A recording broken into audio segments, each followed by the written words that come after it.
Hello everybody and welcome along to Daytona International Speedway, live in sound and vision from the World Centre of Racing on a beautiful sunny January afternoon.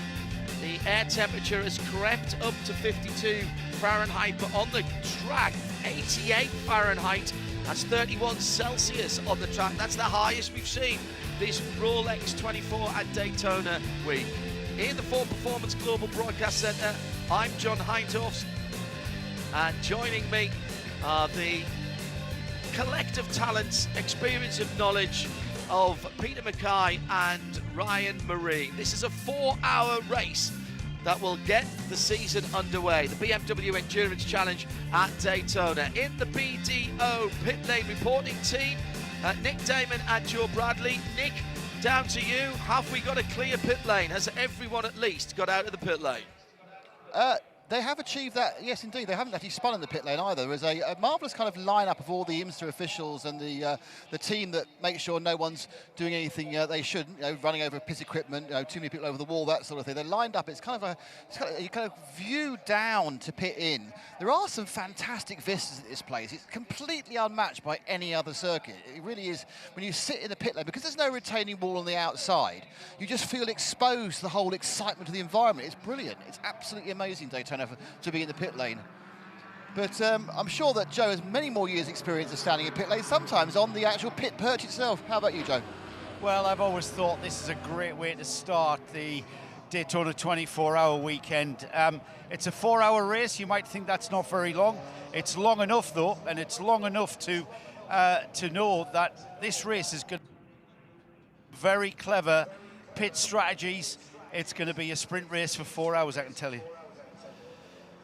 So Ryan Marine and me, John Hindorf, with Peter Mackay in the booth. That was Joe Bradley and Nick Damon, our BDO pit reporting team.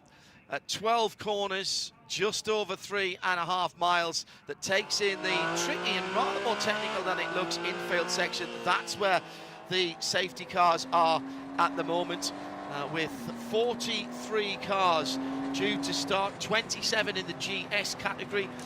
They will have the first start. The pace car lights are out. Luca Mars for RS1 and their Porsche will be on pole position, with Sam Paley making his debut in this championship for Michelin Racing in the Ford Mustang, and it's Porsche and Ford behind them. CSM's Morgan Burkhardt in the 67 from Bob McCallion in the 59 Core Motorsport. As far as TCR is concerned, we've got a brand new manufacturer as Cupra comes in to IMSA competition, and that car will start in 10th position. Eduardo Go in that bright orange number 55 car at the front of the field. It's a Hyundai Elantra lockout. Not been a lucky track here, not been a successful track for Brian Hurd Autosport and the Hyundais down through the years. Yes, they've won championships, but they've not always had the result here at Daytona. Bryson Morris has pole position in the 33 car, with Harry Gutzacker alongside his teammate in the 98. Behind them, it's Honda Civic for MMG, LP Montour in the number 93, and Precision Racing LA's Audi RS3 LMS TCR and Chelsea Neto. Then a new car for KMW Motorsports with TMR Engineering. Dr. William Talley stays, the black and gold livery stays, and the number 5 stays, but it's now a Honda Civic and not that lovely Alfa Giulietta. And Will Talley has got Brian Herder Autosport with Kerbagajanian driver Maddie Oust alongside him in the number 6 position, in the number 9 car. So, gentlemen, here we go. The first group of cars already through the Le Mans chicane and heading onto the high banks at Speedway turn 4. Let's hope we get a nice clean start to the race as the cars are lining up side by side in the sunshine. Oh my goodness, is there anything better than this on a fast Friday afternoon here in Daytona Beach? Coming up to 1:45 in the afternoon. That's 7:15 in the evening in the UK, 7:45 on a Friday night in Europe. Settle back, get your favourite beverage, get some popcorn and snacks. We're going racing for 2025 and the start of the IMSA Michelin Pilot Challenge. The first challenge is the 4 hours here at Daytona for the BMW M Endurance Challenge. The green flag's in the air and we're racing, and it's a clean start from the front of the grid, but the Mustang goes over the top and looks to take the lead. The blue car of Sam Paley right round the outside, and he may get this done, you know, if he can cut it back to the apex. He has from the outside of the front row. Hasn't quite confirmed that at the moment, as they're still side by side, but now he's got a little bit of clear blue water between them. The TCRs have set off on their race as well and through turn one, and that's still the two Hyundais. I think they're in the same positions that they started, as the GS cars go towards the King on relatively cool tyres. It is the 33 that leads from pole position from the two Brian Herder Autosport cars, Bryson Morris from Harry Gottsacker. And the first thing that we wanted to see was a clean start. We've got it, but coming through at the front of the field, Morgan Burkhardt disputing second place. The two Porsches side by side going into turn 6. That's the entry up onto the high banks for the first time. 4 hours were on the clock. We're barely a minute into that, but we've already got a scrap for the lead. Ford Mustang, good on the banking, good on the power, and pulling away from the two possibly more nimble Porsches. That was a crucial manoeuvre for Sam Paley at the start of the race. He knew he wanted to lead going onto the banking, but the Porsches might get down the inside. That was, I'm not sure that was a real manoeuvre there, but certainly showing the nose in second place. Luca Mars has managed to, I think, rattle Sam Paley just a little bit. It looked as though he went slightly defensive coming out of the Le Mans chicane for the first time. Through Speedway turn 4, the blue Mustang coming round. It may well lead the first lap, but the Porsche's right there. That Mustang makes a big hole in the air, and here comes the two Porsches. They've got a good draft. Watch the third place car as they come onto the tri-oval now. It's going to be last of the late breakers. This is only lap 1. We're barely 2 minutes into the 4 hours, 3 wide on the transition and round the outside to retake the lead. Brilliant stuff at the start of the race, and we have had 2 different leaders in 2 laps. And here's the conundrum that you have with this mixed class for GT4. You've got the Porsches that do well on the infield and the Mustang that powers through. Power move from Paley at the start. Ryan Mering, but couldn't hold on to it, going back at the infield on lap 2. That was a brilliant move from Sam to get to the lead. I think it's actually Morgan Burkhardt, though, who just put in that outside maneuver into turn 1. So the pole sitter, Luca Mars, dropped 2 spots on that first lap. The 2 cars with very similar liveries, RS1 in the one and CSM in the other. A problem here for the number 30 Ford Mustang. Had a spin. That's Scott Thompson, the rookie, making his first start in the series. Yeah, no harm, no foul at this stage, and plenty of time to make it. I'm sorry, I may have got overexcited there, P-Mac, and that was more like a last lap battle than a first lap battle. These are drivers at the start of a brand new season. They're setting their stall out very early in what are undoubtedly the best conditions we've seen all week. And it's when the instinct kicks in, a racer's instinct, and no matter how much you say it's a 4-hour race, there's going to be yellow flag periods, but they just can't help themselves sometimes, can they? But I think also for the Ford Mustang there of Sam Paley, he had to do something. He had to get on the case of these Porsches because they've got so much pace right now, and Morgan Burkhardt is proving that right now in that 67 GT4 RS Club Sport. He is checking out, and I would think that Luca Mars is going to try and do exactly the same here. He's getting a really good draft there. Remember, the Porsches are naturally aspirated and revs quite high, and if you get a good draft, it can get a great run. And just as they go over the top, past the tri-oval here, over the start-finish line, here comes Luca Mars on the brakes, and it moves past his old steed, of course, the Ford Mustang, which is what he raced in last year, and he moves up to second. Porsche 1-2 at Daytona. If anything, Ryan, that looked even a bit easier than the pass for the lead, because that time Luca Mars was out of the draft earlier and still had the momentum to go around and hold that position. Down on that tricky braking area, the transition between the banking and into the infield. Yeah, still about 18 degrees of banking on the outside in that run into turn 1. We've got one of the Team TGM cars maybe a bit off the pace towards the front of the TCR field. That might be Ted Giovannis. But back to your point, Peter, and it was well made about about Luca Mars. He drove one of these Mustangs last year to the VP Challenge Championship 1 year ago, so he knows the strengths and weaknesses of that platform, and that can only be to his benefit as he's now locked in a battle with one of the Mustangs. In TCR, it was a split start, but they've already caught the back of the GS field. It's still the two Brian Herter Autosport Mustangs as they started the race. Bryson Morris from Harry Gottzacker, LP Montour in third position. In the TCR category for MMG, that's the Montreal Motorsport Group Honda Civic. Interesting story behind that team, Ryan. Yeah, I met some of the team yesterday, and I was told this is really the Canadian part of what used to be ST Racing, Samantha Tan's team. Now, Samantha has moved that team to California, and it's a whole new staff there that's running that program. But when you think about ST Racing's international success, including delivering BMW its first global win for the M4 GT3, the previous generation. We were there for that. That was one of the Creventic 24-hour races. Exactly right. And the team that was effectively running ST Racing at the time, that's still up in the Montreal area, that's this MMG group. And they're quite proud of the work that they've done, and deservedly so. Third place for that car at the moment, fourth for the Audi of Cello Neto, then Will Talley getting to grips with the Honda Civic for KMW Motorsports.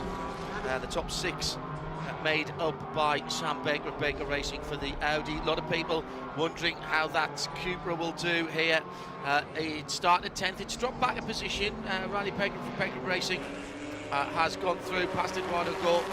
Very early days for that car, but that is the latest version, Peter Mackay, that bright orange car. That is the latest iteration of TCR car.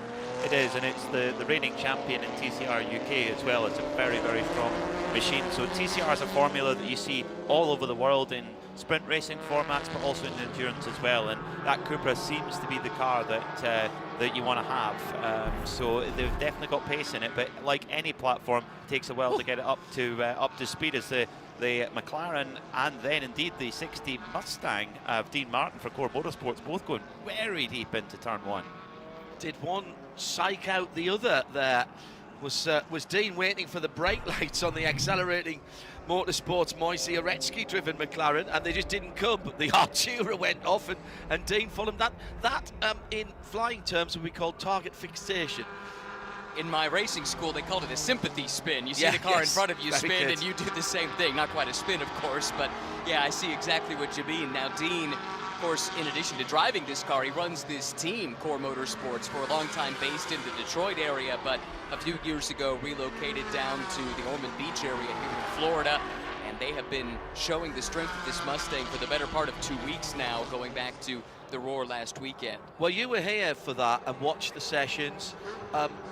Are we seeing the patterns continue that you saw? It was all free practice. It was effectively a big test, wasn't it, for all the Michelin Pilot Challenge? It wasn't mandatory. You didn't have to come here to do that. Most of the teams, not all, but most of the teams took the opportunity to do so. Are you seeing the same patterns that we saw last weekend being replicated into the race through the practice and qualifying sessions we've had so far? Short answer is yes, because I believe the Cayman and the Mustang combined to top every single session at the Roar. Now, there were a few interlopers that occasionally were nipping at their heels.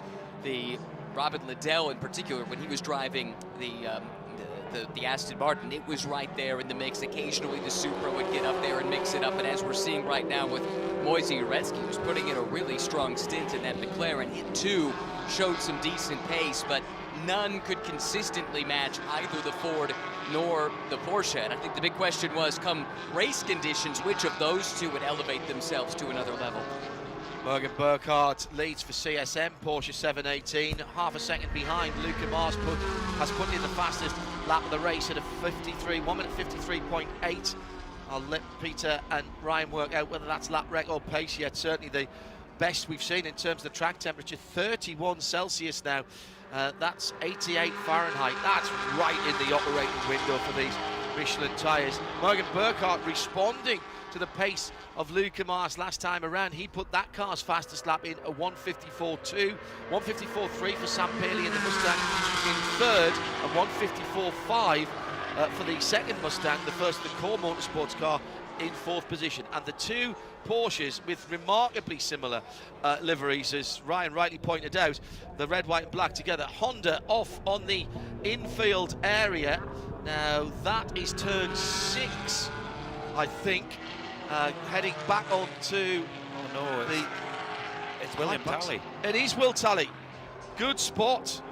That is the first outing for this car. Dr. Will Talley with the change of manufacturer. Now, did he jump or was he pushed? Oh no, what happened there? Got tangled up with Ted Giovannis in the Aston. Yes. The front-running TCR cars had made their way past the Giovannis Aston Martin, and we've got an engine fire. Oh no, this new car. Engine fire for the number 5 of William Talley, the Honda. Could be a split hose or an oil line or a fuel line. William is out of the car very quickly. Not easy actually, because he's up against the wall facing the wrong way, up on Speedway turn number 1, and already the AMR safety crew are there. They will first of all deal with Will to make sure he's all right. In goes the fire extinguisher. Full course caution number 1 for this opening round of the IMSA Michelin Pilot Challenge. It is the BMW M Endurance Challenge at Daytona. Well, rather too much heat on the track there, but this is always the problem, gentlemen, as you are coming through, Peter. The faster TCR cars, and particularly at the end, right the way through the infield, and at the end of that run out, exactly where this little tangle happened, the TCR cars are desperate to get the best exit they possibly can onto the high banks, where they know they have the disadvantage against the faster in a straight line GS cars. And at that particular corner, it's quite a sharp left off the infield onto the Speedway banking. There are so many different lines you can take around that corner, and especially in a multi-class situation. Obviously in a qualifying lap you follow one line, but it's very easy to get into a consternation there. We see it in the WeatherTech Championship from prototypes and GT cars. It just seemed to be a little bit of a disagreement there, as a few of the TCR cars making their way around the GS class car of Ted Giovannis in the Aston Martin, and that's just heartbreak for William Talley. Of course, drove the Alfa Romeo last year. They switched to this Honda, and it's just a little bit of a disagreement there and confusion between the 2 class cars. They're, as you rightly said, John, their performance attributes are very different to one another. The cars, you know, the touring cars are very good on the brakes. They're front-wheel drive, so sometimes they can scrabble for grip as you're trying to get the power down. It can understeer quite a lot. So there's a lot going on for the drivers in both the class cars. The other issue is when you get that side-by-side contact that we have had there, Ryan. It looks really bizarre because it looks like one or other cars have turned into the other.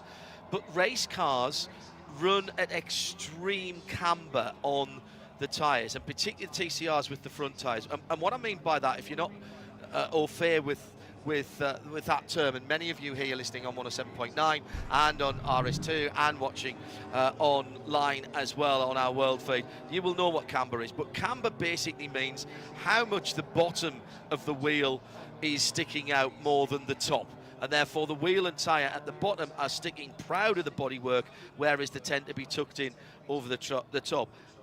And when you get wheel-to-wheel contact, the likelihood is something's going to break, and that something is probably going to be a steering arm. Stands to reason, right? That's the vulnerable part of the car when you make that side-to-side contact like that. And you also, with that bottom of the wheel sticking out, if you do go wheel into door or something like that, it can almost grab the side of the car that you make contact with and pull you into greater contact. Whatever the case, Dr. Talley got the worst end of the bargain. I have seen saloon cars and sports cars have wheel-to-wheel contact like that, where one of the cars has got airborne, sure. more like a single-seater, an Altman wheel incident. That's how extreme. It's because when you a motor car, we were having this discussion the other day actually, a motor car is the only vehicle that when you turn it into a corner, it leans away from the inside of the corner, the apex of the corner. And one of the reasons that you have the camber on it is so that as the outside tyre loads up, you're actually putting more of the tyre on the road, and you've got a bigger contact patch and you're leaning on it a bit more. Now, some very, very, very clever suspension systems. I was driving a Porsche Taycan S Turbo last week, and that has got a 400-volt system that's basically is active ride, and you can program it to tilt into the corners rather than away from it. You would have to set the suspension up so much different. Active ride cars, generally speaking, aren't allowed in motorsport. It's been tried down through the years, but you would set the suspension and the camber up very, very different to that. The pits are going to remain closed here because we are within 15 minutes of the start of the race, but what we will do is the class split. So much, I'm sure, to the chagrin of all the TCR cars who got past the tail end of the GS field, all of the GS cars will go back ahead of them, but they will start now just in line astern, single file. Not great news for the front runners of the TCR class. However, someone who is thrilled to see this is going to be Scott Thompson. Remember, he had that spin on the opening lap and was able to continue. Scott had started making his way back through the TCR field and had made some progress with that, but that now puts him back to the back of the GS class cars, and he did a really nice job, I thought, in qualifying to be mid-pack.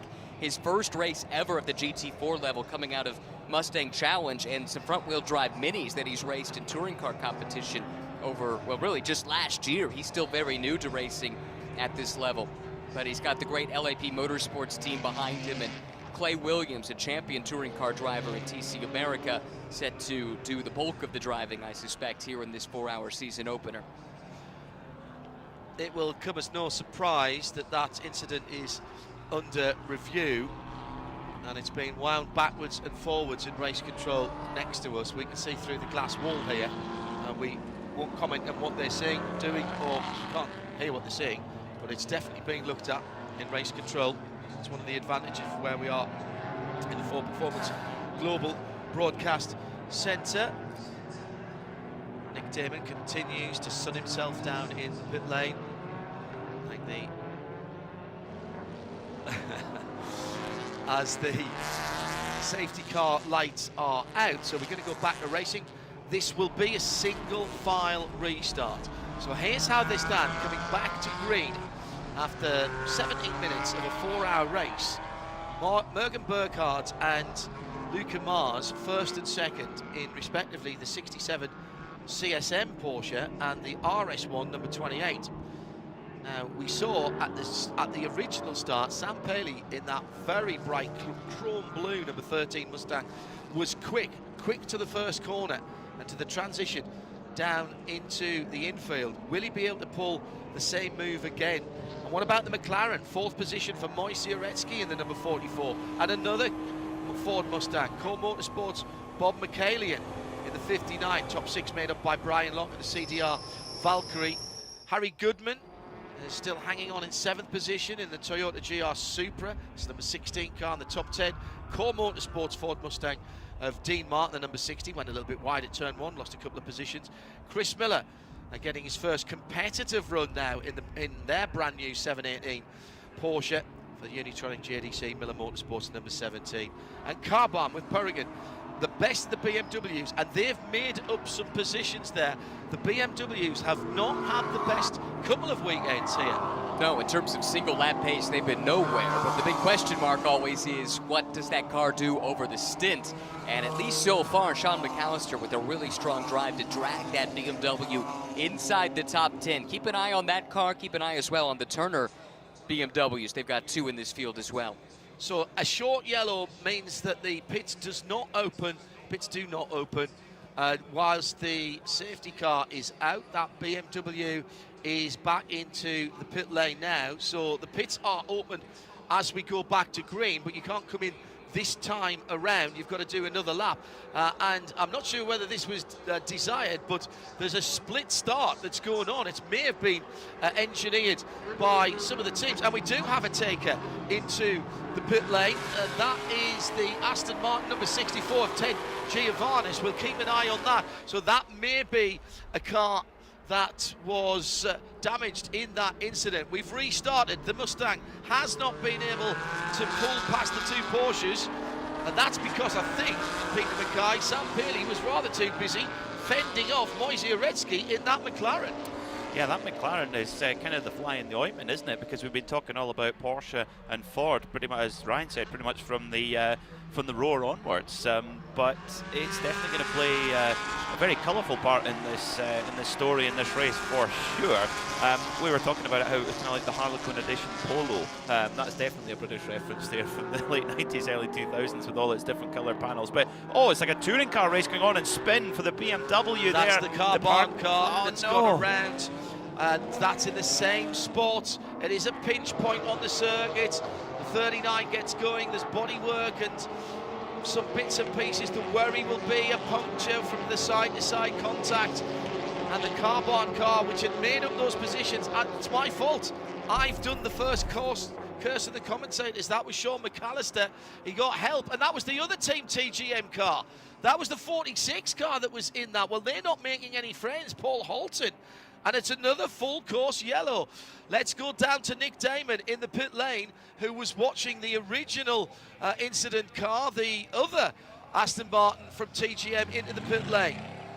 Yeah, just left. The 64 came in, got a slurp of fuel, but more importantly, the front left came off, and they hit the steering arm with a mallet. So obviously, his steering was slightly deranged from a bit of a bend, and they've hit it several times with a mallet. That's obviously bashed it approximately into shape, and now it's gone out again. Now, I'll tell you something for nothing, that we're going to get a huge number of takers for this next code 60. No, you're not in Dubai anymore. For this yellow flag, they're all going to. It looks like people are.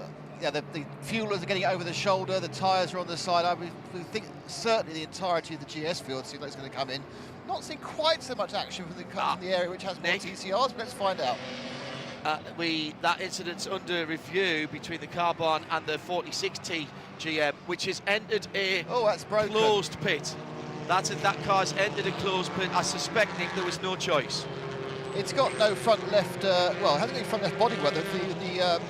It's ripped out the light, it's ripped out the front fender on that right-hand side. And it's kind of bent back the entire lighting assembly, and the metal sort of support for that, lightweight alloy support, that's been pushed back onto the front tyre. So the front right tyre has those score marks you get. So it looks almost like an intermediate now with some straight line treads in it, but that's been scored out by bits of the lighting assembly which are pushed back. Now they can pull that back. They're lucky because they've not done any damage to the radiators that I can see, which are also hanging around that oil cooler. I think that is probably now. So they'll be able to. Well, my feeling is they'll be able to pull that back out. They'll be able to get the wheel back on again. But they're going to have to patch up the massive hole. Yeah, that's not looking good, but that certainly had a hell of a clunk, John. Yeah, that was the car involved with the carbon machine. It was right front to left rear, the law enforcement tip manoeuvre, as it is normally termed. Now, they can do this. They've entered a closed pit, but they can do this under, I would think, under emergency service regulations, so long as they didn't put more than 5 seconds of fuel in the car, which I'm sure they didn't do. They can put their case, Ryan, that this car would have been in a more dangerous state to leave it out on the circuit. Yeah, that's right. So a good reading of the rules from Team TGM to take advantage of this, come in and at least get that taken care of. They've got the bare bond out to try and patch up the front of this car. This track, of course, so aerodynamic sensitive. You want to cut the most efficient hole through the air as you can, and I'm not sure this car is going to be doing that the rest of the way. Keep in mind, this was the championship car of a year ago. Correct. With Matt Plum, who spent most of the year driving with Paul Holton last year, winning a race and ultimately winning the championship. Well, remember at this race, it was Owen Trinkler who started the season, despite the fact he was very badly injured from a testing fire, and put in an Ironman stint to contribute to that championship. The second car's just gone through and has managed to stay on the lead lap. I believe that was the number 64 car. And right now, with that racer tape going on, if they can get that car out before the safety car comes round, this car, the other 46, this is the 46 of Team TGM, that car will stay on the lead lap as well. Pits are open for the GS field. We've had 2 full course cautions, 2 safety cars in the first 24 minutes, which have now elapsed in the 4 hours of the BMW Endurance Challenge at Daytona for the IMSA-Michelin Pilot Challenge. Nick Damon. And the 46 has got away in time. Large amounts of predetermined tape were put on there. There's kind of a conversation about whether they need the light assembly or not. I don't know, but coming towards me are Well, not all, not the entirety. Those are the cars that haven't gone round, like the 67 Porsche Cayman, the 29. So the top two of the Porsches have not come in, but the Mustangs are facing towards me, as is the Artura, the very multicoloured sort of, like we said, Harlequin style 44 machine. So it's a kind of a, I'd say, a 2/3, 1/3 split here of cars coming in, cars not coming in. Certainly the cars towards the back of the field feel they've got nothing to lose. So the Ford both Mustangs, the core Fords. Yeah, both the core Fords have come in, and the number 60 car had to be pushed backwards because it couldn't get out because its team car was right alongside it. And now they've got the drag race on the pit lane speed limiter. They've got it out ahead of the Unitronic number 17 Porsche. Remember, that's a GS car as well. As Nick rightly said, the two leading Porsches, first and second, stayed out. Hattori Motorsports, Toyota GR Super stayed out.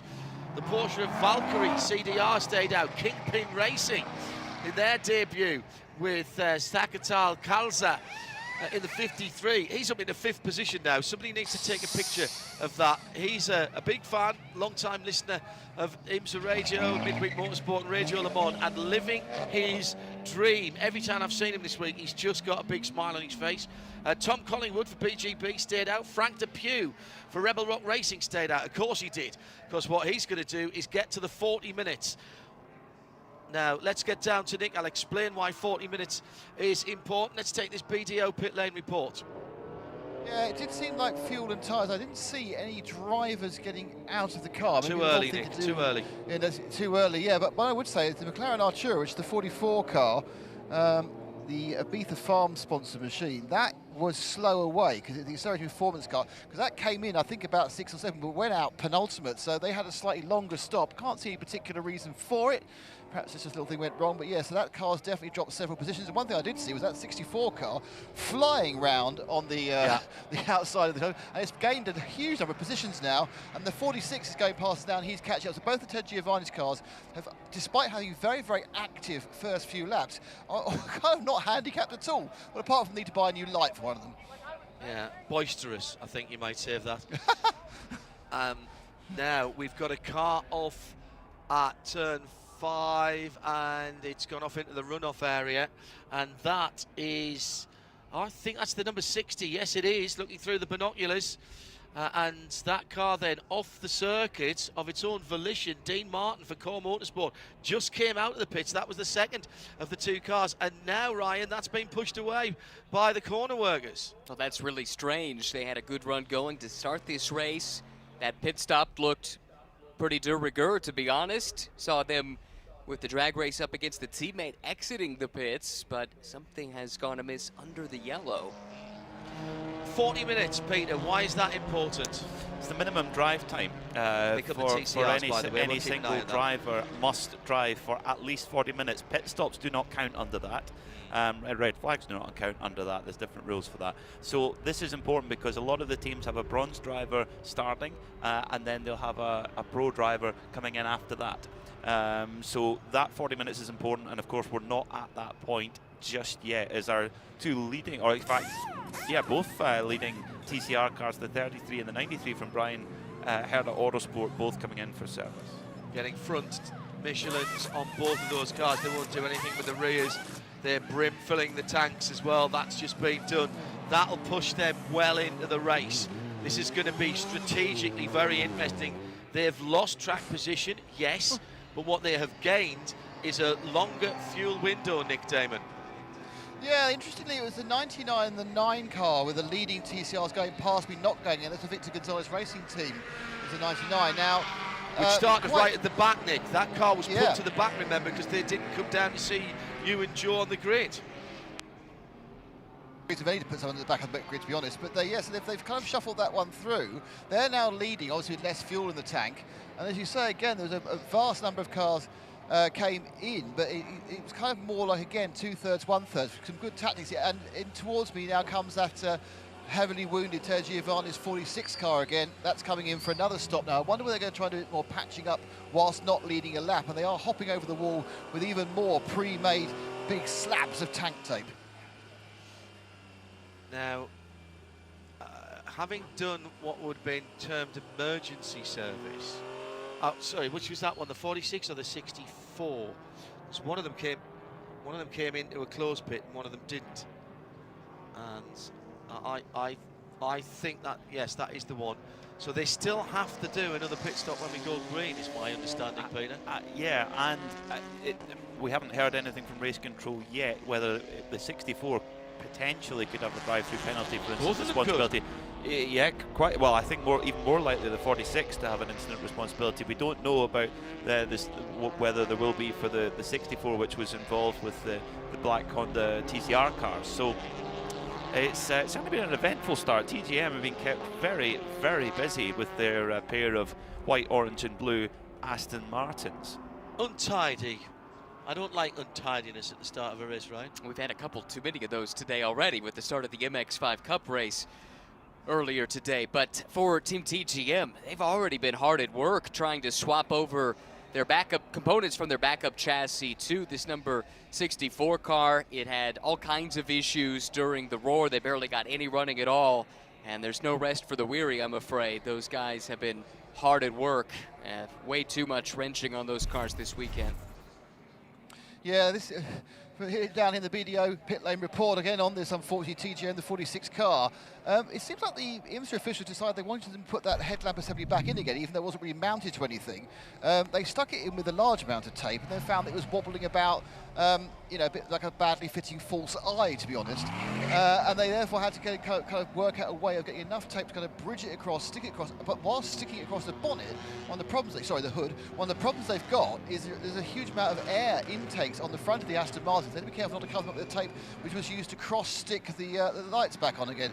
Now, I think they just about got ahead of the safety car, so they have still not gone a lap down, so good work. And the question is, do they need to come in one more time to make up for the emergency service they had about 5 minutes ago?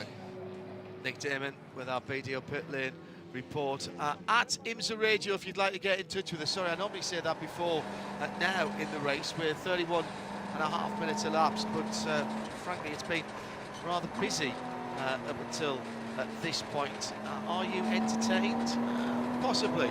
I want some green flag racing. I want to see what the performance potential is of these Porsches at the front, the Toyota and the Ford Mustangs. Now, the Ford Mustangs have pretty much all taken a pit stop and come in. They've dropped down to the bottom end of the top 10. When we go back to green, it will be Porsche number 67 from CSM and the RS1 car, the number 28. Both the red, white and black cars, very similar in livery, but different teams.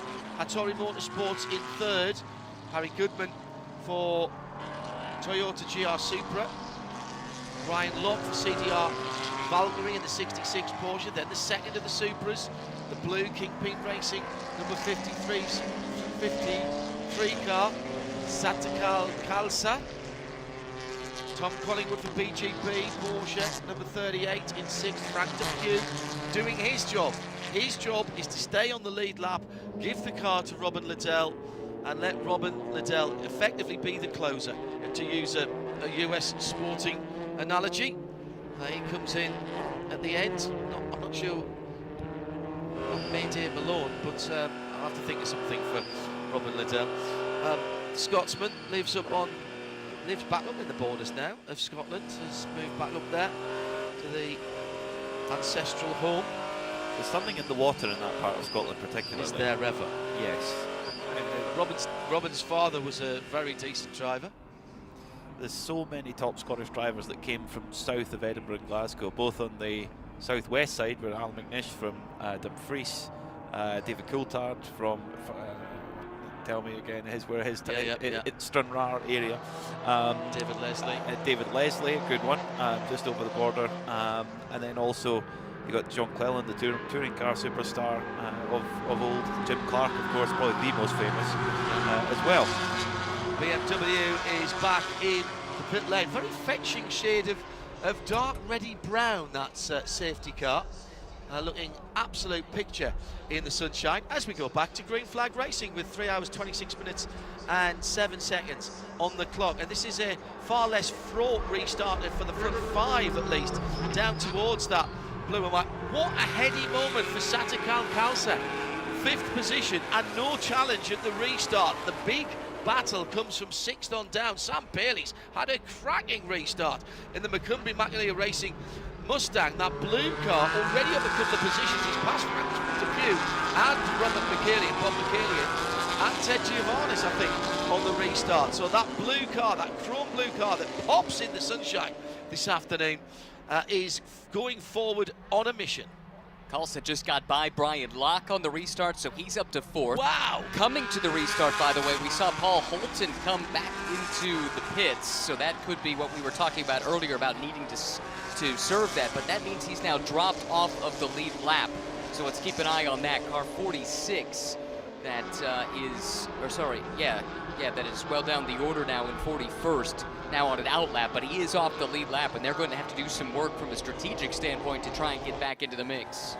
And they've just been given an incident responsibility penalty too for that crash with the 39. Also, pit lane speed violation for car 17 JDC Porsche. That's the new car. That's the new car. Have they not calibrated it correctly? And a real front runner in TCR, the 93 Honda for MMG. Pit lane speed violation. Oh dear, oh dear, oh dear. You cannot afford to make these kinds of mistakes. This is such a tight championship and such a tight race. Every time we come back to green flag, you spend ages trying to find half a second or a second, and then you give away a drive-through penalty. And that's what Paul Holton's going to have to do, as we've got a spinner on the infield, and it's the new Cupra. This is the Gore Racing 55 car in the bright opal fruit tangerine. He's still rolling backwards, foot on the brake, just about to pulls it up before the very expensive spoiler gets caught on the tyre wall. That's coming down towards the Le Mans chicane. He was in close company with the Brian Herder Autosport Hyundai, who gave him a slap there. That dear. Elantra, that was a bit rude. Might have also put him up on that new curbing we haven't talked about yet. That's at the apex. I don't think that was the curbing, though. That was the door-to-door contact, wasn't it? Now, that car restarted second. They were one of 5 TCR cars to stay out under that last yellow, so maybe a bit out of position based on the pace we've seen of that car in the build-up to the race. That was the Harry Gottsacker. The Harry Gottsacker car. Yeah, Harry's not that aggressive a driver. He's not a dirty driver, but I think that was a mistake there. I've got to say that. He didn't leave room down the inside. Supra sideways. The Rafa number 12 car, the red, white and black machine. That's gone around for Rafa Martinez. He was in 19th position in GS. I think these conditions are more tricky than we've given them credit for, gentlemen. Track temperature now up at 88 Fahrenheit, 31 degrees. We've not seen this week. Some of these drivers, Peter, will not have had that much experience. That was at the far end at the Western Horseshoe, just a little bit of grass tracking. He almost got away with it, but just put a little bit too much right foot in at the last minute. Just ran wide, missed his braking point by maybe a couple of feet. Got onto the damp grass. That's fine. I've got it. I don't got it. Very lucky not to be picked up by the Turner Motorsport BMW, which must have missed the front of that car by millimeters, Ryan. Oh, that was super close, and Rafa's still very new to this. He did do a partial season of GT4 European Series last year, did some Porsche Sprint Challenge as well, but first race certainly at this level. He's got 96 Turner Motorsport car, making a brilliant bit of avoidance. Matt Dalton cost him a moment or two, but it could have been so much worse. In fairness, Rafa did get on the brakes as he came back onto the track. A couple other penalties quickly to clean up. The Megan Tomlinson driven Audi was given a drive-through for passing under yellow, and just a moment ago it just got worse for Paul Holton in car 46. I was wondering about this. More than emergency service in a closed pit. That's a stop plus 60. They're already down at least one lap, and they will drop at least one more once that penalty is served. Now, all that said and done, let's check in with what's going on at the front of the field in TCR. Eric Powell from the back of the grid, remember, they were placed there because they weren't in position in time. They have not made a pit stop for Victor Gonzalez Racing Team in that number 99 Elantra. Leads by nothing at all from Precision Racing in the Audi Celso Neto in the number 7 car, same as the leader, has not made a pit stop. So the first car that's made a pit stop is the fastest TCR in terms of lap times, 1:57.7, against the number 33 of Bryson Morris and Brian Herder. He's ahead of Harry Gottsacker. Harry, with that incident being looked at the Le Mans chicane. Then it's Lance Bergstein for the number 18 Victor Gonzalez Racing Team, also starting from the back, also not having pitted. And the top 6 made up by Sam Baker for Baker Racing and the Audi RS3. At the front, it's still the 2 Porsches, separated by a 1/10.5. Morgan Burkhardt for CSM in the 67, Luca Mars in second in the 28. They look almost identical. Harry Goodman for Hattori Motorsports, Toyota Supra. Good run from them. They've dropped nearly 4 seconds back now, Peter Mackay, from the 2 battling Porsches. But it's at the front of TCR where the battle is really heating up. It is Audi versus Hyundai here for second position.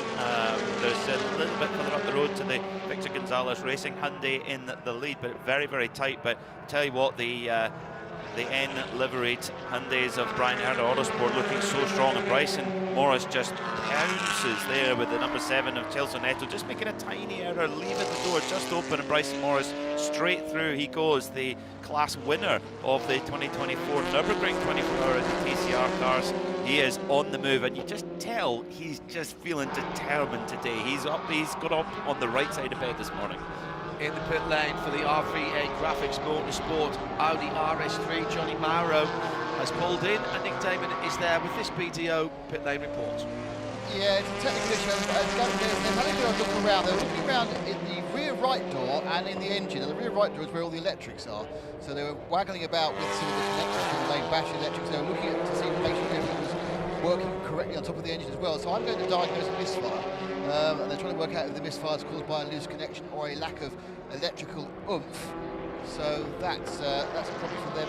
And they haven't fixed it. Just focusing down further, Rafa Martinez in the Super, I can see a bit of my eye line, and I'll be down there in a second. But the 31, yeah, I think looks like it's getting pushed back. I think that's going to be it for a while, going behind the wall job for the 31. TCR battles side by side into the Le Mans chicane, and that is a change of position, and maybe, Peter Mackay, a problem for Harry Gottsacker. Your eagle eyes have spotted something at the rear of that number 98 Hyundai that's just lost its position. Just at a certain point in the banking, that number 98 TCR car of Harry Gottsacker, just a little bit of white smoke, and normally, Ryan, that normally indicates a little bit of rubbing, and when you've had contact with another car, that can happen too, of course. I generally agree with you. However, I did notice during the Roar last week, for whatever reason, those Hyundais do that up on the banking. I don't know why, but it was consistent across the board. It came from all of them. So I'm going to go out on a limb and say it probably isn't as ominous as it appears. Wow, so it's like a James Bond astronaut DB5. There you go. It's smoke machine in the back of the Hyundai. Well, that's good for Hyundai fans, that it's nothing too much to be concerned about. I think probably the bigger concern for that Harry Gottsacker driven car is potentially picking up a penalty for that incident with Eddie Go. Again, we don't have a confirmation from race control yet, but we'll keep a very watchful eye on those timing screens. And now, well, we do have some penalties to pass along. Number 1, we've got a drive-through penalty in the GS class for Jim Johnson. Pit lane speed violation, evidently. Good to have Jim back, former team principal at Rebel Rock Racing. That team now is under somebody else's supervision, and Jim's kind of been out of this for a while, but got back in, ran a partial Porsche Sprint Challenge season last year. Super successful in the music industry. He's won Grammys before, producing some big name artists like Lil Wayne's the one that comes to mind right away. So he's got quite the CV away from the racetrack, but he loves his racing. This is his escape. So incident involving cars 98 and 55 has been reviewed. No action, incidental. So that is the call from race control. So the Hyundai 98 crew can breathe a sigh of relief. That's amazing, Lil Wayne. I do like Lil Wayne myself. Lollipop, I believe, is what he won the Grammy for. Really? Indeed. I think Mrs. Officer was my favorite. Was it? Yes. I'll say it's not really my jam, but you got to respect the talent, though, and I could go down the list in just a moment of some of the people that he's worked with in the music industry. It really is a remarkable who's who, especially in the hip-hop genre. Looks like Usher, Beyonce, Pitbull, Nelly. Might have heard of them. Your kids are going to be very impressed, aren't they? They're going to be like, Dad, you are cool. You know, and he was also a performer himself. He performed under the name DJ Jealous J and had a couple of gold certified singles. So there you go. That's the Jim Johnson trivia for the day. Fantastic. 44 at the moment. Michael Cooper and Moise Uretsky with their McLaren. Moise Uretsky at the wheel right now. They were one of the cars that did pit, so they're in a fairly strong position. But after that last yellow, the 39 Carbahn car, that's 2 years in a row now they've had early incidents which have cost them dear. Let's head down to the pit lane. Nick Damon has this BDO pit lane report. Yeah, we've managed to click 40 minutes of running time, and that means we're seeing a few of the teams coming in doing their first change. First team in was Rebel Rock Racing with their 71. Frank Pugh got out, Andrew Davis got in. Just in front of me now, the same effect has been done by the 96 Turner Motorsport car, but I got here a bit late to see who was getting out and who was getting in. And also the 64 car, the 10 Giovanni's Motorsport, that's in for an actual pit stop this time rather than that. And they also are doing a driver change as well on that car. So we are just seeing some of the AMs coming out of the cars at the moment, but all under green flag situations. Yeah, have to be very careful that the pit stop times up and down the pit lane, that doesn't count against your driver time. And even if you stay in the car, it's different in different series, and it's caught me out before with other series. Sometimes if you stay in the car, the clock continues to count for you. But here in IMSA, Peter, that time in the pit lane is effectively time out. It's not race time. Yes, I'm as fast as they are when they're sitting in the pit lane, so it doesn't really count as driving time. It should maybe be called racing time. Yeah, maybe very good. Maybe that's what it could be. It's a little change in nomenclature there, but But now we're kind of safely into that stage. Now we've been running for 47 minutes. So now, if you wanted to take your driver out, their minimum driver time is done, and you could put another driver into the end of the race. But we've seen this before in this BMW M Endurance Challenge, where I mean, if you're putting a car, you know, if you've got a two-driver team, one has done 40 minutes of driver time, you swap over, that's 3 hours and 20 minutes in the car. Now, it isn't that warm today. I'm sure the drivers are actually pleased about that. 3 hours and 20 minutes of hard racing, particularly if you get long green flag running. That's really, really tough. Well, just flat right front tyre for Gottsacker, or at least for Gottsacker's car. Is he still in that car? Yes, he is, isn't he? He stayed in, and that was the 4th place car in TCR. Now, there was a little bit of contact, but I thought that was the other side of that car, if I'm honest. That was when they were going through the Le Mans chicane. I thought that was left front rather than right front. Has there been more incident for Harry Gottsacker? And a spin for the Carbahn car. Second time it's been turned around. This time in the Le Mans chicane.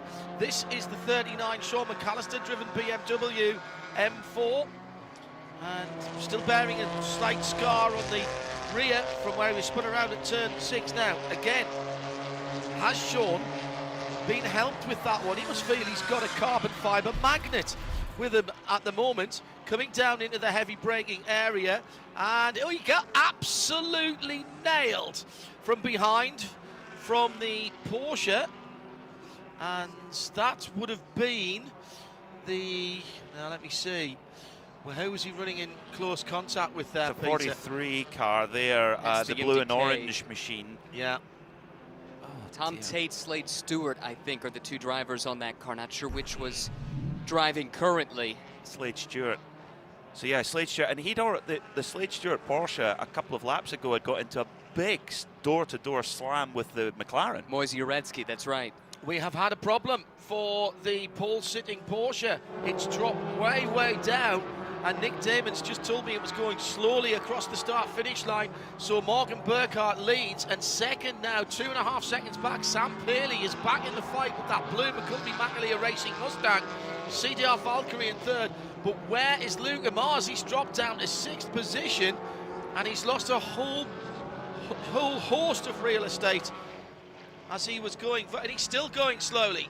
I don't think he's up to speed there. He's up on the high banks, right up against the wall. You wouldn't normally be up there, and he's being passed down on the inside. He's keeping out of people's way as he heads down to the Le Mans chicane.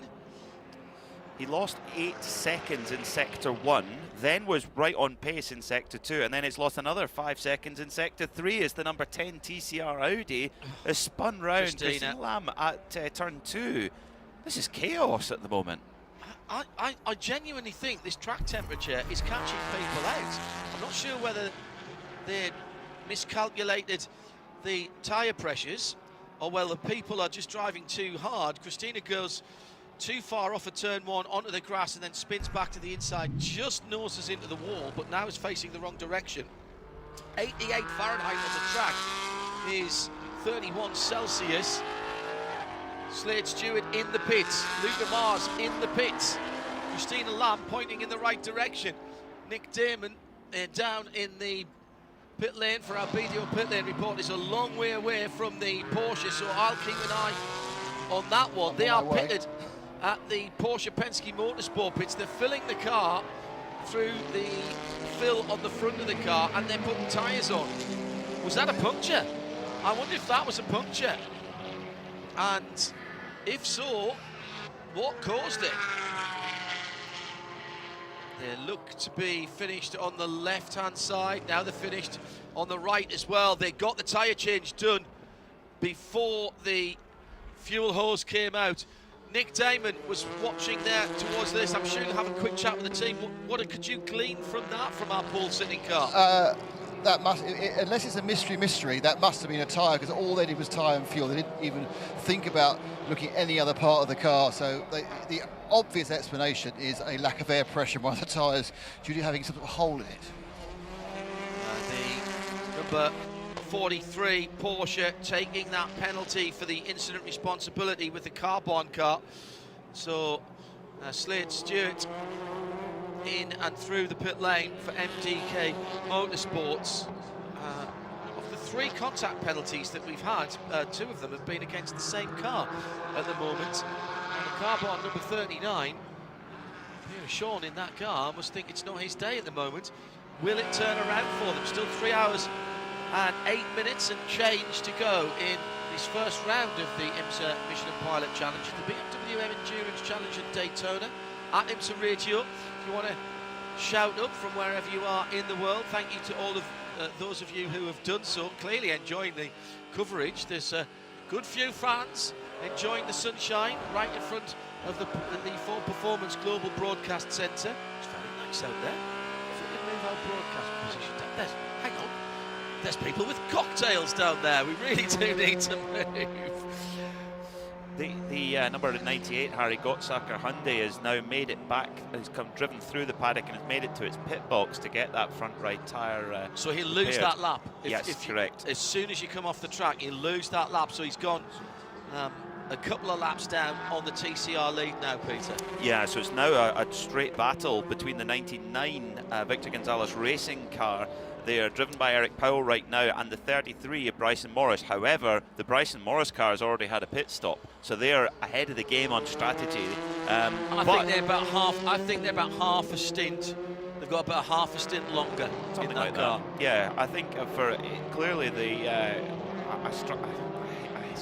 hesitate to say works Hyundais, but the should we say, what you mean. You know what I mean, the Brian Herta Hyundais, they're a real formidable force. They run in the Hyundai Motorsport colours, and Bryson Morris, a junior driver for that factory. And he's looked really, really strong. That team looked really, really strong. And it's not a surprise to see them there fighting at the front, and they're looking very, very good right now. But for Victor Gonzalez Racing, I mean, having started from the back of the grid, Ryan, great performance so far.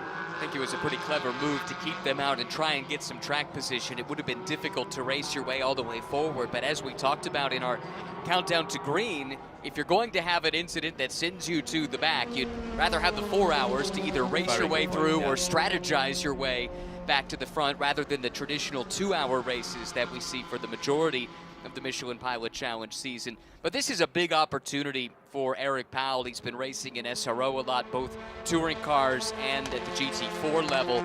But to get this call up to return after about a decade or so away from this paddock and get the chance to join up with the Victor Gonzalez team, this is a big opportunity for Eric, who is from the Orlando area, so this is something of a home race. And he's got an interesting CV doing some stunt driving. He used to be a stunt driver in the stunt driving show at Disney's Hollywood Studios. Wow. Interestingly enough, and has some really fun stories about being involved Hang in on. that for a few years. You can get paid to slide around in cars and do cool stuff. That's right. Really, you don't have to put your own money on the table. I need to look into that. We've got another penalty coming in, and this again is a pit lane penalty, Peter Mackay. And it's the 98 Hyundai Brian Herd Autosport, the car leaving with pit equipment attached. That's copped them a drive-through penalty. I mean, what a disastrous start for the 98 crew. They were there on the front row with their team car and matching the pace, and it's just gone to pieces in the last half an hour for them. And they've still got a contact penalty being reviewed as well. No, that was no further action. But that was sorry. Okay, yes, you're right. Absolutely. They could have done though, and it's kind of ever since that moment. Yes, they might have got away with the penalty for that, but it's all kind of gone downhill from that point onwards. Do you kind of feel that it's not been a very Brian Hurt Autosport start here? We said they qualified well, but this has not been a race that's been kind to them, Ryan. Yeah, I'd say that it would be true any other venue but this one. This is unfortunately par for the course for BHA here at Daytona. But look, long way to go still. They still have a car in second place and probably in the better spot from a strategic perspective. So don't sleep on them by any stretch of the imagination. You know they desperately want to check that box and get that win here at Daytona. Hello to Connor Hudson, loving the coverage, tuned into the MX-5 earlier on. Excited for the rest of the weekend's coverage. Erwin 12 listening in from 35,000 feet. Wi-Fi not good enough for pictures, but listening to the audio instead. That's why we have it. Absolutely. Good to have you. You haven't told us, Erwin, where you are flying to or from. We'd like to know. Don't forget our Michelin moment of the race coming up in TCR and in the GS category. That has to come from the booth, so keep your eyes peeled for that, gentlemen, and those of you down in our BDO pit lane reporting team. Already, Satakal Khalsa, for me, has staked a claim for that, running as high. I think he was fourth at one stage at the start of the race, and they've done really well. But you've also, I mean, that TCR from the back to the front, Eric Powell, great strategy as well as good driving from Eric. That's true of both of the stories you talked about, because Khalsa had qualified at the back because they had a puncture in qualifying yesterday. That's right, so they actually didn't put a time in. Well correct. Remembered, yeah. So they needed to do something different in the same way that the VGRT team did, and they elected to stay out under that first yellow. So that puts them in a different sequence to the cars around them, but still, what Satakal was doing, he's only done one season of pro racing before this. Really impressive stuff. Hattori Motorsports Supra into the pit lane in that distinctive gold and black machine. They're going to work on the right side tyres whilst filling. Joe Bradley has rejoined us in the pit lane and can give us this BDO pit lane report. Good afternoon, Joseph. Yeah, good afternoon, John. Good afternoon, everybody. Just came on duty in the pit lane, and right on top of this number 16 pit stop. All looks routine, fuel going in, and what seems like an age with the all 5 of the wheel nuts have to be taken off the wheels, and then the wheel is thrown to one side. What I can never get my head around is the way that the wheel nuts are just cast aside and just spread like starburst across the pit lane. Left rear off, left rear going on, fueling's done, car fires up, one more wheel to go. Not a quick job as it is with 5, but in NASCAR style, buzzes the wheel on, off the jacks, and it's away in a very, very clean pit stop. Not NASCAR style. It would have been a very clean pit stop. Yeah, he just didn't get the car away. It looked like he wasn't in gear properly. And then, beautiful wheel spin off the apron. Fantastic. If you turn round towards pit in and have a wander down to the Porsche number, I think it's the number 6 pit for Porsche Penske Motorsport. By the way, NASCAR have a single lug nut now, GT3 style. See if you can find the RS1 guys down there and find out why their car had to come into the pit lane. The other red, white and black Porsche that's been at the front of the field since the start is in the pit lane. It was the pole sitting car, Joe, the RS1 machine, and now coming in, here's the 67. That's going to Nick Damon's end of the pits. If Nick is still around, if he's not, I'll watch you through. Hello, Nick. No, I'm just going to do. This will be my last bit before I come back again later, and it's a full service again. The tyres are laying down. These are, you kind of get used to the super fast single central lug nut wheels coming off. But this is the 5 nuts. It's a much longer process. Driver staying on board for that car, so looks like a scheduled stop. Didn't sit under the yellows. They've managed to use a tank of fuel, but they are quite relaxed. But they're getting the fronts just done. I wonder whether they're just doing fronts of the fuel. And on go the next couple of wheels, and it looks like it's going to be a pre-standard stop. So as long as he engages first gear correctly, this is going to be a slightly better stop than the previous one Joe was watching. And let's just see the last. Oh no, hang on. Oh, there was a little bit of a delay on the front left there. I'm not sure whether they're having a look at it or what, but just a little bit of a delay.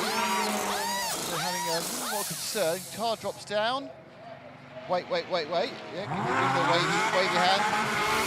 And it shoots back about 7 of these starburst wheel nuts, as you said. There are so many on the apron now. The team is doing this kind of like half recul. So basically, if you've done a full service, you've taken 20 wheel nuts off, and somebody will come out and pick up about 16. So like for every pit stop, there's 4 more nuts wandering around bits of the pit lane, and occasionally they get pinged off people. It's like, yeah, we picked them all up, we didn't see those 4. So, yeah, all right then. But I think there's also, you can see the very efficient IMSA officials are bending down every now and again and picking one up as well. But I think there should be some sort of rule that you've got to pick up your nuts if you leave them on the floor. Johnny Mauro has returned from behind the wall in the RVA Graphics Motorsport Audi. That's the number 31 car. Now, well off the pace, of course, in TCR, but this is a long race. Effectively, this turns into, I suppose, a test session, but that's really important for them to get some miles under the Michelin tyres. Joe Bradley just into the pit lane brings us another BTO pit lane report with the news on the pole sitting car, which came into the pit lane, and when it was at the sharp end. What was going on there, Joe? Well, I've asked the engineer. He told me it was a minor issue. He wasn't going to expand on that, but Jan Halen sat behind him, just caught sight of me there. Your car came into the pit, Jan. What was the slight issue? Can you tell us? Yeah, we had a little gearbox issue, but we think it's it's something we can manage for the rest of the race. I don't think it's gonna hinder us for the rest of it. So a little bit of this is let's say the driver still being new to the car, and something that it's part of the learning process. But we feel really good about how everything's running, and we don't foresee this being an issue for the rest of the race. Yeah, when you say manage, do you mean you have to drive the car slightly differently? No, it's more so understanding how the car works, and like I said, it's just a bit of learning for Luca, but he's doing an amazing job. He's showed up here last week and was immediately comfortable in the car, and he's got great pace, and he's a super nice guy, and I couldn't be more excited for him to be in the car, and he'll drive it through the field here, and I think we're going to be just fine. You've hit on something that's very key in this kind of sports car racing or endurance racing, is making the car comfortable. It might be comfortable for Jan Halen, but it might not be any way, shape or form comfortable for the AM driver. And so is it always a compromise from the pro driver like yourself? No, I don't think so. I think especially with the driver combination that we have now, Luca, he is very comfortable in the car. He's extremely fast. So we're on the same page there, and it's really nice to work with someone that has that much potential and talent. Makes the job a lot easier for me. Thank you, Jack. That was a pleasure. At the other end of the pit lane, the final 2 GS cars that owed us a pit stop have come in, and Saktal Kalsa back up to 4th again for his debut for Kingpin Racing. What a stint that has been for that young man. And also coming in, CDR Valkyrie and Brian Locke. And those, I think I'm right in saying, Ryan, were the 2 that had not pitted under the yellows. Yes, from the GS class, that is correct. So they were able to go with those yellows just over an hour. I mean, closer to an hour and 4 minutes. So that gives us some idea of what to anticipate if we should get a couple of yellows during each of these upcoming hours for, you know, what these teams can accomplish from a fuel mileage perspective. Two relatively new teams here to the championship. We've seen Kingpin in the IMSA paddock just briefly at the tail end of last year in VP Challenge. CDR Valkyrie brand new to this. Let's look at these two coming into the pit lane, and this... Wow, only just made his pit box. Yep. Proving that the turning circle of a Porsche GT4 RS Club Sport, pretty decent to get it manoeuvred back into the pit box. They're almost turning at a 90-degree angle and then 90-degree again. And it was the legendary Morrow holding the camera down there, and he doesn't usually back away. So when that car came in at that jaunty angle, he did something very unlike him, and that was beat a hasty retreat. But he gives us some amazing pictures down in the pit lane, some of those creative angles that you see. He is one of a kind. Just checking those Porsches, because, well, yes, 27 laps both of those cars did, so they indeed were all the way from the start of the race. Eric Powell still out there as well, of course, for Victor Gonzalez Racing Team. He's not pitted yet in the Hyundai Elantra, helped with the full course cautions. So 27 with a little bit of help, so what do we think, maybe 24, 25? 25, I reckon. Yeah. Yeah, maybe, and that puts a big question mark going, can you go an hour under green? Because this is what it came down to last year. Not the GS cars, absolutely not. Well, normally no, but Riley Dickinson proved He did. when the Kelly Moss Porsche that it can be done. And Robin Liddell has done it in the past. Exactly. Well, trust the Scotsman to minimise. Well, they told him how to pay for his own fuel. Exactly. There you go. That's all you need. Sorry, Robin. Andrew Davis in that car. Great to see him back in the paddock as well. Added in as the third driver here. And had a chat with him in the Apex Cafe where everybody goes. We should actually just set up a broadcast point there by the door and just wait for people to come by. The Breakfast Club. Oh, that's very good. The breakfast show with Marine and Heiner. Yeah, absolutely. You could bring your LPs and play some tunes for everyone. And just ultimate bacon, isn't it? It's just bacon all day. Bacon, bacon, and more bacon. And back to my point about Andrew Davis, he was just loving being back in the paddock. Robin Liddell's always great value to have a chat with. Member of the British Racing Drivers Club as well, as I think his father was, if I'm not mistaken. Let's get back to the battle at the TCR, head of the field. So the VGR team car that started pretty much dead last on the field after they were a bit late coming onto the grid, and that has gone straight through. So at the moment, that is still the car that owes us a pit lane visit for the Eric Powell in the number 99. His team car, the number 18, is with Joe Bradley for this BDO pit lane report. Yeah, relatively standard insofar as driver change and fuel. However, no tyres for the 18. They're going to save a little bit of time. The driver change is done. The car is off its jacks, and the good news is that it's almost full. We've got fuel dripping out of the hose. It wasn't quite on there fully. It's one of those dual fillers. It's one of those dual fillers where one of the pipes got the fuel going in, the other pipe alongside it is where the breathing aspect of it comes, and he didn't have it on quite fully, so that took a little bit more time than what he would have liked. In comes the leading TCR car, the number 99, the sister car to the 18, which you've just described, and I think it's going to be the same tactic. In fact, tyres. It's not. A slight change here. Note, they are getting tyres, certainly the left front. Fueling going in. Joe, I don't understand why you wouldn't put tyres on if you're putting a full tank of fuel into that other car. There's no time deficit because you do the two front tyres in bags of time before the fuel's done. Are you sure that they put front tyres on that 18 VGRT car? Yeah, pretty sure. No tyres whatsoever. And he's a one to ponder on then. Front left only on the 99. No, they put front right on as well. Ah, did they? Right, missed that one. Yeah. Yeah. All right, so front, yeah, that's understandable. The rear tyres do very little other than sort of, you know, get the car to rotate into the corner and stuff. So the front tyres, though, they are steering and driving the car, so you really do tear them up, especially on the back. How good do those turbocharged Hyundai 2-litre engines sound when they're being revved away? Is that any relation to the WRC? No, different. However, it is going.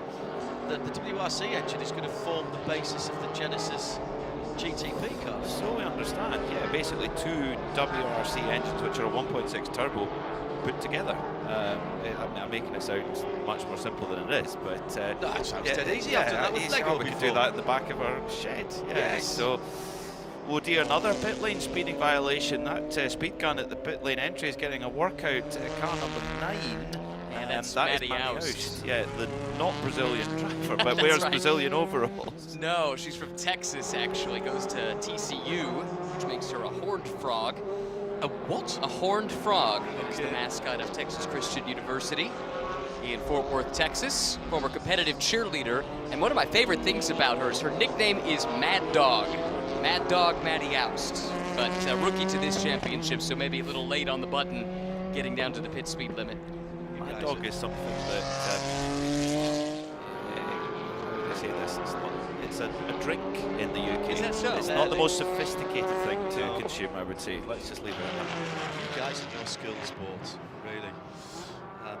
Every time I seem to turn the television on here, the school sports of some description going on. The horned frogs.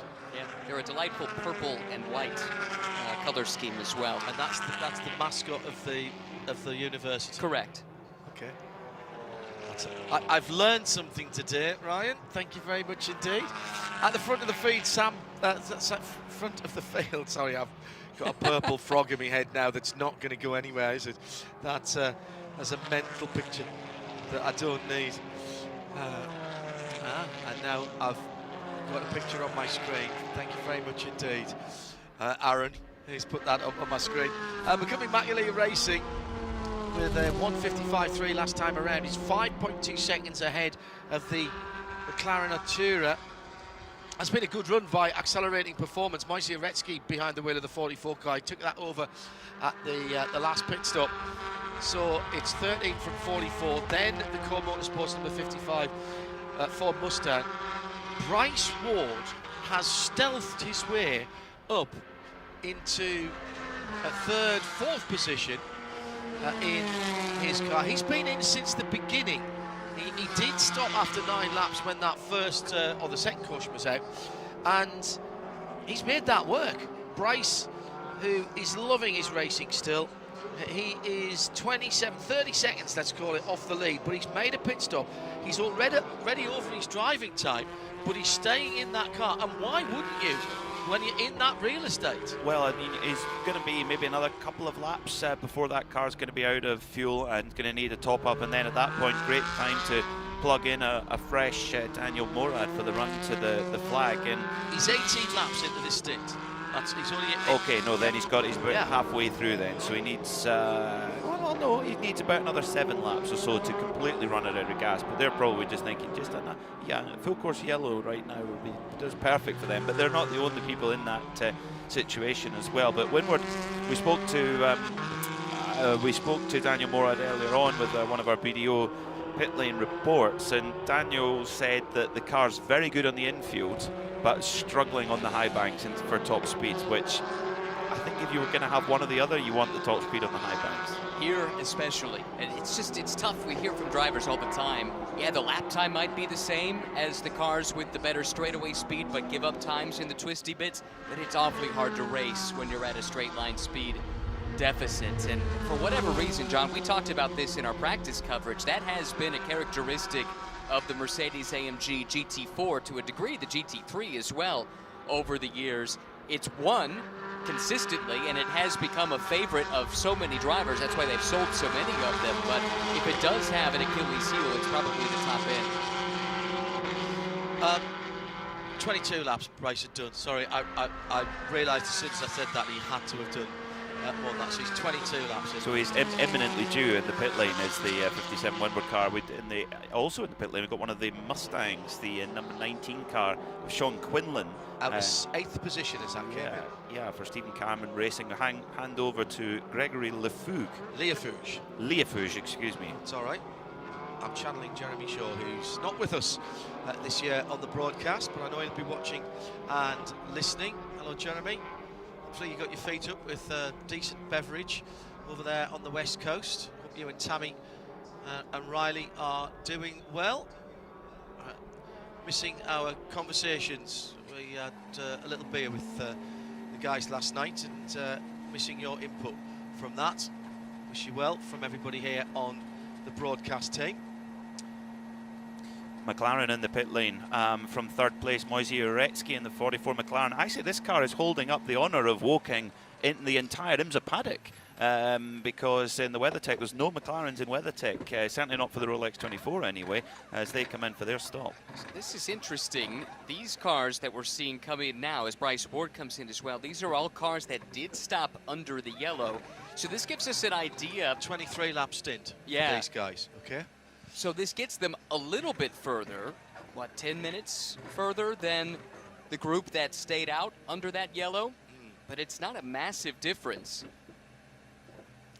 It's just going to stagger back and forth, and it's really going to depend how many yellow flag interruptions we get, or indeed not. How many and when.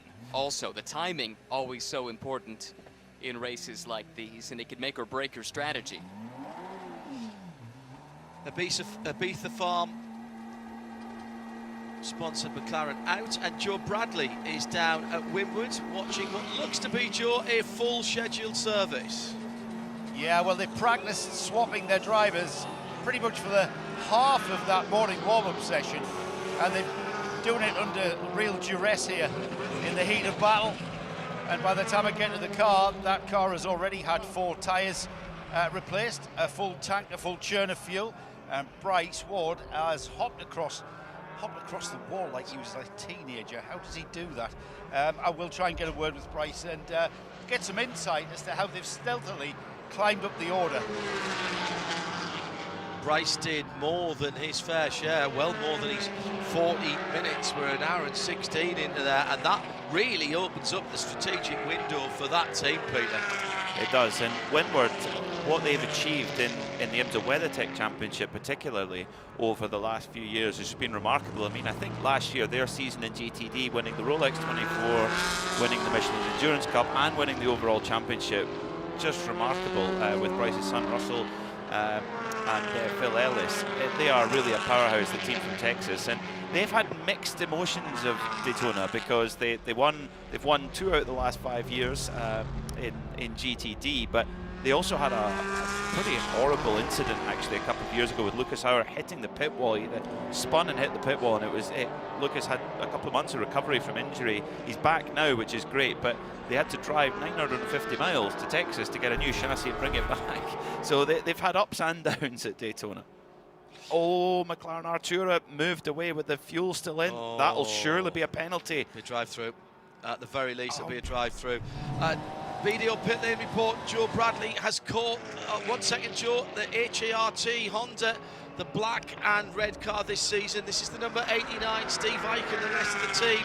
And it's Steve behind the wheel, and that car is going slowly on the infield. He's done a quick Control-Alt-Delete as he goes to the kink. And also for the eagle-eyed round the circuit here, listening on 107.9 FM, and thanks to Mike and Leah and the rest of the crew for getting us on the PA and the circuit radio. Keep an eye on the 1 or 2 of the TCR cars that's blowing a little bit of smoke out there as well. Right, Joe, sorry about that, but we are now back to full operational capability on the Hart Honda, so that means Joe Bradley can speak. I'm guaranteeing you, even before you open your mic now, Joe, is that Bryce has got a big smile on his face as he's ready to talk to you. He did, but that's because he saw it was me who was going to interview him. Bryce, Heidov's just saying how you were smiling, and I can't, yeah, he knows you well. I've got to say, mate, you were quite stealthy there, just easing your way through the field. It was absolutely stunning. Thank you so much. Just first of all, a shout out to the broadcasting crew. What an amazing job you do, guys. Thank you so much for everything you do. And just a shout out to my friend who's got problems, the Saunders family. Our heart is with you today. But yes, it was such a beautiful race. The car was so well balanced. Unfortunately, I was a little bit back there, and I had so much speed in the infield, but just couldn't make use of it. And once I got out of that, man, the car was just flying. And a huge shout out to the engineers and the crew. What an amazing job, and the pit stops here was fantastic. So I'm so excited. I mean, I'm like it's just like a kid with a new toy. Honestly, it's been amazing. It looked great. It looked like everything was working. Plus, I want to ask you, did you have to? I mean, you seemed like you stretched that stint right to the limit. Were you doing any fuel saving to do that, or were you just going for it? No, I was pushing. I was pushing as hard as I could, and I knew Daniel was going to be in behind me, and so if I could turn it, I turned it over to him in fourth, which is obviously there's some pit stop stuff that's going on, but man, I was so proud of that. So I'm going to leave it to Daniel to bring it home now. I think if I need to get back in, I'm keen to go, but I think Daniel's probably got it from here. And we refueled. Didn't take any tires, and the back had lost a little bit of traction, but man, that car was beautiful, so I love it. Well, after the stint you've just put in, Bryce, they may redo the strategy and put you back in.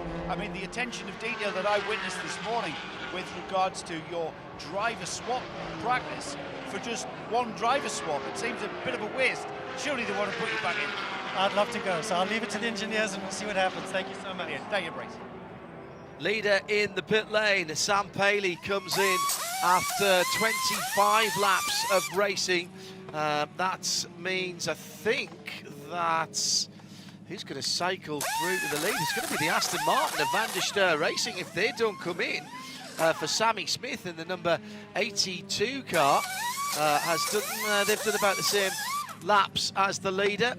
The pit stops continue, and I'm afraid our thoughts, Ryan, for the McLaren Artura have been confirmed by race control. Yeah, that one was pretty straightforward. They did leave the pit with equipment attached. It was the fuel hose, as we saw on our pictures and described with the audio. So the drive-through penalty to Moise Uretsky, who had a top 5 run going, at least on his strategy, as that team makes the switch to this new car. They've run a couple different brands over the years. And also, by the way, in case you were wondering, they raced under the Baby Bowl Racing moniker last year, but it's still the same accelerating performance team that's servicing the car. My understanding is that a certain Austrian-based, bovine-inspired with a red tint racing car company asked them to please stop. And so they did, to drop the bowl and the racing from the name. So they go back to accelerating performance this year.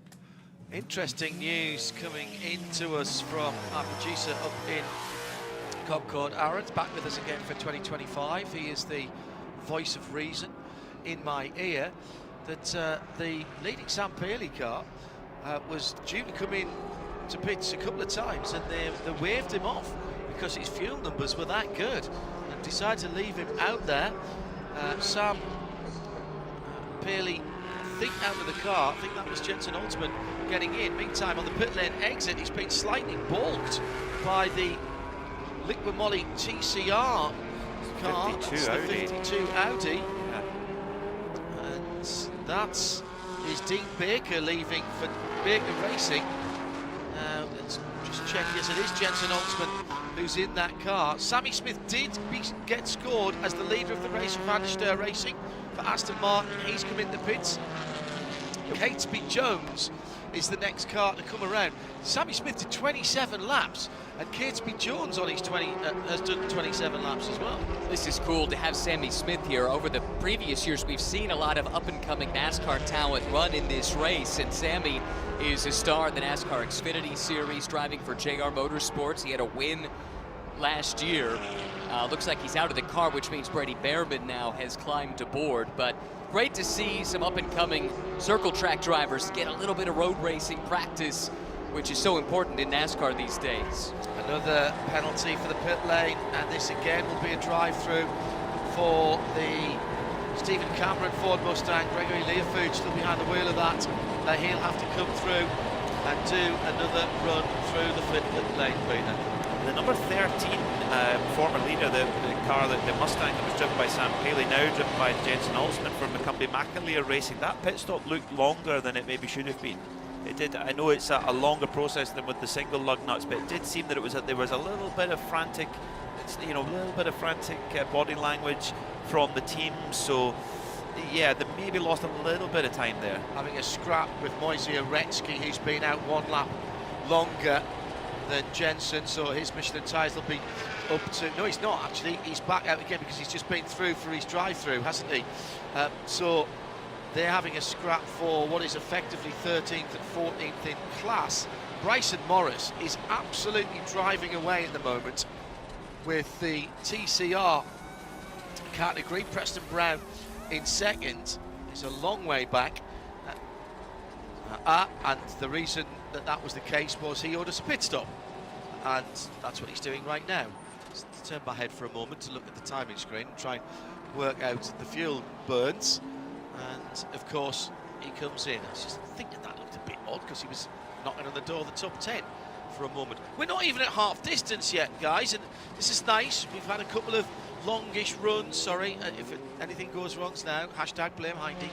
At IMSA Radio, hello to Alan Prosser. Just got home and had, oh hang on, he's had a chippy tea with a battered sausage, chips and curry sauce. A bit late on parade. I'm going to put you at the back of the grid for that, Alan. Nice to know that Lanzarote Camel is back in again. King of the screen grab. What would we do without him? At IMSA Radio if you want to get in touch today or tomorrow. One other penalty quickly to pass along. Bad news for Stephen Cameron Racing fans as Greg Leafouche will be forced to serve this. Sean Quinlan started that car, but they also were found guilty of leaving the pits with equipment attached to the car, and it looks like they are serving, or they have just served that penalty, I believe, or perhaps they still need to come in this time by. But in any event, right now shown in 12th, but they won't be there for long. The ebb and flow of racing, Peter Mackay. Morgan Burkhardt cycling back to the front in the number 67 CSM Porsche, and Luca Mars, after the problem with the gearbox earlier on, he did 2 very slow laps and then sent him back out again after the pit stop. He's now only 4 seconds off the lead again. That is quite extraordinary. It is, yeah. As Jan Helen said, he's a young talent that's seriously promising, and that's so true. If Jan rates him, he must be good. Exactly, yeah. Jan's seen a lot of very strong drivers over his days, and is a very strong driver himself. So yeah, those 2 Porsches looking strong. I think they've potentially got pace in hand. It's not that they aren't showing it. It's like that the start of the race hasn't gone perfectly. Certainly not for the 28 RS1 car with that gearbox issue. And the thing is, the gearbox issue, it can pop its head up again. That's the thing is, so they're not out of the woods with it. So it is hanging in the balance a little bit. We're going to have this stagger of strategy, though. Of course, and we've got to remember that is that they're off sequence. They're one of the cars that pitted at both of those Porsches, the 67 and the 28. They didn't stop at that first yellow flag. Yeah. So there's about a 9-lap stagger or something like that. It's about right. 7 cars in total out of the GS class stayed out during that second caution. That was the first one where the pits actually opened up, and 5 stayed out in TCR. Well, I've been caught twice by that now. Luca Mars orders a pit stop. I was just refreshing the strategy screen, and comes into the pits now for the RS1 Porsche, and that means that Billy Johnson will go through in a second and sets the fastest lap of the race. Billy Johnson back with us in IMSA competition. Great to see and hear him earlier in our countdown to green. So Morgan Burkhardt leading by 18 seconds. He's 14 laps into his stint. Luca Mars pitting. Well, I think that was early for Luca Mars, so that could have been another problem. And they're working on that car. Again, filling it from the front. That's been done. And it goes. But I reckon that was only 19 lap stint for Luca that time around. So we might have to send Bradders back down to pit in. They're using the pit stall that will be occupied by Porsche Penske Motorsport and their number 6 car. I do notice that 1 or 2 of the the teams, including Brian Hurd at Autosport, have actually put their own banners on the wall. The 76, 98, 18 and 99 VGRT cars, 18 and 99 as well. Oh, hang on a second. Never a good day when a part of the car is doing a different lap time from everyone else, and it's the Aston Martin number 71. Can you believe it? Andrew Davis and Rebel Rock Racing, and that car's not just out of the pits. So what's happened there? Andrew has been out for 23 laps. Yeah, that is extraordinary. Left rear, and of course the diff will not really want to let him drive, and the wheel and tyre is off. The Michelin tyre, I think, is still inflated, although there's an awful lot of pickup on that tyre, and Andrew is a long way from home because he's just coming out of turn 6, driver's left, going on to the infield. Can you believe it? They had done such a good job at the start of the race with Frank Depew more than pulling his weight and staying on the lead lap. They used the strategy call well, and how does that happen after 20 odd laps? That's heartbreaking for that crew, for Robin Liddell, for Andrew Davis and for Frank Depew in that beautiful British racing green Aston Martin with orange accents on it, almost like the GTE Pro cars of sort of 10 years ago, but oh, that's gutting. But I tell you who's this could play really in the favour of is the 59 Core Mustang, because they've now got Billy Johnson, former Ford factory driver in the GT program many years ago. He's only been in the car for 5 laps, so with this yellow flag, I'm sure a lot of the GS cars will come in and pit. That will keep them up the front, and you got a fast driver on board. You know who I think this really helps is RS1. They just made their pit stop. So that means if the bulk of the GS class pits, as we expect they will, and as long as they stayed on the lead lap, which I believe they did, indeed they did, they should cycle back towards the front here. That could have been right in their wheelhouse, and I think they were in a window to do this on a couple more stops anyway, which might have been why they pitted early, to take advantage if a yellow should come out. But quickly to back up to the Rebel Rock story here, this car was sitting in 3rd overall, 3rd in GS when this incident occurred, and one potential theory here, and I'm just going to throw this out into the ether, but let's remember we have new curbing now in the Le Mans chicane, and maybe using too much of that curbing or being forced up onto it, could it have caused like a hub failure or something like that that would cause the entire wheel to disconnect from a car? Because otherwise, yeah, why would this happen this deep into a stint if it wasn't, you know, something more than simply the lug nuts? It's very strange, and we have seen a few cars with tyre damage, which we don't normally see very often with the Michelin S9M tyre. That's just gutting for Rebel Rock Racing. They were right there. I mean, the Aston Martins, they certainly haven't been in the same conversation in pace as the Porsches or the Fords have, but they were fighting to the front. And Andrew Davis, former champion in the series in 2015, a Grand Am champion back in 2011, drove for Brumos around that sort of time. Drove with Hurley Haywood in the Rolex 24, and yeah, that's such a shame for it to go wrong at this point. And it kind of just shuffles the deck back a little bit, doesn't it? This, like you say, the timing of that yellow flag, I think it's just going to punch everyone back up again for another sprint. Looks to me that just about the entire top 20 was still on the lead lap when this yellow came out. That's in the GS class, so they're now bunched all together. And again, the car I think this helps is the 28 that just made a pit stop and stayed on the lead lap just prior to this yellow. That's assuming cars take advantage of it. Pits are open for GS, and we do have quite a few pit callers coming in. Johnny Palmer. Hello, chaps. Taking over from John Hindhoff in the Ford Performance Global Broadcast Centre. I'm just trying to get up to date to work out precisely which number full course caution this is. I think 3. Yes. Good. So that ties in with the running stats. It's the BMW M Endurance Challenge at Daytona, the opening round of the IMSA Michelin Pilot Challenge, and pits are open then for the GS class. Porsche 67 first that we focus on. This is the Morgan Burkhart CSM 718 Cayman. Let's get to Joe Bradley with the story so far then. No, the 67 car, Johnny, that you mentioned on the pit apron, didn't come onto the pit apron where he is now, mate. He came up about 100 metres further up the road towards pit in. He sleuthed into a pit bay, the team just stood there, and then he realised it's the wrong team, and off he went again. He's a very, very quick pit stop for the 67 Porsche, by the way. He did, I mean, all right, it's cost him a little bit of time, but literally fractions of a second, which he'll be absolutely beating himself up about, but not recognising his pit box. Yeah, dipping into the pit road just slightly too early, then had to jink right and then back into the correct bay. Another chance for us to describe that for you, but Joe was on the spot to spot it first time around. And Ryan, what were you also observing about what cars that stayed out? Well, actually, it's about a car that pitted just before the yellow, which was the 28 that I've been going on and on about, because I think they've just stolen a march on the field. And then some clever thinking from Justin Bellinzoni and that whole RS1 team.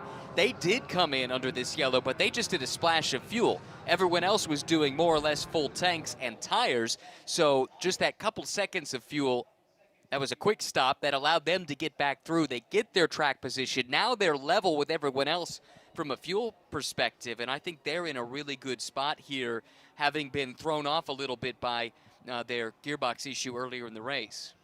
I think another team that have really benefited from this will be the 99 Victor Gonzalez Racing team, who, yes, they were leading when the yellow flag came out, but they were a pit stop behind, basically.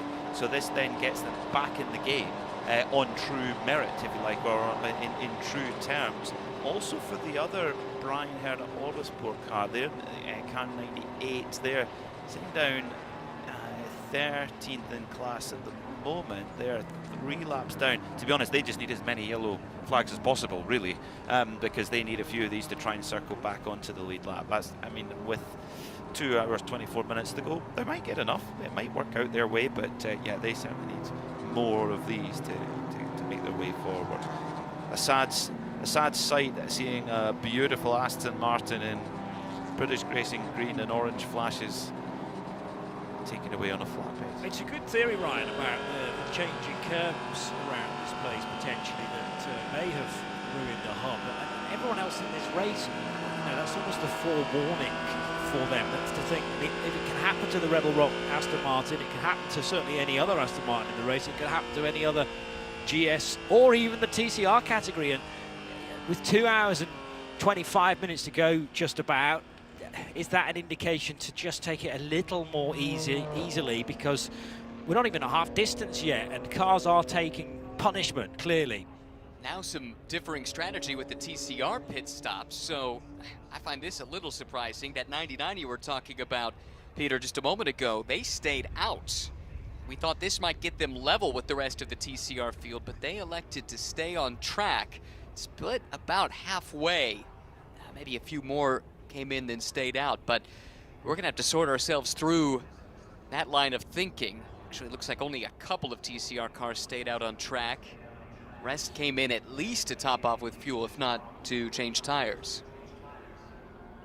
So Eric Powell's Hyundai Elantra stayed out for Victor Gonzalez Racing Team, but the 2 Brian Herter Autosport cars with Kerr Bagajanian came in. So Dennis DuPont and Bryson Morris, 76 and 33, pitting in this cluster. Also in the number 89 Hart Honda Precision Racing's Audi. That's Celso Neto in car 7. The 9 is in for Madison Aust and Dai Yoshihara for MMG in another Civic, car number 93. Joe Bradley's watching these stops with this BDO pit report.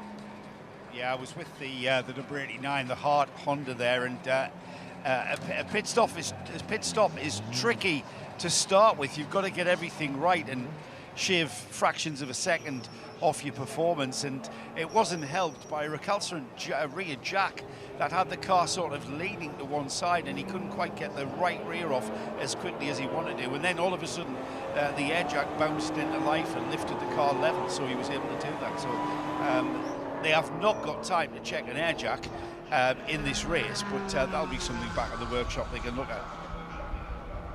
Certainly, and we've also just spotted that the MMG Honda Civic came into pit road. Well, I mentioned that at the time, but the hood, the bonnet went up briefly. It looked like that might be a longer problem than it turned out, but Daiho Yoshihara bringing it in. And there's a spin for the 89 Audi, which is gone straight on at the International Horseshoe. So that will continue, no harm, no foul, but difficulty again for the 89 car, the Honda, I should say, into the International Horseshoe. But if you're going to spin, better to do it, I suppose, under caution, where you lose far less time.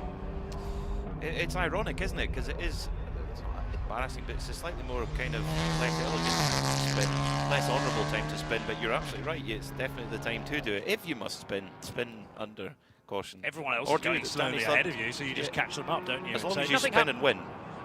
As long as you spin and win. Counterpoint, if I could.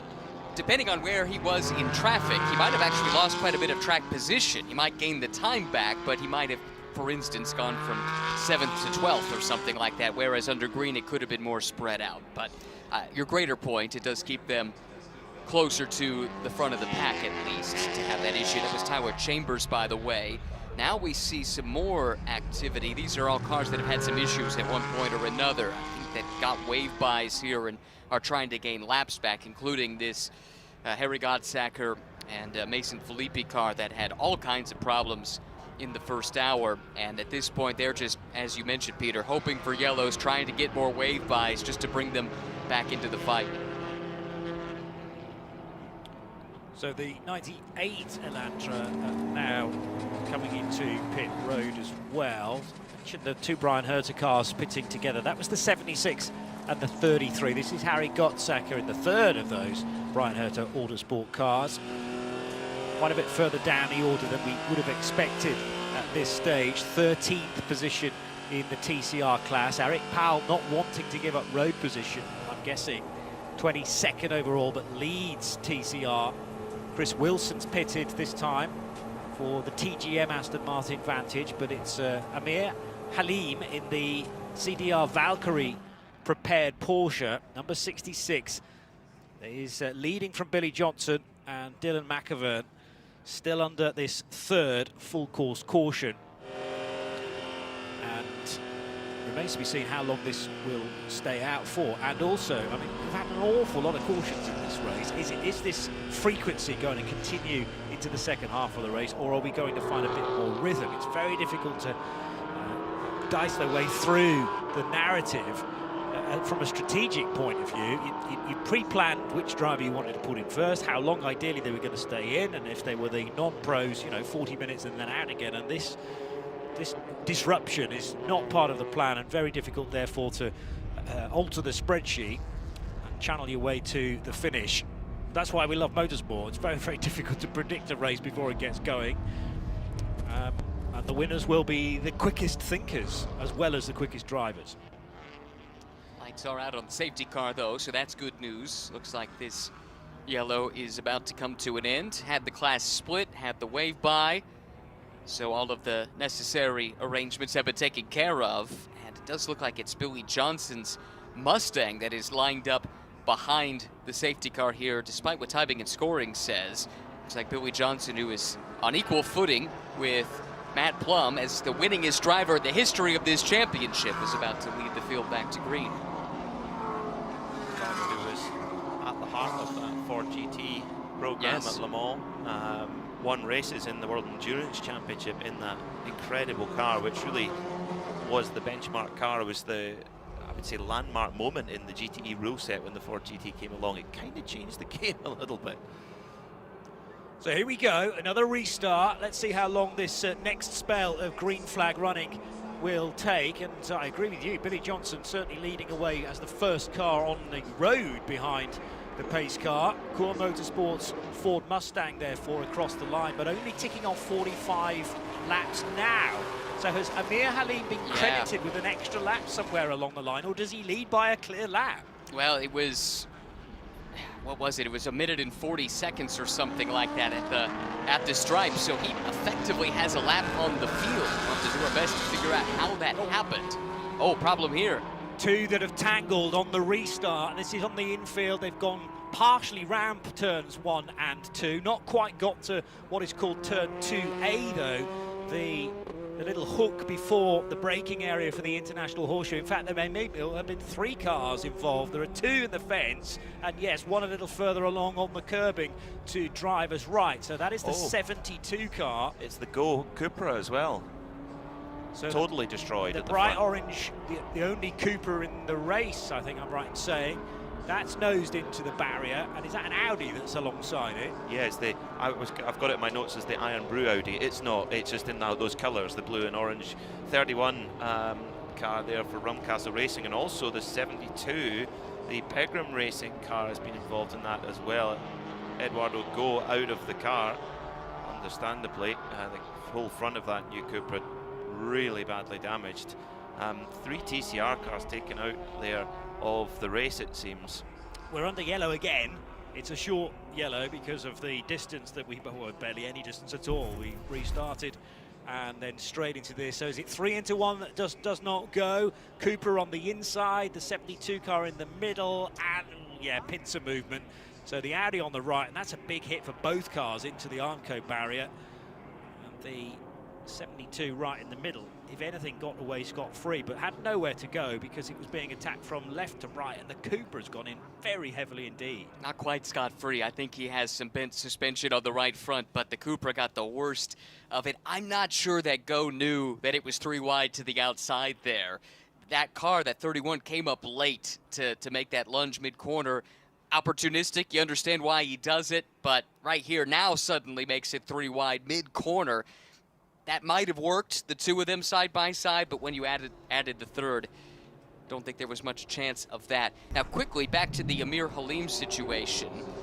So somehow, that car ended up effectively a lap ahead of the rest of the GS field. Now, I believe that should resolve itself here. There should be a wave by of the GS field now at the start of this yellow to get them back on the same lap as their class leader, but that was very strange, and if it had stayed green, CDR Valkyrie seems like they would have pulled a blinder on everyone. Well, they're the only team to have only stopped once in GS, so that could also be a factor, potentially. But yeah, it is a weird one there for Amir Halim, but they'd been since. It's a strange, yeah. So Brian Locke started the car for 27 laps, and then Amir Halim drove for 19 laps. Yeah, that's right, making up a total of 46. So, yeah, very, very strange. It could well just be that they've had one stop and others have had 2 or 3. Let's just head to Joe with a video report about the 71 Aston Martin. It's back, at least to the pit lane. Yeah, I mean, this is a car that was, Robin Liddell's just walked in front of me. This was a car that stopped out on track, and Andrew Davis brought the car back and looked absolutely fine. So I'm really puzzled. Robin might be able to shed some light. So we saw your car out. It's what, sorry? It's missing a rear left wheel, I think. So your car, the 71, was missing a wheel. He's made it back to the pits, or have I just dreamt that? No, you didn't dream it, unfortunately, but it's too bad it wasn't a dream. Andrew complained of a vibration about half a lap before. There was no other indication we had a problem. He was pretty well into the stint. In fact, he was coming in probably within 5 laps, so it wasn't a loose wheel or anything. Anyway, coming out of turn 5, obviously the wheel came off. It basically sheared the wheel just around the spokes, just outside of the hub. So unfortunately the wheel broke. And I was very lucky, I think, that it happened where it did, because if it happened on the banking, there's a good chance he would have destroyed the car. So, yeah, very lucky, really, in a way, but just a real shame for the race, because we were doing okay up until that point. I think we had a good car.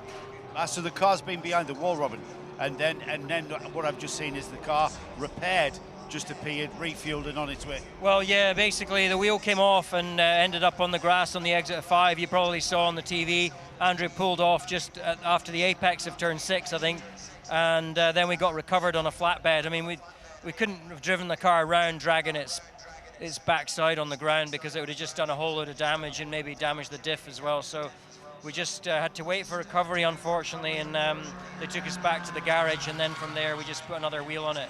It was pretty straightforward once we got it there, just put it in the air and buzzed the broken wheel off the center and put another wheel on. But yeah, it's a bit, I mean, obviously, you know, it's a bit of a freak situation. I mean, the cars are only this car is brand new, the wheels could be maximum a year old. I mean, in any case, we've got a very experienced tire guy. I mean, one of the guys I've worked with since 2010. So every time those wheels come off the car, they get inspected and cleaned, and you know, it's yeah, we're gonna have to crack check everything after this event and see where we're at, because that's a freak. I've never seen that, to be honest. It's a strange one, Robin. I mean, this series is so competitive, isn't it? When you lose time that you have, even a 4-hour race, you're out of contention. So where do you psychologically lift yourself to drive the car? Well, you know, it's just like we're 4 or 5 laps down, so realistically, if it was a 24-hour race, we got a shot to get back in the hunt, but not in this race. There's only 2.5 hours to go. I mean, you know, mentally it's not really an issue. It's just frustrating because, you know, this championship, as all championships, reward consistent finishing, and this is where we've struggled in the past. You know, we had a great season in 2023. We won the championship on the road only to be denied it after the fact.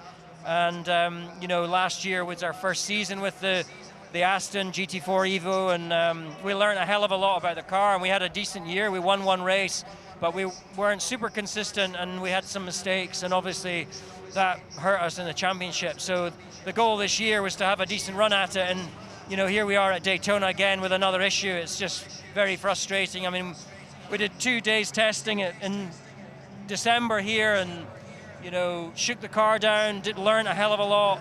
Obviously the Aston and the Mustang are on a bigger front tire this year, so they're on the same tires now as the BMW Square all around, and some of the other cars. So we learned a hell of a lot about it, and we thought we had a pretty good race car and a lot of mileage.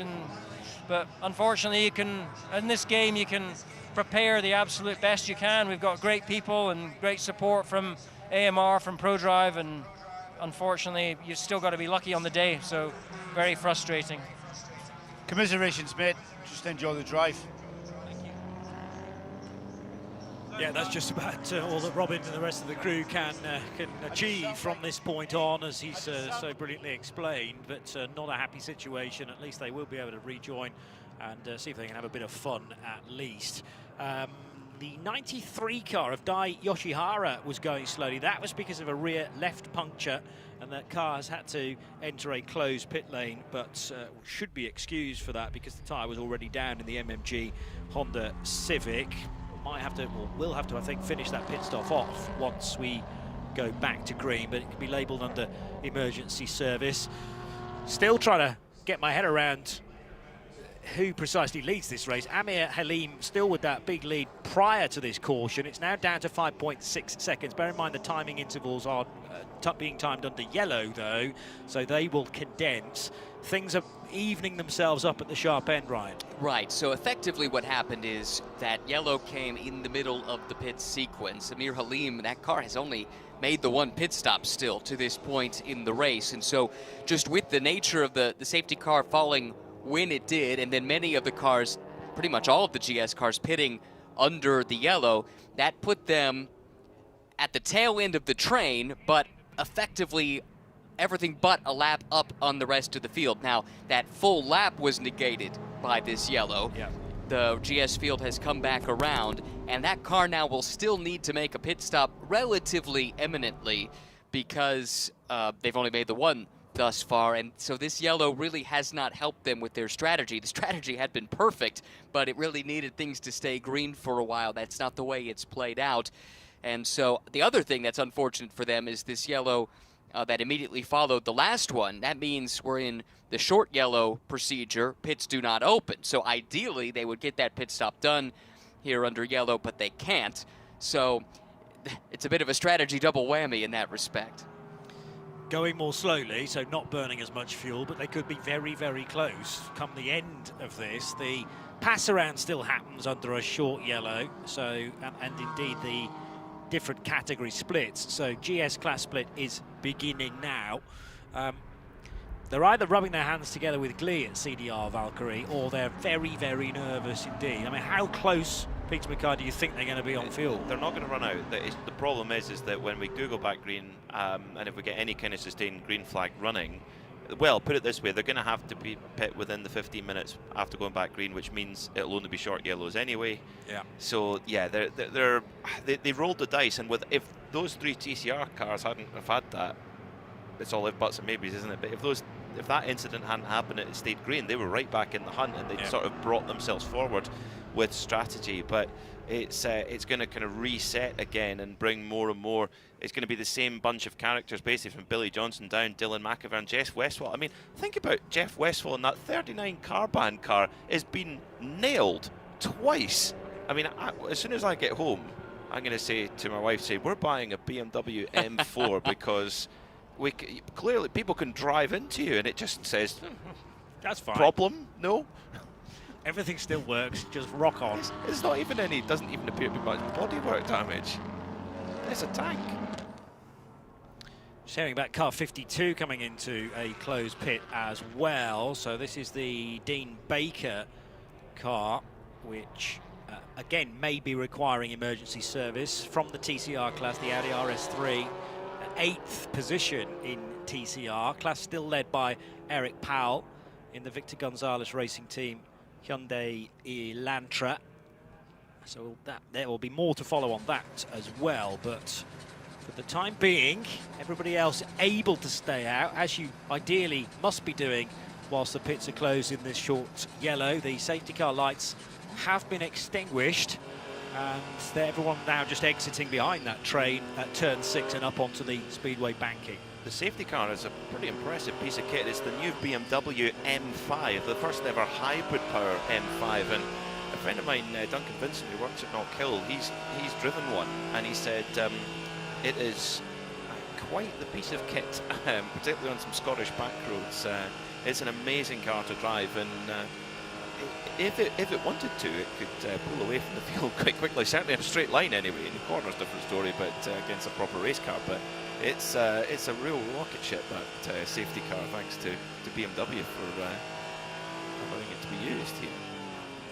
Well, very often the complaint from race drivers is that the safety car just is not going quick enough. I mean, given in the right pair of hands, which I'm sure it is this weekend, you won't necessarily have that argument, although at a restart the idea of the pace car is to dictate that pace and make sure that the field is condensed nicely for this single file restart. We've had a number of attempts at this now in a race that's not even still halfway through, but far too many problems for a number of runners, some of which have cleaned cars out entirely, others that are walking wounded, and will hope still to get to the finish. But now the Amir Halim-driven CDR Valkyrie Porsche is under huge pressure at this restart as the pace car peels off into pit road, and that Porsche then is ahead. It's going to be side by side though for second position around the outside for Billy Johnson, clearing some traffic. The Turner Motorsport Dylan McIver BMW M4 is in third position,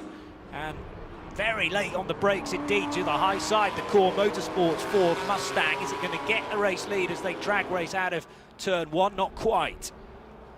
So down into the International Horseshoe. It's all about that fight for second position at the moment. So the Valkyrie Porsche given a little bit of breathing space. How long can it stay in the front there?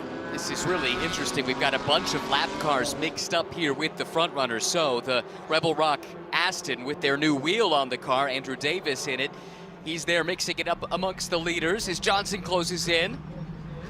So front wheels of the Mustang level with the rears of Halim's Porsche, but there was no way through there. However, on the exit of the Western Horseshoe and now dive bombing up the inside of turn 6, the Mustang will get the true lead now. Of course, in the previous restart, it had road position. It looked like it was the race leader, but the Mustang gets the pedal down and starts to extend that lead. Oh, door banging though on the Speedway turn 2, because on the inside line, that is some of that lap traffic, is it not? The 12 car not actually on the lead lap. No, that's the Rafa Toyota just door banging away with the Valkyrie Porsche and the Rafa Toyota hard on the brakes into the Le Mans chicane and moves back in that position. But a key penalty just coming up on our screens now, the 67, that Porsche, former race leading Porsche, has got to drive through for the improper pit procedure, which is what Joe Bradley noticed when it went into the wrong box and then drove away again. But there's even more penalties galore, Ryan. Oh, and even more action on the track. Let's see. So car 66, improper final wave by. Same for car 43. Car 66. Now we know how Amir Halim stole a lap on the field. That would have been the improper wave by. So they've got a penalty plus 3 minutes 48 seconds. Same penalty coming to the 43 car. All this happening while the battle is as fierce as ever on the circuit, Johnny. Yeah, Porsche really losing out there of Halim, and that might have been just at the point where he was getting the news that it was going to be a 3 minute 48 second penalty. You what? And then he forgot to brake and turn in at turn 1. And meanwhile, the very battered Rafa Supra, which, as we've established, is not on the lead lap, but it was still interfering with those front runners. So race leader is KUA Motorsports Ford Mustang from the Halim Porsche. Well, at least that's the order that they crossed the line in, but that Porsche will have slipped down a number of positions. And here comes the cavalry, because Daniel Morad's Mercedes for Winward Racing probably up to second now, ahead of Dylan McIvern's Turner Motorsport BMW and the LAP Motorsport Mustang of Clayton Williams involved as well. The heritage livery of the 1990s that Peter Mackay and I have been loving from the British Touring Car Championship. That's the Turner Motorsport BMW involved in this leading gaggle as well. But Johnson at the moment is clear up the road and gone to the tune of nearly 3 seconds, P-Mac. Billy Johnson has checked out in that 59 core Ford, while the others bicker. Behind him is the Turner, the number 17 JDC Miller Porsche of Mikey Taylor. So much more straight line speed than the Winward Mercedes on the high banks there. So Mikey Taylor on the move, winner in this race in the TCR class last year, champion in TCR last year. They've moved up to the GS class and looking really strong. Coming to the front, the JDC Miller crew being chased hard though by the 30 Mustang of Clay Williams. It's Mikey Taylor who's made all the ground, you know. As they crossed the line last time around, he was 6th. He's now running 2nd with Daniel Morad, and they're virtually side by side in the tri-oval as well. Johnson then will lead at the end of 52 laps, and he now has a 4-second lead over the charging Mikey Taylor for Unitronics Porsche, and right on his tail, Winward Racing's Mercedes of Morad and Clayton Williams in 4th position. Amazing stuff. I mean, Billy Johnson in that Mustang. I mean, 4 seconds in a lap. That is, at this level, that's mighty, mighty impressive. But Mikey Taylor in that Porsche looks to have great speed too. And you know for sure that Daniel Morad, whatever there is to get out of that AMG Mercedes, he's going to drag all of it and maybe 1% more for good luck. Just ticked over the halfway marker. You'll tune to RS2 IMSA Radio. This is live coverage of round 1 of the 2025 IMSA Michelin Pilot Challenge, named the BMW M Endurance Challenge at Daytona. And it's been a tricky race to navigate so far. So many stoppages and so many full course yellows, which have generated sometimes pit stops, sometimes no opportunity to stop, even though cars might be needing fuel. And now a real jumble up of the order in amongst the top 6 in GS. Not a great deal has changed from the caution to green flag in TCR, with Eric Powell still leading that category. In fact, it's Hyundai Elantra's 1st, 2nd and 3rd, because the two Brian Herter Autosport cars that were doing well prior to that previous caution pitted together, and Bryson Morris and Dennis DuPont stayed on board in each case. They're running 2nd and 3rd behind the Powell number 99. You can't tear your eyes away from the fight for 2nd, 3rd, 4th, 5th in GS at this stage. A good draft around Speedway turn 4 to complete the lap here for the McLaren. And this is a little further down the order. The Jeff Westphal driven BMW was in that good position as we discussed coming to the restart, but the BMW just has struggled for pace here at Daytona going back to Roar weekend. They've done some clever strategy to get in the mix, but that car getting shuffled back, that was, according to timing and scoring at least, Moise Uretsky who made that move to take the McLaren up another position. That was for the 9th spot. And Westfall's got his hands full now with the recovering Greg Leofouge. That car had a drive-through earlier in the race, but now fighting their way back through to the top. And that BMW, of course, is a brand new car, Evo car, and in general we see with balance of performance formulas, in general when the car is brand new, the balance of performance is usually a little bit on the conservative side, normally. So they are a little bit behind the 8 ball, but it just shows you with a bit of strategy and a full course yellow going your way, you can be in there in the fight. And I repeat again, that 39 car has been drilled from the rear twice. How it's still in the race after one of those incidents, I'll never know, but 2 of them, almost unheard of. Still managing to be the best placed of the BMWs as well, remarkably. As we take a look here at the fight for the lead in TCR, Eric Powell, who owes a pit stop, I would think, fairly imminently. That VGRT team, they've been on an off sequence really from the very beginning, having been forced to the back of the pack due to missing pre-grid. Right now doing what he can to keep the fellow Hyundai runner, Bryson Morris, behind. Morris closed in a few laps ago, but hasn't been able to mount a challenge. Maybe just lying in wait, knowing that that leading car still owes that pit stop. Bryson Morris doesn't really have to push it a great deal, I don't think. I mean, he's got a much bigger pit stop advantage. He pitted on that last yellow, whereas Eric Powell did not. There's about 12 laps of fuel difference between them. So Bryson Morris can be as chilled as you can be in the middle of a motor race as intense as this, and wait for that Victor Gonzalez racing car to peel off. Unless he feels like he's being unduly held up, then I'm sure we'll see him really go aggressive and go for it. But Bryson Morris so far seems to have this, and that 33 crew in general seem to have this race under control at this stage.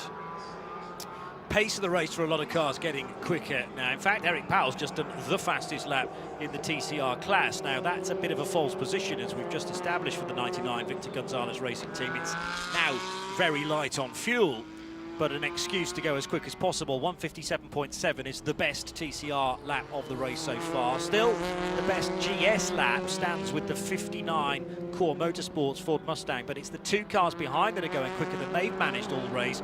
153.9 for second place Mikey Taylor, slicing that gap, which was 4 seconds. It's now 2 and a bit, well, 1.6 actually, according to the latest data, and the 153.8, which is marginally faster for Clayton Williams in the LAP Motorsports Ford Mustang. So those 2 chasing cars are getting closer to Billy Johnson, lap after lap. And Mustang versus BMW now on the backstretch heading into the Le Mans chicane. No contest, unfortunately. Leofouge just drove right on by the Turner car. Now we've got a couple of BMWs running line astern, but we'll see for how much longer. It's amazing just how much these BMWs seem to be languishing on the high banks. I've talked to a few of the drivers this weekend, and none of them were very bullish about their chances, quite frankly. I think they knew coming in that they were going to have a difficult time of things, and that's the way it's played out. BMW, along with the Mustang, a big car, and because it's long, relatively wide, then rotation, I would imagine, can be a little difficult as well. So if you've got a BMW that's not particularly quick on the infield, and nor has it got the straight line speed, that's not, they would argue, a fair weapon to fight with. And it's the polar opposite of what we saw last year with the BMW. Yes. The BMW, they were in the kind of pound seat last year where they were just dominant on straight line speed, but they didn't win the race though. It came down to strategy in the end, and it came down to an amazing final stint for the Kelly Moss Porsche with huge fuel saving done. So there is still tricks to play the way it's been going. But in this, since the last restarts, the Fords particularly have just gone on a tear. Billy Johnson set the best lap of the race not long after the restart at 153.773. That's just been bettered on the last lap by the McCumbee McAleer Mustang number 13 of Jensen Altzman, 153.7. So actually it's the Fords that are on the move. They're in first, third, fourth, and yeah, they're the main cars at the front of the field at the moment. Under pressure is the Dylan McAvern-driven Turner Motorsport BMW, because the Hattori Motorsport Toyota, Zach Veach at the wheel, all over the back of the BMW, and now down the inside. Again, an indication of how little straight line speed the normal BMW has. There's some arguments to suggest that the Toyota Supra is actually a BMW. There's a lot of BMW beneath it, but it's far more svelte and slick through the air, and kind of ends up the Turner Motorsport BMW there. McAvern, no chance to defend. That must be so frustrating for a driver to be there just watching cars just blowing past you on the straight. And sometimes you get those weekends, particularly in sports car racing, where the package isn't there and you just have to get the very best you can out of the result. That's all you can do, and it will come back. It will come to you over the course of the whole season, but it must be so frustrating just being a bit of a sitting duck, really. Our dear friends at Turner Motorsport just sent me a message. I apparently used the word languishing earlier. They say that's an understatement. So, oh dear. They're earning their tacos today, I would say. Yes. But on the plus side, the Renault Laguna throwback livery looks fantastic. It does. And that's a really cool story, too. It came out last year when Turner became the team that has run the most races representing BMW of any team globally. They took that title from Valkenhorst, which is remarkable. That's a huge boast. But yeah, no kidding. But when that press release came out, it had an interesting tidbit, Peter, about the origin of this BMW Turner livery. That's right. Yeah. The Will Turner, when he started racing with BMW 318, he wanted to know I've got to put eye-catching colours on the car, and he loved the British Touring Car Championship. He loved playing the TOCA Touring Car games on the PlayStation, and the Renault Laguna, run by Williams at the time, was pretty much exact replica of that 95 car out there, the blue and yellow car, which had just been passed itself by the 39, which is exactly the same spec, the Carband car. So is the Turner 95 car specifically, I hesitate to say it, but does it have almost some sort of problem? Because it's even been sort of quite easily passed there by another equally spec car. The same car. Yeah.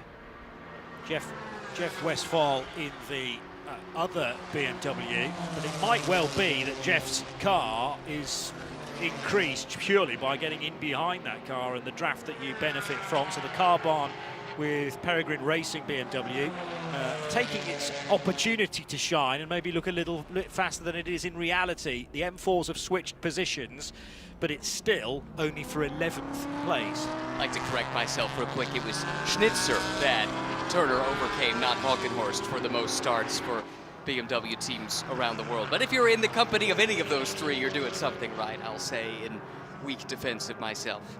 Oh, it's good. I mean, just the mere mention of all of those teams that are associated so well with the Nürburgring Nordschleife. Could you ever get a Turner Motorsport BMW on the rink? Wow, now there's a cool thought, isn't it? Yeah, because the thing is, Schnitzer and Valkenhorst are now no longer associated with that brand. With that brand. Right. Valkenhorst have recently switched to Aston Martin, so that record for Turner is only going to get further out of sight, and it's a remarkable story. Well, starting last weekend at the Roar, where they ran a couple of cars in VP Racing Sports Car Challenge through the Rolex, they have 6 cars entered this weekend. So that number goes up by 6. Well, not this weekend last. So that number goes up by 6 in 7 days. Yeah. That's how prolific Turner has been. Peter Mackay and Ryan Marine and Johnny Palmer in the Ford Performance Global Broadcast Centre. Joe Bradley's our voice from the pits, providing the BDO pit reports, but you've done many laps around this place virtually on iRacing, and you know all about how to go a little quicker from cars in front. Well, I wasn't going to use the iRacing analogy, just the fact that those 2 BMWs that we just saw there, the Carbon car getting past the Turner Motorsport car, and making the Turner Motorsport car looking like it was like carrying a 1600cc overhead valve motor. That was the draft. That was a beautiful example of drafting. And the Turner car came backing him out of the Le Mans chicane and all the way around the tri-oval. It's taken a lot for the Carbon car to make now a good and get that gap really pulled. But at first, it was very hard for the Carbon car to break the toe of the Turner car. The Turner car was coming back. It's settled down now. the car barn's got about 4 car lengths by the time they come back around for another lap.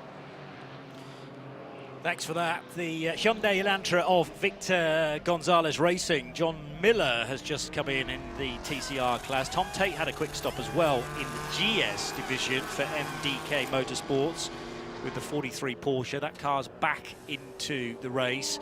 So this, a rare opportunity to make a pit stop when there isn't a caution out there, and it's all about turning the car around as quickly as possible. And Peter and I were chatting off air a second ago. That car should be able to make it in one more stop, right, Peter, fairly easily from here.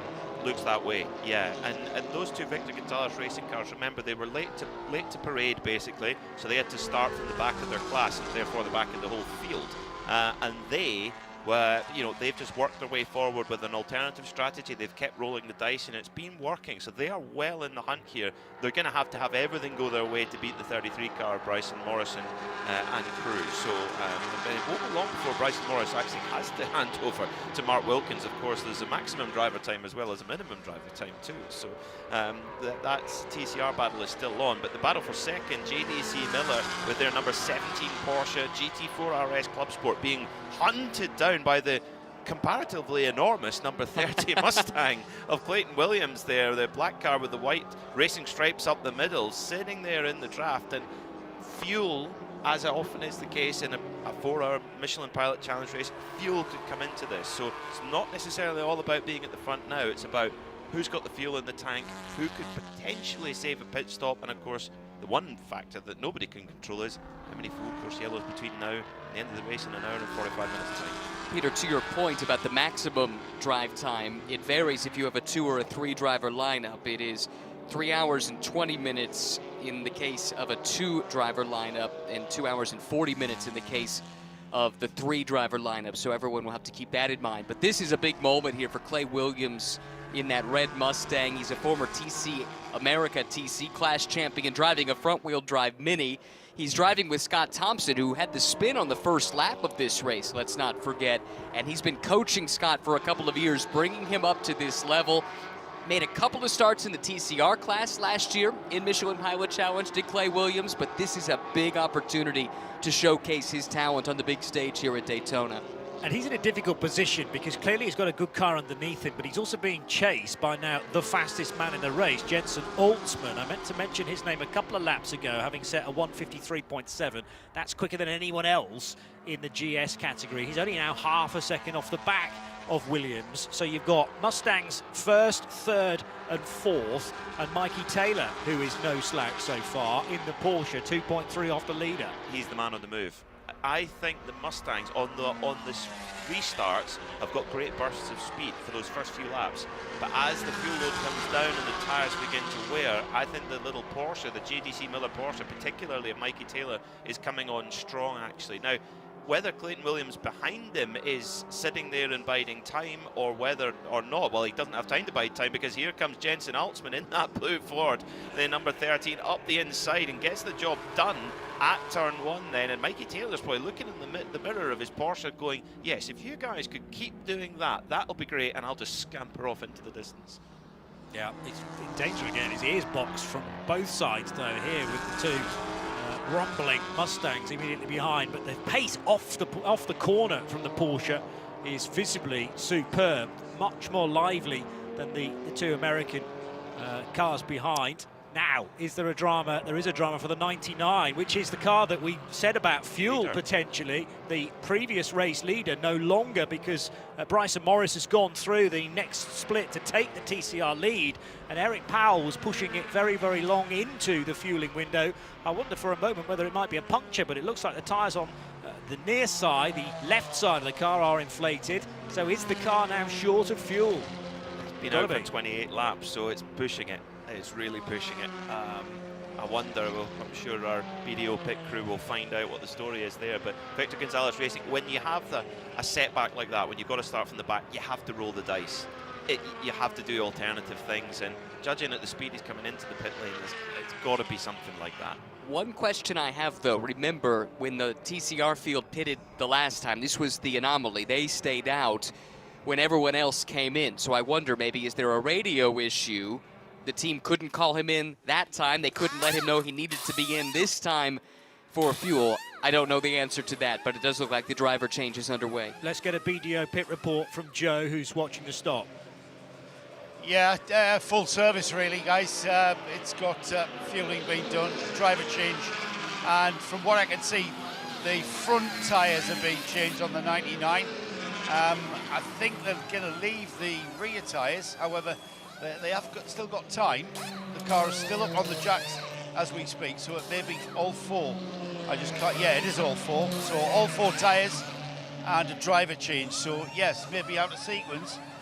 But the 93 is also in out of sequence, if that's the case, and always a bad sign when the hood comes up on the car. So the 93 is in, and just looking over the shoulder of a mechanic, it's a coil pack. Yeah, coil pack issue with these guys. Spark plug coming out of number 1 cylinder. See if I can get a glimpse of it. But yeah, so I reckon they're chasing a misfire, aren't they, on the 93? The 99, by the way, is gone. It's out. Fresh driver, fresh set of tyres, and a full tank of fuel. Okay, well, then we'll see where this 99 fits back in, but I mean, the prospect of a good result had kind of gone anyway because it started the race from the back of the field and they were just trying anything different to get it back into the reckoning. But with that now delay on the in-lap, it's going to rejoin a long way down. And, well, we get a truer picture from TCR with the two Brian Herter Elantras leading the way, but Celso Neto didn't look too far away either through the last split. I think, though, it's all about how the full course yellows are going to shake out. I think this is, yes, it's the 33 Brian Herter Autosport Hyundai of Brian St. Morris. It's definitely their race to lose at this point, but they can get unlucky with the way the full course yellows. Victor Gonzalez are not out of this as the GDC Miller Porsche. Mikey Taylor, he's got two enormous Mustangs lurking behind him as they battle over second position, and Billy Johnson, he's 2.6 seconds up the road. Mikey Taylor had knocked that gap down a little bit, but now actually to be honest, his attention is purely on these two Mustangs having him down. Just hearing about a penalty now for car 66, which was the former race leader Amir Halim, but that car went out of the reckoning a little while ago in terms of a good result. I did mention Oldsman being on a charge, but at the moment the Mikey Taylor Porsche is still good enough on the infield to stay ahead of the blue and black Oldsman Mustang in third. Another car on a charge is the 28 from RS1, which has been playing the strategic game, had that gearbox issue earlier, but they're now at the tail end of this battle. So it's Porsche, Mustang, Porsche right there with Luca Mars back in that car. He shares it with Jan Heywen. This was a moment ago, and I think a little tap from the back. That's why Mikey Taylor had his hands full. Jensen Altsman used that gaping maw of the Ford Mustang to do a little bump and run. One other thing I wanted to cover off real quick. Auto Technic just called one of their cars in. That's the Stephen McAleer and then the dad and lad combo of Austin and Roland Krein's car. Now, Peter, correct me if I'm wrong, but they should be able to make it from here on one more stop, even in the GS class, or at least pretty close. Yeah, looks like it's just under an hour for a GS car. I think if you went on a really big fuel save, you could maybe just hit the hour. So it's all going to come down to whether that yellow comes out or not. And the timing, because they did lose a lap in that, so they don't want it to come out yet, but there is a time by which it could be beneficial for them. So it's become a four-car trade for second position, and I wonder whether there are any other takers as well. Daniel Morad is a bit further back for the 57 Winward Mercedes, but those four you can lump in together for the bottom two steps of the podium. Billy Johnson unflustered by that, though, the chasing pack with the Core Motorsport Mustang away and clear by 2.8 seconds. And Bryson Morris enjoys a gap of nearly 10 seconds over a couple that are very close for second and third in TCR, DuPont and Neto, Celso Neto in the chasing Precision Racing Audi. So the top three just steadily getting further apart there. 99, the earlier race leader for the crew that pitted, and remember they took Eric Powell out of that car. And 99 is now driven by Tyler Gonzalez for the Victor Gonzalez Racing team. Oh, problem again for that 93 Honda.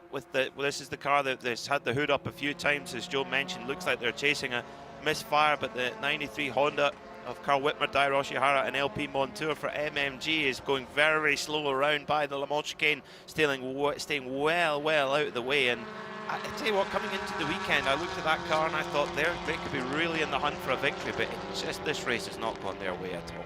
Quickest of all TCR cars at the Roar last weekend, and they were consistently at the top of timing and scoring in the lead up to the race, but this has been a front run for them. Another pit caller, by the way, from the back end of the GS class. That's Brady Behrman, Vanderstur Racing. Car he shares with the NASCAR Xfinity Series driver Sammy Smith. So they might be trying something on strategy to get them to the front now that they're in that window to make it on one more stop from here. Billy Johnson, 6 laps completed. Peter McKay just had a word in my ear to suggest that the leader might pit soon. You're talking about TCR rather than GS, though, because... Well, it depends how thirsty the car's been over the yellow flag period, because it's done 27 laps, which is pretty much what a green flag stint would be for a GS car. So, right, in fact, up the top end of what a GS lap stint would be. So it really depends how much fuel is used during the caution period. And that's where there's a little bit different to, let's say, for example, the Jensen Altsman car, which pitted 6 laps later. So they've got a little bit. Maybe that's the sneaky car, is the number 13 Mustang of Jensen Altsman and Sam Paley, the McCumbie-Bacalier blue number 13 machine. Nice dice for, well, what is actually 17th and 18th positions. They'd love for it to be slightly higher up, but Zach Veach and Stephen McAleer in a Toyota Supra and a BMW M4 respectively were side by side a short moment ago, heading down off the tri-oval and onto the infield section. Still 2.9 seconds Billy Johnson leads from Mikey Taylor. That was Kevin Conway in the Rafa Supra, actually. Oh, beg your pardon. There, okay. Who is a little further down. Zach Veach, at least earlier, they were coming through, and where is that car now? I have to try and find it, because they were putting a top 10 run together not so long ago. Yeah, down in 17th, which is a real disappointment for Hattori Motorsports. As you say, it was looking a lot brighter than that earlier on. Green flag pit stop certainly starting in an area of GS outside of the top 10. So Dylan McAvern in the Turner Motorsport BMW 95 is into pit road. Sammy Smith's already been and gone in his Vanderstur Racing Aston Martin, number 82. 3.3 seconds the gap for Billy Johnson as he crosses the line to complete 65 laps. Taylor, Altsman, Mars and Williams almost as one. The biggest gap between those 4 cars, 0.6 of a second. It's generally 0.3, so really tight. And then 2.2 back to the Winboard Racing Mercedes. What are the lap times like there? It's about right, but Morad needs to find maybe a couple of tenths more to latch himself onto the back of what would then be a 5-car train for second position. So Billy Johnson is putting in the hard yards here just to make sure he's not sucked into that fight for second. He's almost on the express train. Well, he's maybe in regular class, and the Fords and the Mustangs, they are definitely in first class of the express train. They're in the green car if it was a Japan Championship contest. They're in full luxury right now. So Daniel Morad's nearly there on that leading bunch that he needs to be with. And I think if he can just get on them, he can just hang on and try and make something happen. Windward's coming all out of this for sure. Mikey Taylor that last lap took 0.4 of a second out of Billy Johnson, our race leader. So it's going to be really, really tight who's going to come out on top here in GS. A real cliffhanger. We promised you one. We had one last year in the BMW M Endurance Challenge, and it looks like we're going to have the same again here today. Now, Bryson Morris has found a back marker in the form of Dean Baker's Audi and was using that brilliantly well coming out of Speedway Turn 4 to pick up the draft. Can it now depose the Baker car into the braking area? Yes. So just at the point where he needs no distraction on the infield, he's able to clear that. There's a little bit of smoke coming from one of those 2 cars. Is that the Audi? I think it's from the Hyundai. We talked about this earlier. I noticed this during the Roar. All of them put out little puffs of white smoke intermittently, and it doesn't seem to be a sign of a problem. So we race on. well, I can eject that from my mind immediately. It's weird that it's doing it all the time, but with all the cars, and they still carry good speed. It's a 9-second advantage over Dennis Dupont's similar car. Celso Neto's Precision Audi third, and he's enjoying an 8.5-second lead over another Brian Herter Autosport Elantra of Madison Aust, car number 9. So the Hyundai Elantras are very similar in terms of their dominance of the top 4 to the Ford Mustangs, although of course now it's actually Luca Mars who's got ahead of Clayton Williams. So whereas we had 3 Mustangs in the top 4 overall, that Williams Mustang has slipped a position because of the hard-charging RS1 Cayman of Luca Mars, the man who took pole position. I think we're going to see the race leader in very, very shortly, because the Carbahn BMW, the 39 car, has just come in, and the last time it pitted was exactly the same lap that the leader pitted on, lap 37. So it's going to be any minute now for our race leader, and the others, they've maybe got a couple of extra laps in the tank possibly, particularly Jensen Altsman and Luca Mars. So we could see some real activity in the pit lane in the upcoming laps, and with an hour and 30 to go, that would be on green flag running, leave them one more pit stop to go.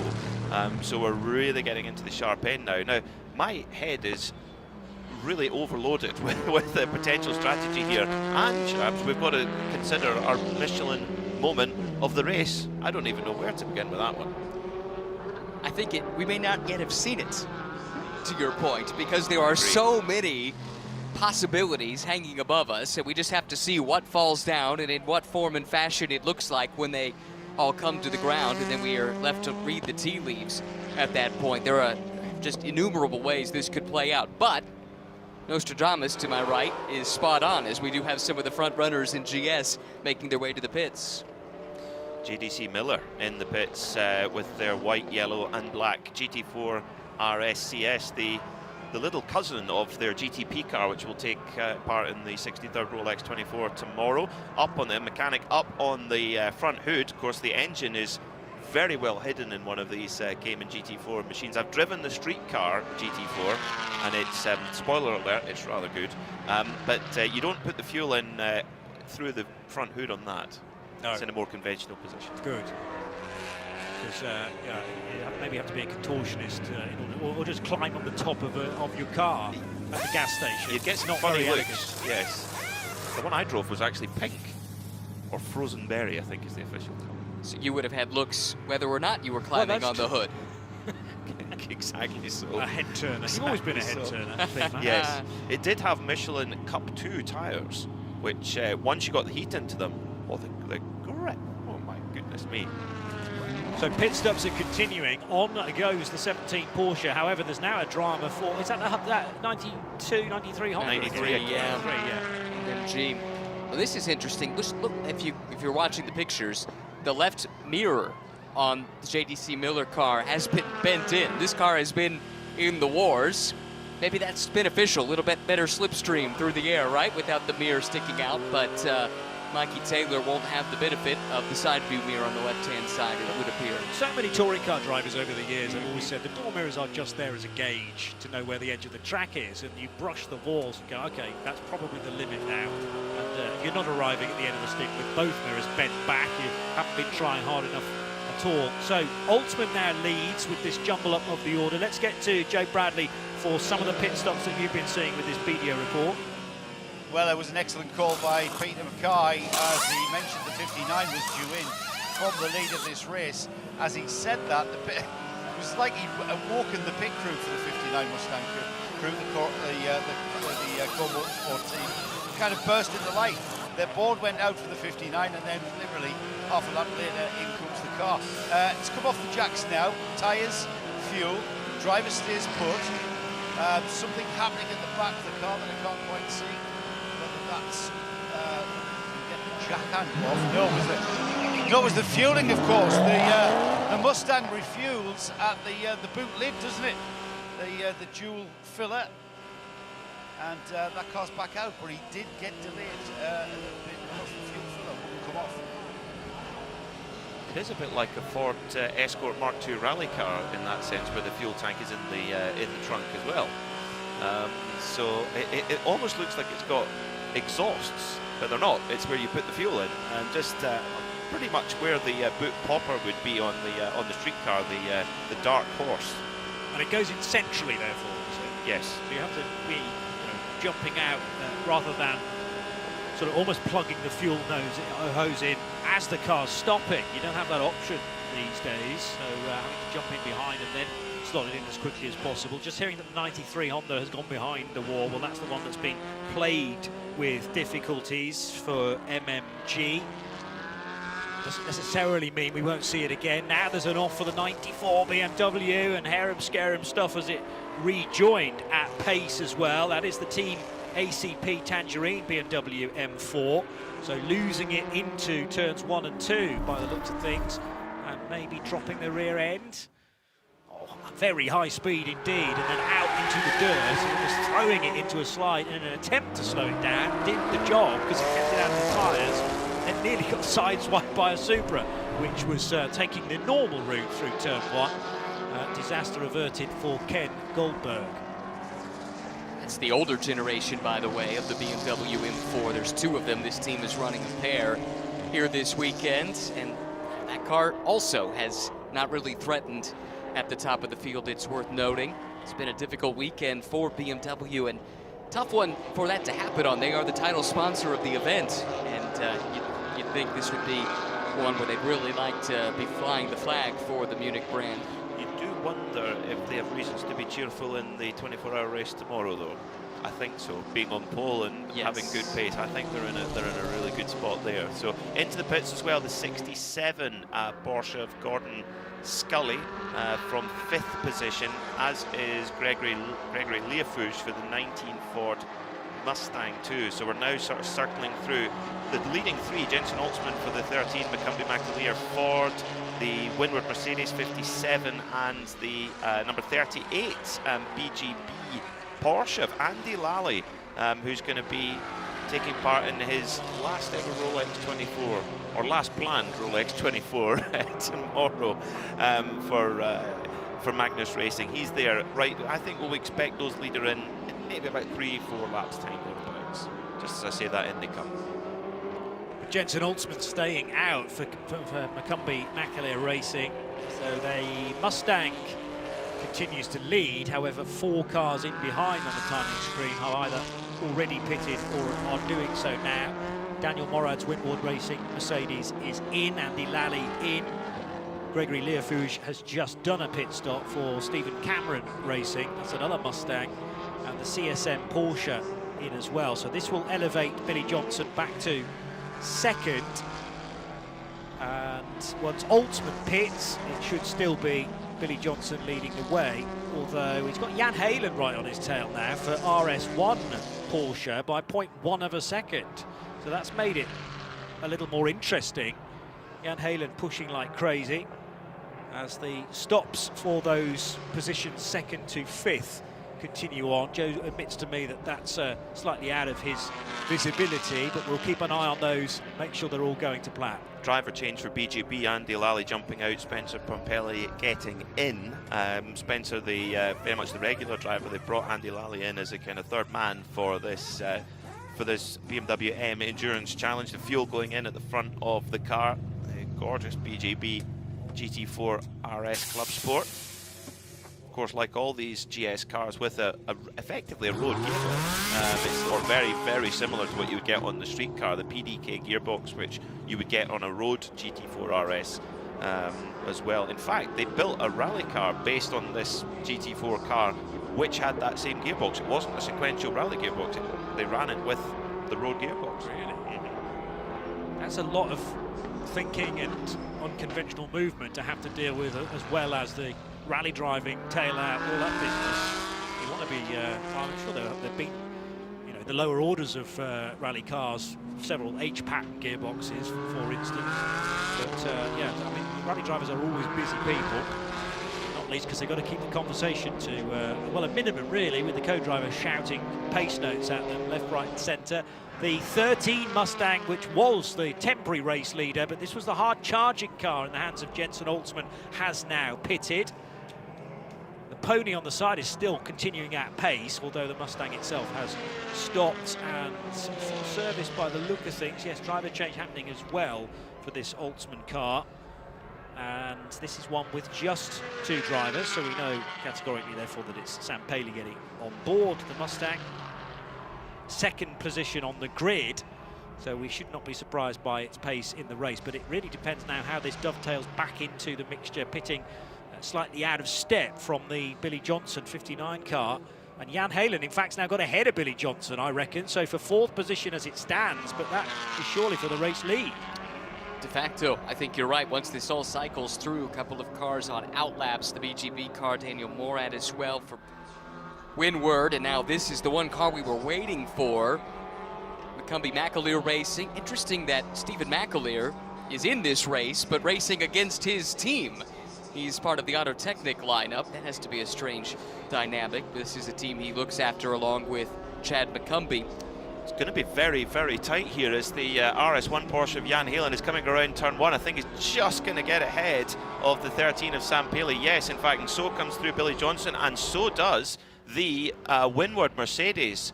So it's RS1 Porsche from Core Ford, from Windward Mercedes, then it's the 13 McCumbee McAleer car that's come out in 4th, and that is on strategy. They're only a handful of laps apart, so this is a straight fight now with 88 minutes to go.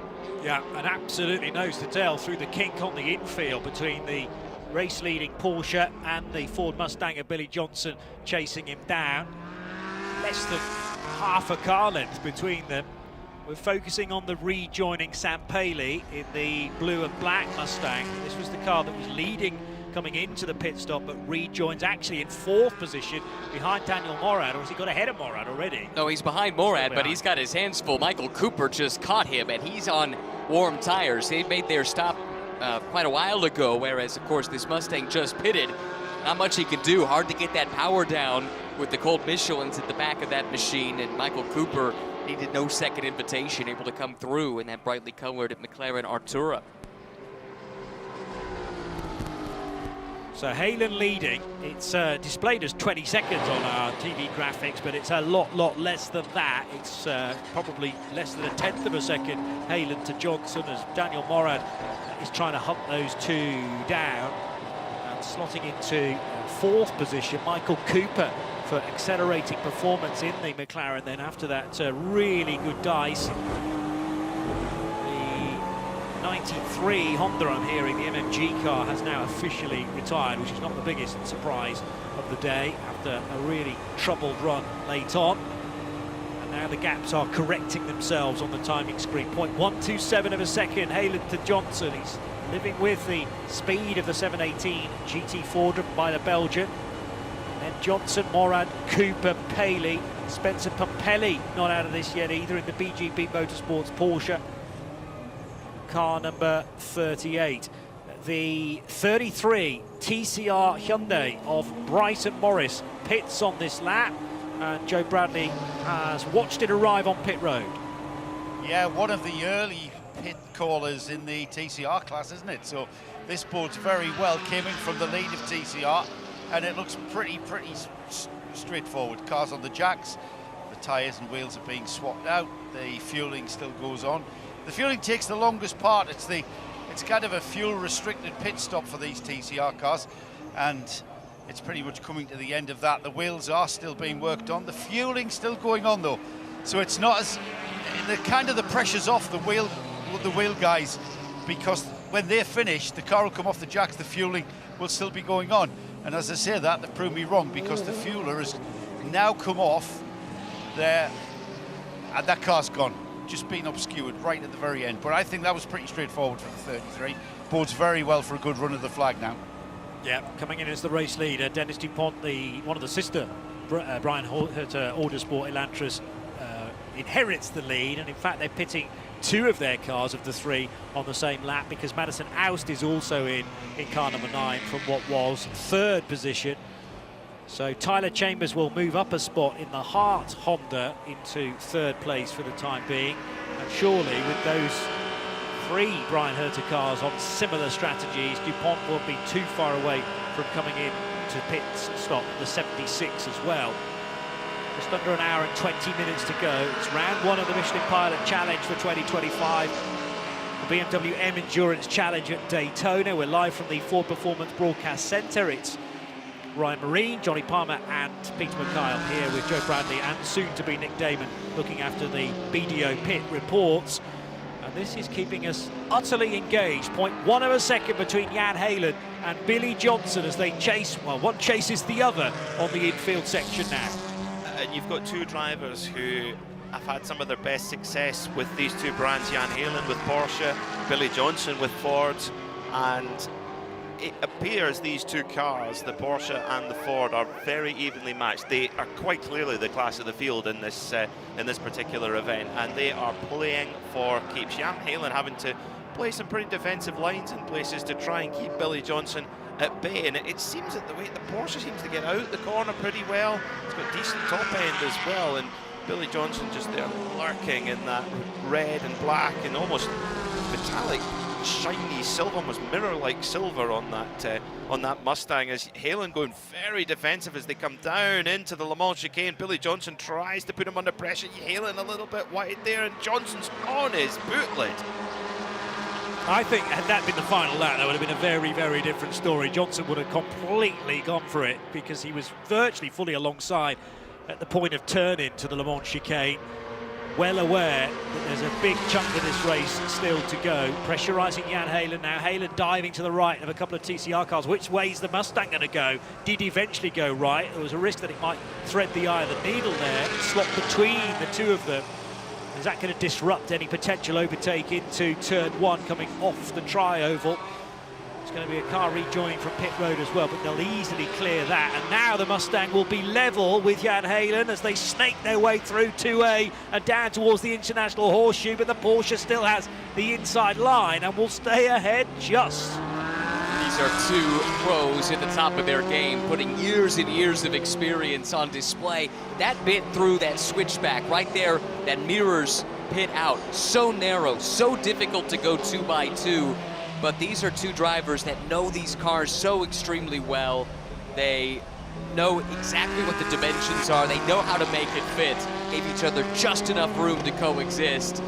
Fantastic stuff. I've had the privilege of watching Jan Heylen race quite a bit over the last few years.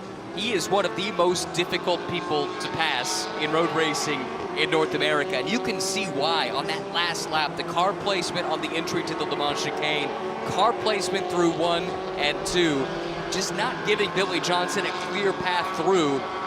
Wonder how long Billy's willing to be patient running in 2nd spot. He does still have an hour and 14 minutes to work with, though.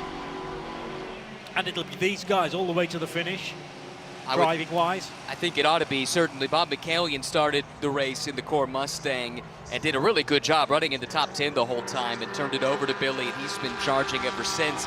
And we've seen quite a bit of Luca Mars as well. I'm sure his driving is done, and as good as Luca is, and I rate him really highly as far as young up-and-comers, had a great season in GT World Challenge America last year, paired up with Zach Veach.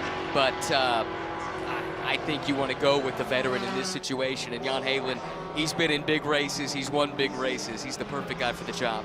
Former champion in this series as well with Wright Motorsports, but he will not be competing in tomorrow's Rolex 24, Jan Heylen, which is a strange thing to say. We've become so used to him being just a staple part of the IMSA WeatherTech Championship, and so this race will be hugely important for him to walk away with a victory in this BMW M Endurance Challenge with a new teammate. Would be huge for him. Of course, a Florida resident in Dunedin, owns a bike shop called Cafe Racer, so he loves his cycling just as much as his motor racing. Another fun bit about Jan Heylen, he got married a couple of years back. His father-in-law also has done some racing, Charlie Luck. Did some NASCAR racing actually in the 80s and then has done some Porsche racing since then, but that is part of the Petty family. So quite literally racing royalty, especially when you come to a place like Daytona, Jan Heylen, effectively part of the extended Petty family that won the first ever Daytona 500, lest we forget Lee Petty won the first one, and Richard, of course, had so much success here on the oval over the years, too. If he's Mr. the King, what does that make Jan? Master the King? Maybe so. Master the Prince. Sam Paley might be one to keep our eye on. He's just set the fastest lap of the race in the 13 Ford Mustang. So the car that's just been handed to him from Jensen Holtzman. The McLaren set its fastest lap of the race in the hands of Michael Cooper, and also a good lap for Spencer Pumpelly in the 38 BGB Motorsports Porsche.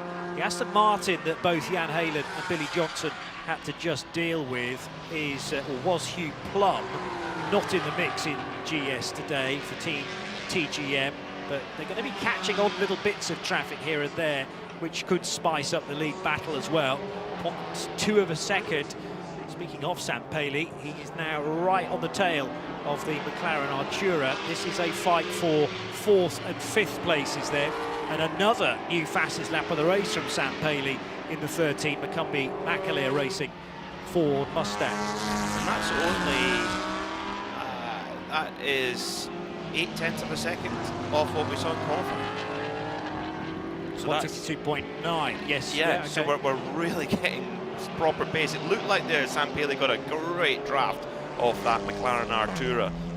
They're the 44 of Michael Cooper, so they're making their way forward. And the thing is, at this stage, with an hour and 11 minutes to go, it might be more about actually work together. If you know you're both in fast cars, try and work together. I'm sure there'll be some hand signals going on from car to car saying, come on, let's work together, let's use the draft to our advantage, then we go for it. It does seem that Daniel Morad in the windward Mercedes, which they've now caught, Daniel Morad sitting in 3rd, and Michael Cooper and Sam Paley here have caught him quite quickly. It just seems that no matter how hard they push and how good windward are, they just don't have quite the pace in the package on this event, unfortunately.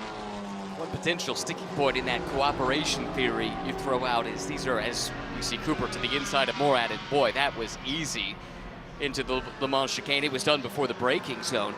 Just these cars make their speed in such different ways. It makes it maybe that much harder to cooperate because, you know, the one car might be running over the other on the high banks, and then vice versa when you get to the infield. That is a challenge there, but I do like your line of thinking. Poor Daniel Morad, though. It looks like he brought a knife to a gunfight here. It just doesn't have anything to contend with the McLaren with here, or certainly the Mustang, which has been so strong. The Mustang and the Porsche both, going back to the Roar last weekend, topped every single session between the two of them. It was pretty clear what the two packages to have would be. It was just a matter of which one, and unsurprisingly, Porsche P1 and Ford in P2. But what Cooper is doing in this McLaren, that has been eye-opening, because that car never really threatened in the top 5 in any of the sessions leading up to the race.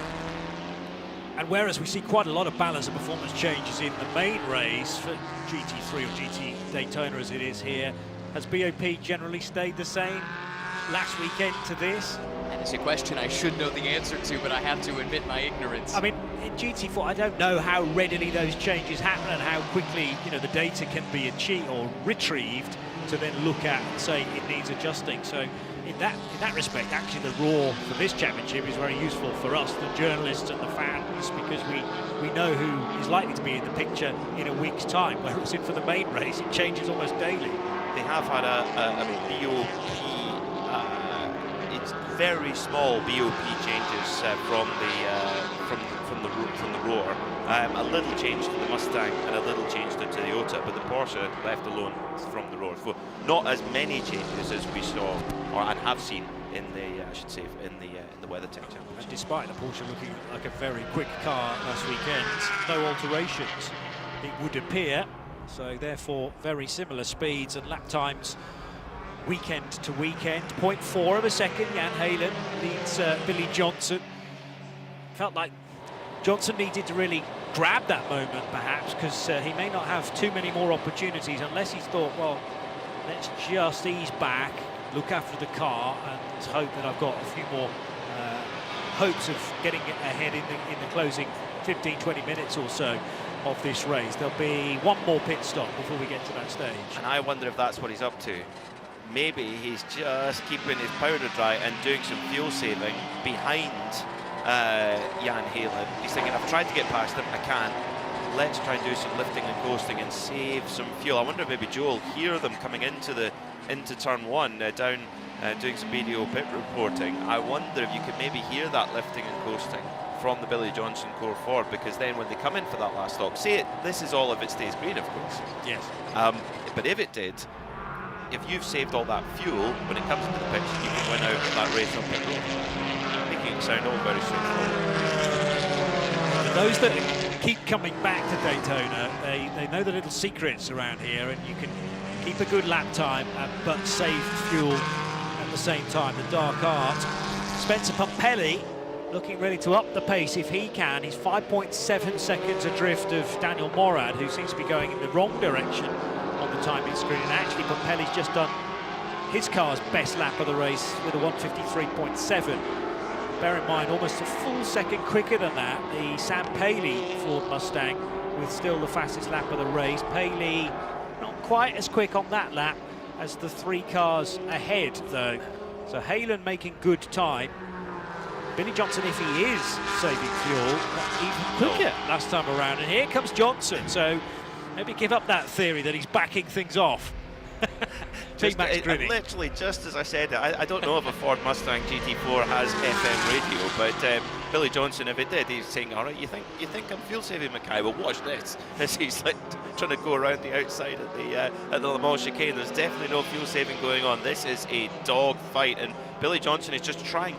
He's just trying to force Jan Halen into a mistake, but that's a big ask. Yeah. This is classic Jan Halen, though. Again, such a difficult guy to pass. Clean, but it's all about where he puts that car. Just doesn't give an avenue of attack for the trailing car. You want to try the outside at the International Horseshoe? Have at it. You know, it's not going to happen there. And Jan Halen, with all of his experience, he'll know that for sure. Heading for the king. It's the Western Horseshoe next up then, and again Halen clamping that car to the right hand side of the circuit. No opportunity to get through, and the Mustang very nearly didn't stop in time there. Thankfully it got to the high side and ran out wide to avoid nailing the rear of Jan Halen's Porsche. Is Halen actually just holding the Mustang up in the crucial parts here? Oh, but here's the hint of an overlap maybe, and this is Johnson's opportunity now. Halen can't get back across the track in time, and Billy Johnson is at least going to lead through Speedway turn 2 and quite probably into the braking area as well, unless the Porsche can pick up the tow from the big Mustang ahead. This is spectacular stuff, as Billy Johnson just has to duck to the inside to get past one of the Audi TCRs. Halen has to go in kind of into single file a little bit. You would think that the Porsche will be the stronger car on the brakes. It's just a little bit more nimble. It's got a smaller footprint. The engine's in the middle, so you would think that it's maybe a little bit more maneuverable, but Billy Johnson is just wheeling that Mustang really hard. I mean, could this be a red letter weekend for Ford Performance? They've got their GT4 Mustang, and then they're looking in really strong shape on pole in GTD Pro. In fact, 1-2 for GTD Pro tomorrow for the Rolex 24. I think Billy needed to get that move made, though, because Michael Cooper and Sam Paley were reeling them in hand over fist lap after lap, right? I think it was about 0.7 of a second that they gained the lap prior. Would have lost a little more time there fighting amongst themselves, but now Billy can put his head down and go with just over an hour remaining. Johnson to the lead, but Jan Halen not ready to go quietly into this good night. Not yet. He's got plenty of fight left in him.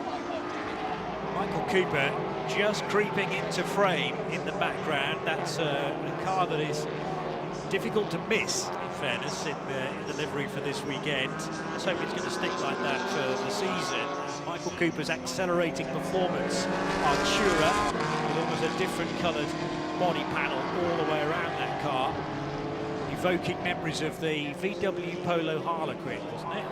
Exactly, the evocative VW Harlequin. Well, that last lap, Michael Cooper in that McLaren was around a second quicker than the two ahead, because of course they were battling for position, and that just held up Johnson and Halen a little bit. So is Michael Cooper able to get in and make this a 3-car battle? But as Billy Johnson's got got the lead. He's now starting to pull a couple of car lengths out of Jan Halen. So is the Ford now coming on strong? The best lap of the race is held by a Ford, of the number 13 Camby McAleer car with a 152.9. The best lap of the race for the RS1 Porsche is 9/10 slower than that, and Billy Johnson's best lap is 8/10 slower than that. So the absolute ultimate performance, that last 1%, is that in the hand of the Mustang? Possibly. Too early to say. Hearing about another official retirement, which is the 55 car. That's been out of the mix for a little while now. That's the Go Cupra. Well, that had to take a real bit of punishment in one of the attempted restarts where 3 TCR cars were all involved coming into and out of turn 1, 2 of them drilling the barrier on driver's right. Johnson leading in GS from Jan Halen's chasing RS1 Porsche, but the accelerating performance Artura is closing in for Michael Cooper. In TCR, it's the 33, now Mark Wilkins driven Brian Herter Autosport Hyundai Elantra. In fact, Elantra's first, second and third still. So 2 of them Brian Herter run, then the Victor Gonzalez Racing Team version with Tyler Gonzalez driving the 99, but Ryan Eversley's right with it. Last time through the split, 0.2 of a second. So the Precision Racing Audi very close indeed in 4th position. Can't take your eyes off though the leading duo in GS, who head back up onto the banking through Speedway turn 1. Johnson from Halen in the Ford versus Porsche fight. Back with us. We were wondering how much time these two were losing fighting amongst themselves, and I think the answer has been given because Michael Cooper only gained about a 10th on that last lap now that these two got to single file and weren't dicing with each other. So Cooper still making some progress, and he's bringing the 13 of Sam Paley with him. But these two race leaders, Billy Johnson, Jan Halen, now that they are done scrapping with one another, back more at a representative pace, and that will make it more difficult for the trailing cars to get into the mix here with still an hour to go. They're about halfway into their stint, so if we stayed green, you would think that it would be about 35 to 40 minutes to go that they would make their last stop if we go all green.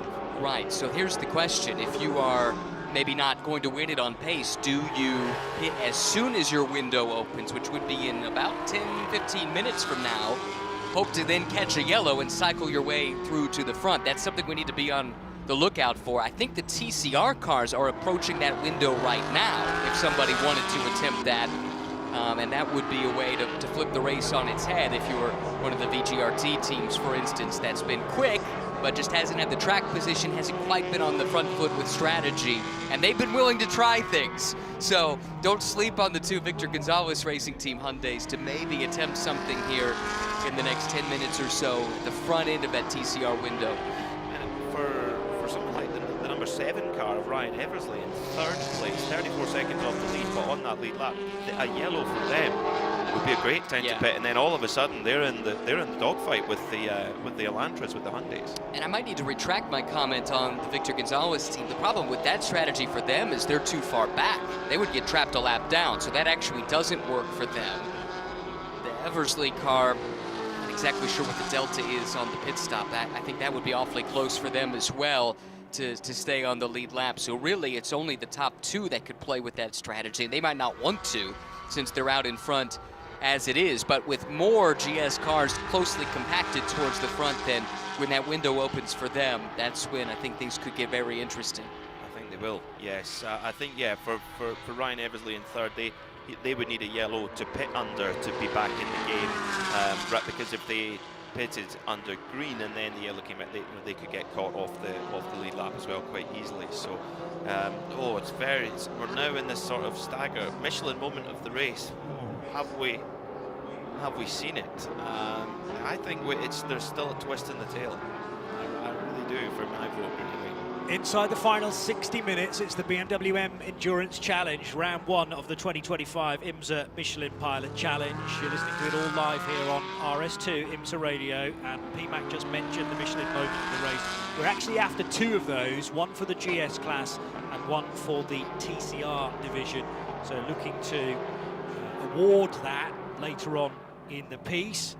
obviously 3 hours done, but very often the big moments can be reserved for this final hour. And here is Ryan Marine. Yeah, well, it's ramping up here. The pace certainly isn't lessening. No one's saving fuel. The top two cars just did their best lap of the race the last time by, but Michael Cooper was still faster by about half a second or so. That McLaren on that last lap was the fastest car on track. So could they have been the snake in the grass for the last week, not showing their full hand, lying in wait, but now with the package that can go and fight for the race win? What a story that would be. Yeah, just waiting in the wings and knowing that they've got a quick car, but not wanting to give away the pace too much in the earlier sessions, perhaps. So 2.1 seconds. Cooper is adrift of the race leader, Billy Johnson. But there is the McLaren just swinging left and right through the Le Mans chicane, almost as those two cars were still within that part of the racetrack. The gap's closing, basically 2 seconds, covering the top three now, with Sam Paley a further second back in another car that we know that is quick, the McCumbee Macaleer prepared Mustang GT4 of Sam Paley, earlier driven by Jensen Alvarez. So the two cars nose to tail over the line into the tri-oval, and some difficulty with a back marker from GS forced Billy Johnson down to the apex, maybe a little sooner than he would have wished. And the McLaren a chance then to close the gap as well. So the Altman and Paley combination Mustang is still in fourth position. What happened about a lap ago, rattling over the curbs, and then in second place, oh, that was a long time ago, the overtake to put Billy Johnson into the race lead and ahead of Jan Halen. Billy Johnson, former champion in this series, that was back in 2016, driving, go figure, a Ford Mustang that was the Shelby GT3 50RC, to give it its full name, that year, and has done so much development work for Ford and Multimatic over the years. Peter, you mentioned earlier the Ford GT program, and in addition to being a race driver, Billy did a lot of the development driving on that GTE spec Ford GT, which is amazingly going on about a decade ago that he would have been doing that in the build-up to that program, but hasn't done much racing lately. In fact, spent basically the whole year on the sideline last year and had a significant road car accident and significant injury suffered back over the summer of last year, and it's taken a lot of work to get back into racing form, but clearly Billy has lost no pace in the off time and has that car right at the front of the field where it typically is when he's driving it, tied as the winningest driver in the history of this championship. How much would a win mean here on the high banks of Daytona, and the amount of personal best that both Billy Johnson and Jan Halen have set over the last few laps has been remarkable. Jan Halen last lap by best lap of that car, 153.7, but it is the McLaren which is the quickest car. Again, wow, big move last time, 9/10 of a second in the favour of the 44 McLaren of Michael Cooper, and you don't need a timing screen if you're enjoying the pictures on the IMSA feed here. Michael Cooper in that McLaren Artura is right behind Jan Halen in second, and only a couple of car lengths behind the race leader, the 59 of Billy Johnson. So snake in the grass, that is exactly the description, Ryan Marine, of that McLaren Artura, the only McLaren in the paddock this weekend.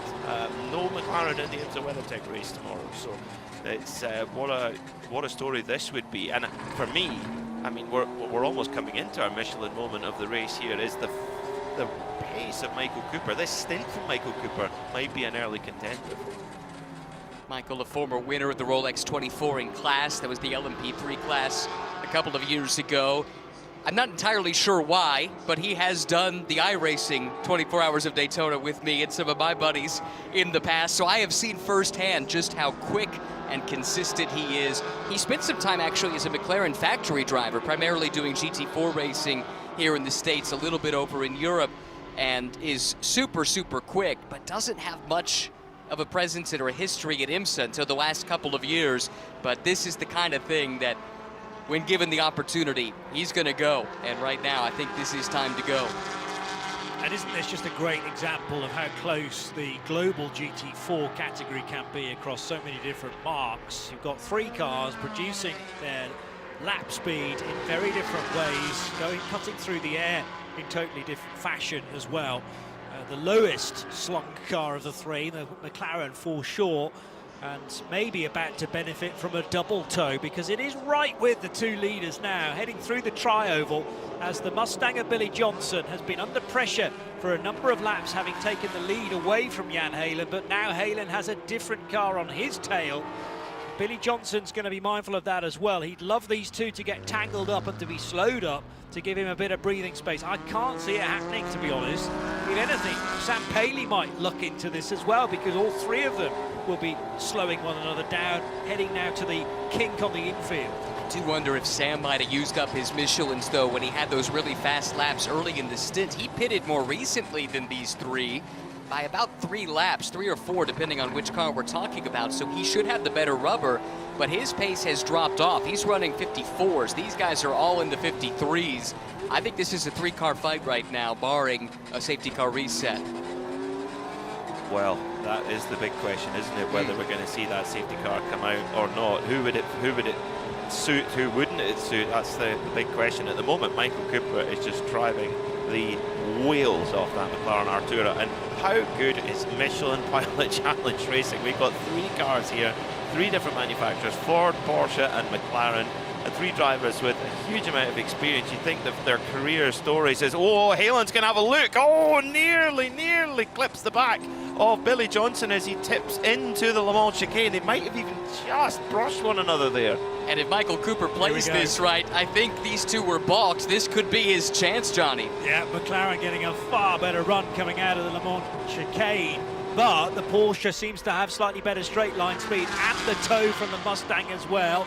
So you look one moment, you think no doubt the McLaren's going to beat the Porsche to the line, but here comes the Porsche now as it pulls through the gears up to the high side. McLaren thought about threading the eye of the needle between the two, but stays out of it, and in fact they're going to stay in the same order for at least the next corner, as this time the Porsche dropping back a little bit and maybe drawing level with the McLaren. Not quite. The McLaren thought about getting down the inside, or what would have been the inside of that second part of 2A.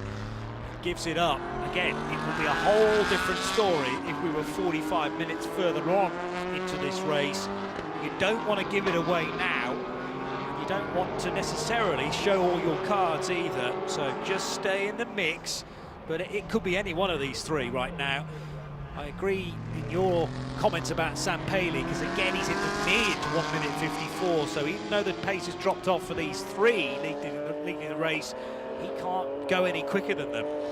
And I think we're 6 laps or so from coming in for that final pit stop. So, and basically there's no choice. They're going to run out of fuel in the next maximum 7 laps, I would say. Peter, you pointed out earlier that the Mustang gets that great getaway at the beginning of a stint, but might fall off a little bit as the stint goes on. I wonder if that's not what we're seeing, because Jan Heylen, seemingly as soon as he was passed, all of a sudden now it seems like the Porsche has a bit more grip, a bit more compliance to work with relative to the Ford. And it's not just the Paley car that we've been talking about, but Billy Johnson as well seems to be struggling a little bit more, and some of the other Mustangs do too, deeper into the stint. Track temperature just dropping to 70 degrees now. Air temp is 52 Fahrenheit. Here's the McLaren on the inside line of the Porsche, and Jan Heylen, I think, is going to confess that he hasn't quite got enough speed, although having said that, the higher line's actually working for him, so carrying the better speed through that higher line. But the McLaren down on the inside, they're going to have to pinch past one of the Aston Martins, some lapped traffic, and into second place then will go Michael Cooper's McLaren Artura, and unless Jan Heylen can get him on the fight back coming out of turn 1, that will be cemented for the British car. And Billy Johnson in the lead got a fantastic draft from that Van der Steur Aston Martin, running a lap or so down. Just the whole way around, got a great draft from it and managed to pass quickly, and it just didn't quite work out for Jan Heylen there. So through goes Michael Cooper, who immediately puts 6 or 7 car lengths into the Porsche and now is hunting down the leader. Wow, we're all captivated by this. Just real quick, to go into the TCR side of things, the first of the front runners just made a pit stop. That was Ryan Eversley. They were running just around podium contention. They were right on the cusp of maybe being able to make that stop early and hope for a yellow staying on the lead lap. So let's keep an eye on them as we watch this great fight for the podium positions in GS. Yeah, Powdy with one bullet in the gun, basically, to upset an otherwise Hyundai-dominated podium. Wilkins, DuPont, Almeida are the top three. Just less than 5 seconds between the two Brian Herter cars. Good run from the McLaren in GS on the race leader, Billy Johnson. Johnson, no option really but to stay well left and deep in defensive mode as he heads into the Le Mans chicane. And what is his exit speed like? Well, he can be confident that as he pulls through the gears, the Mustang has still good straight line speed, marginally better. Having said that, the McLaren's picking up the toe again and getting a little closer to the big American muscle car. I'm sure he's going to have enough of a straight though to reel it in time for the braking area for turn 1, P-Mac. It's got a great run, has the McLaren Artura. Michael Cooper, he's going to try and pop out under the inside. He's going to go try inside. No, Billy Johnson is just placing that Mustang in exactly the right spot. Can he get it stopped? Billy Johnson just about the McLaren, and Michael Cooper turns it in a little bit tighter as they speed up to about 115 miles an hour in these GS cars. The GTD cars, they're up to 125 through there, onto the brakes, into the International Horseshoes. They apex at about 40 miles an hour and back on the power for the run to the kink. Billy Johnson is doing an amazing job to keep Michael Cooper at bay here. Let's get to Nick Damon for a BDO pit report. We had a switch around, Joe stepping away and Nick coming in for the closing hour, and those initial stops in GS are starting, Nick. Yeah, I mean, I don't say normally the show should be all about me, but you've been enjoying your commentary of that fantastic top three battle. But yeah, we are now getting to the point where the cars towards the back of the GS class are coming in and doing a few stops. Now, for example, I've got one of the TGM team. We've had a couple of the got the car gurus, BMWs and that kind of BMWs. So they are coming at the end of their fuel runs. I suppose about 45, 46 minutes. Is that what you can do on a tank? I'm probably stretching it slightly. They wouldn't want to come in again. Here comes the Turner Motorsport BMW as well. So it'll be interesting to see when the leaders peel away, and it'll be interesting to see whether they'll be able to make it without any fuel saving when they do that. Still the same order, but there was some side-by-side action through Speedway turns 1 and 2 in the GS category. Michael Cooper very nearly beating Billy Johnson to the Le Mans chicane. Not quite, because again that straight line advantage from the Mustang kicking back in, 0.1 of a second. And here come two of them. I'm about to say, here they all come, but the McLaren is going to stay out. This is the opportunity to produce some laps then without that Mustang in front, without the distraction and without the chance to slow down perhaps on the infield. Let's get straight then to Nick Damon to see these stops.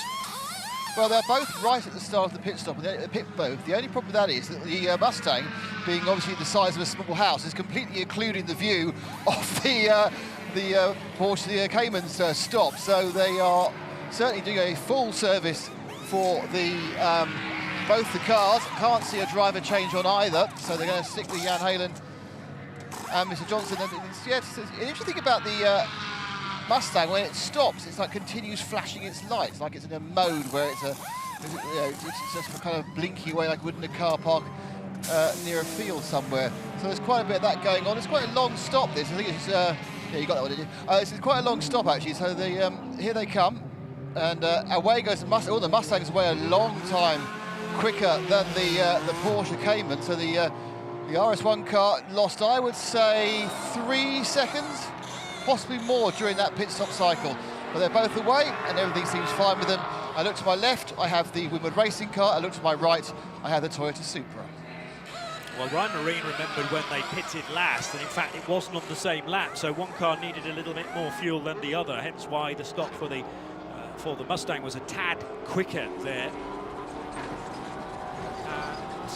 Toyota Supra, just hearing that we got some damage. So, Nick, which car is that? I don't remember. This is the 12. This is the 12 Toyota Gazoo racing machine. It's kind of ripped out the plastic underneath where the lights are, so I'm not quite sure how it's managed to do that. Well, it must have done it on another vehicle, but it's only kind of weird, it's kind of peeled it away. It's almost a light nudge. just ripped it off. The team are stunningly unbothered by it. I can tell you right now, that's an MOT failure. You cannot have that sort of thing pointing out because it's dangerous to pedestrians. However, obviously, very few pedestrians at the Daytona Speedway at the moment. Funnily enough, yes, on the racetrack at least. It's not a new problem, that. Been walking wounded for quite some time. We stay green, 43 minutes to go of this first race of the season, and the current race leader, the one that's been doing battle with the Ford Mustang and the Porsche, McLaren is in, Nick. Yes, the Harlequin Polo has made its stop. They are also staying on board with the same driver. Fuel in, tyres are being whizzed about. Those 20 nuts will be dropped on the floor and some will get picked up again. Car looks remarkably clean. It's got a kind of you know, you expect a car after 3.5 hours to be looking quite grubby, but it looks very, very clean.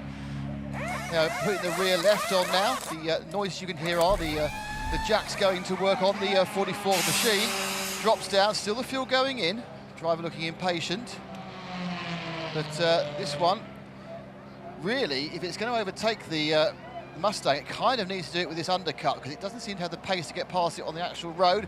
Away he goes, like splash of fuel, but that's fine. And he's going to just get ahead of the car Guru's 49 machine. Nope, not quite. So he's going to have to tuck in behind that BMW. Obviously, he's ahead of it on the track by nearly a lap. But where is the Mustang?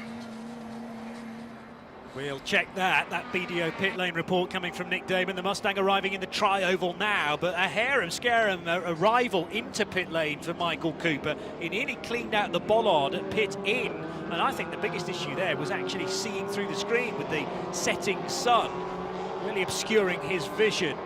McLaren then rejoining, wow, side by side with the Mustang, but the Mustang gets ahead with Billy Johnson at the wheel because the McLaren couldn't get across the road quickly enough, and of course it's on cold tyres as well, so really scrabbling for grip. It's a quick car, remember, but Michael Cooper immediately swinging from left to right, trying to warm those tyres up as much as possible for the final fight in these final 40 minutes. And Halen got through too. Halen got through into second place in the RS1 Porsche. So it's back to sort of as it was before, just a few laps before the pit stops, where Billy Johnson still leads, Halen in second, and now Michael Cooper's got to go on the chase again.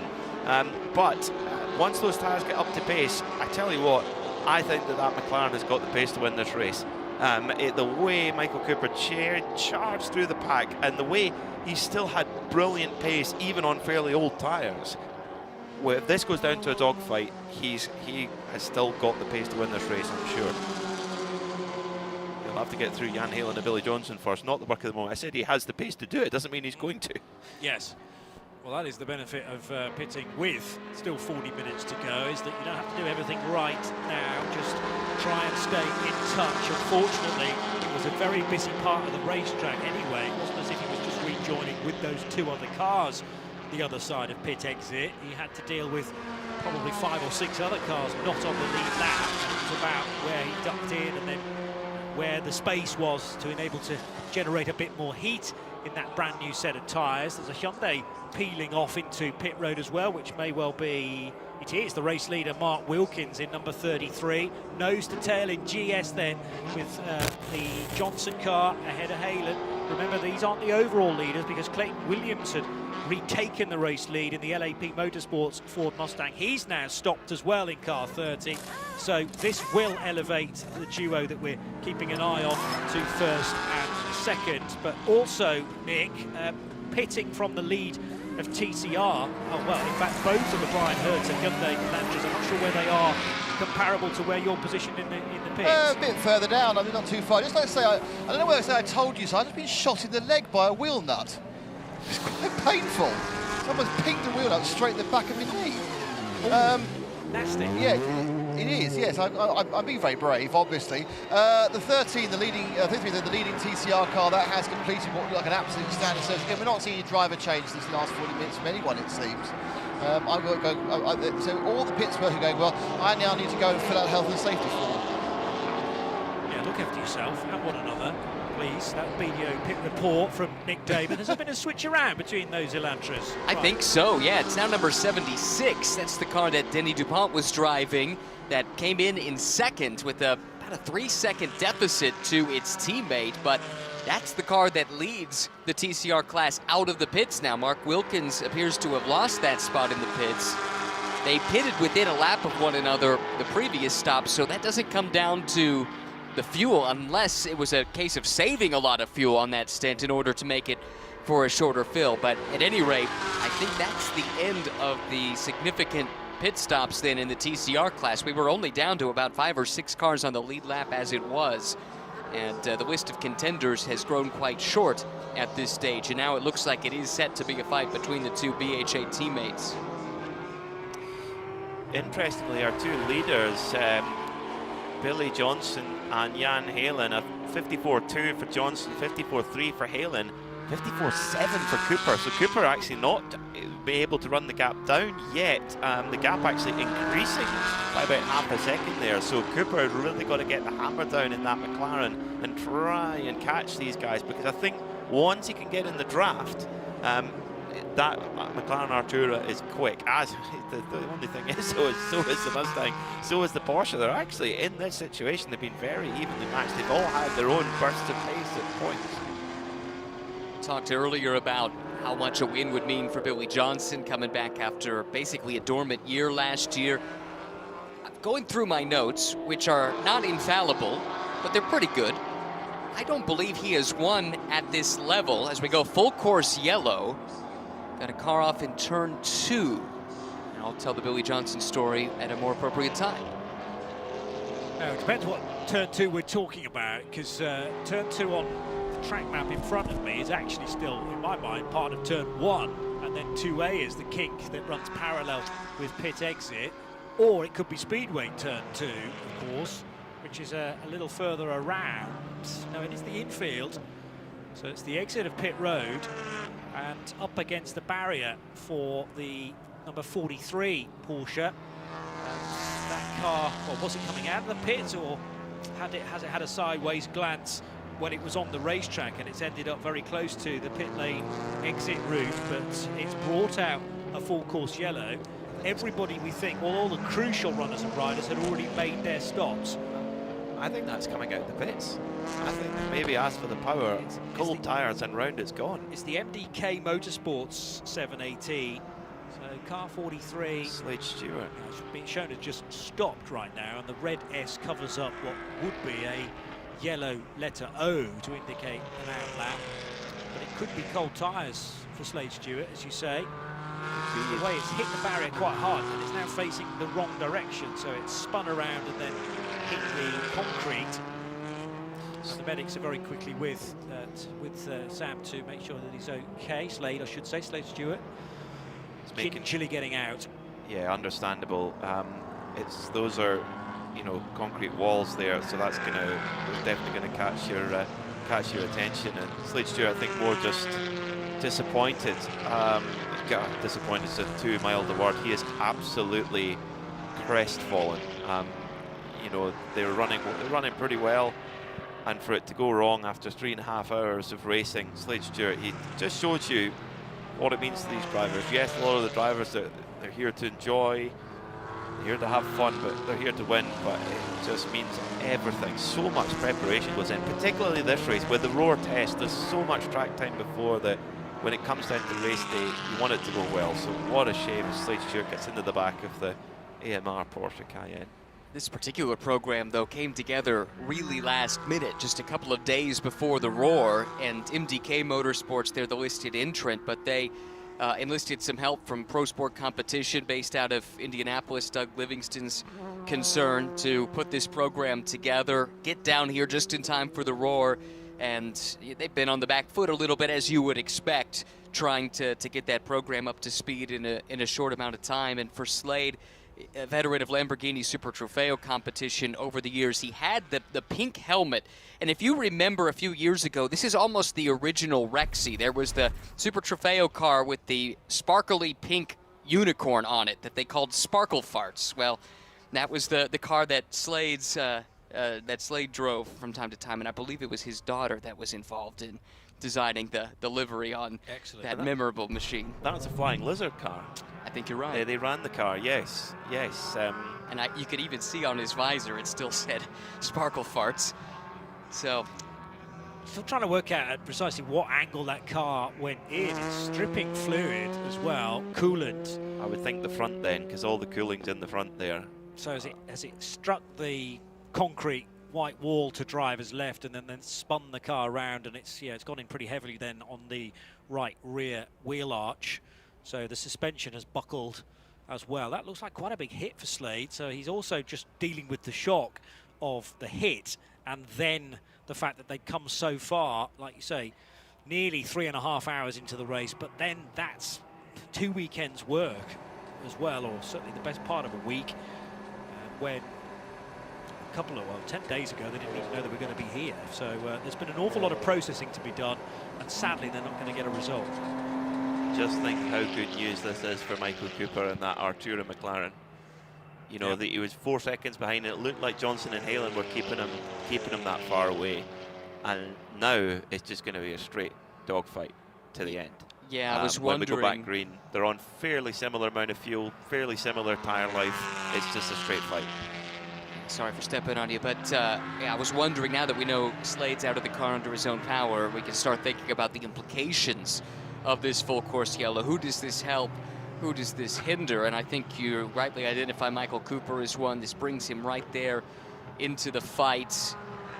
I'm really curious how the TCR class looks after this, because it was very spread out outside of the top two before this yellow, and that is the chance now to bunch that field back up and turn it from effectively a 2-car fight for the win to maybe a 4 or 5-car fight, with the likes of the debutant Suelio Almeida, who's a fantastic story. Hope we get the chance to tell that before long. In that number 5th place, I should say, number 9 Hyundai Elantra. And then you got the hard car. They've had spins. They've had all kinds of misfortune in this race. They're in the top 5 right now, as is Ryan Eversley, the car that Celso Neto started. They're right there too, representing Audi. So I think all of a sudden we've got a really good fight on our hands in the TCR class thanks to this yellow. It's a great point, yeah. And for Precision Racing LA, the car of Celso Neto and Ryan Eversley, they're raising money for the victims of the California fires. Absolutely real disaster. And I mean, this is the thing, motor racing can really have such positive impacts with the number of people here this weekend watching, whether that be on track or if you're joining us on the IMSA coverage on the Radio Show Limited network of channels. Do look them up, Precision Racing LA. They're doing a fundraiser for victims of the California fires, of course, being a Californian-based team. And yeah, I mean, we know the Audi's a really strong car. We know it likes Daytona. So all of a sudden, they're in roughly the same window in terms of fuel won't be a concern. The only thing is they're on 6-lap older tyres. Now, it's only a small difference, but that could be when it comes down to the end. We'll see. It depends how long we will be green flag racing for as well. You know, we've got 30 minutes on the clock now and counting. The field is bunched behind the BMW M5 pace car. It looked like that Slade Stewart driven Porsche had been recovered, so hopefully it won't be too long before it goes back to green flag racing again.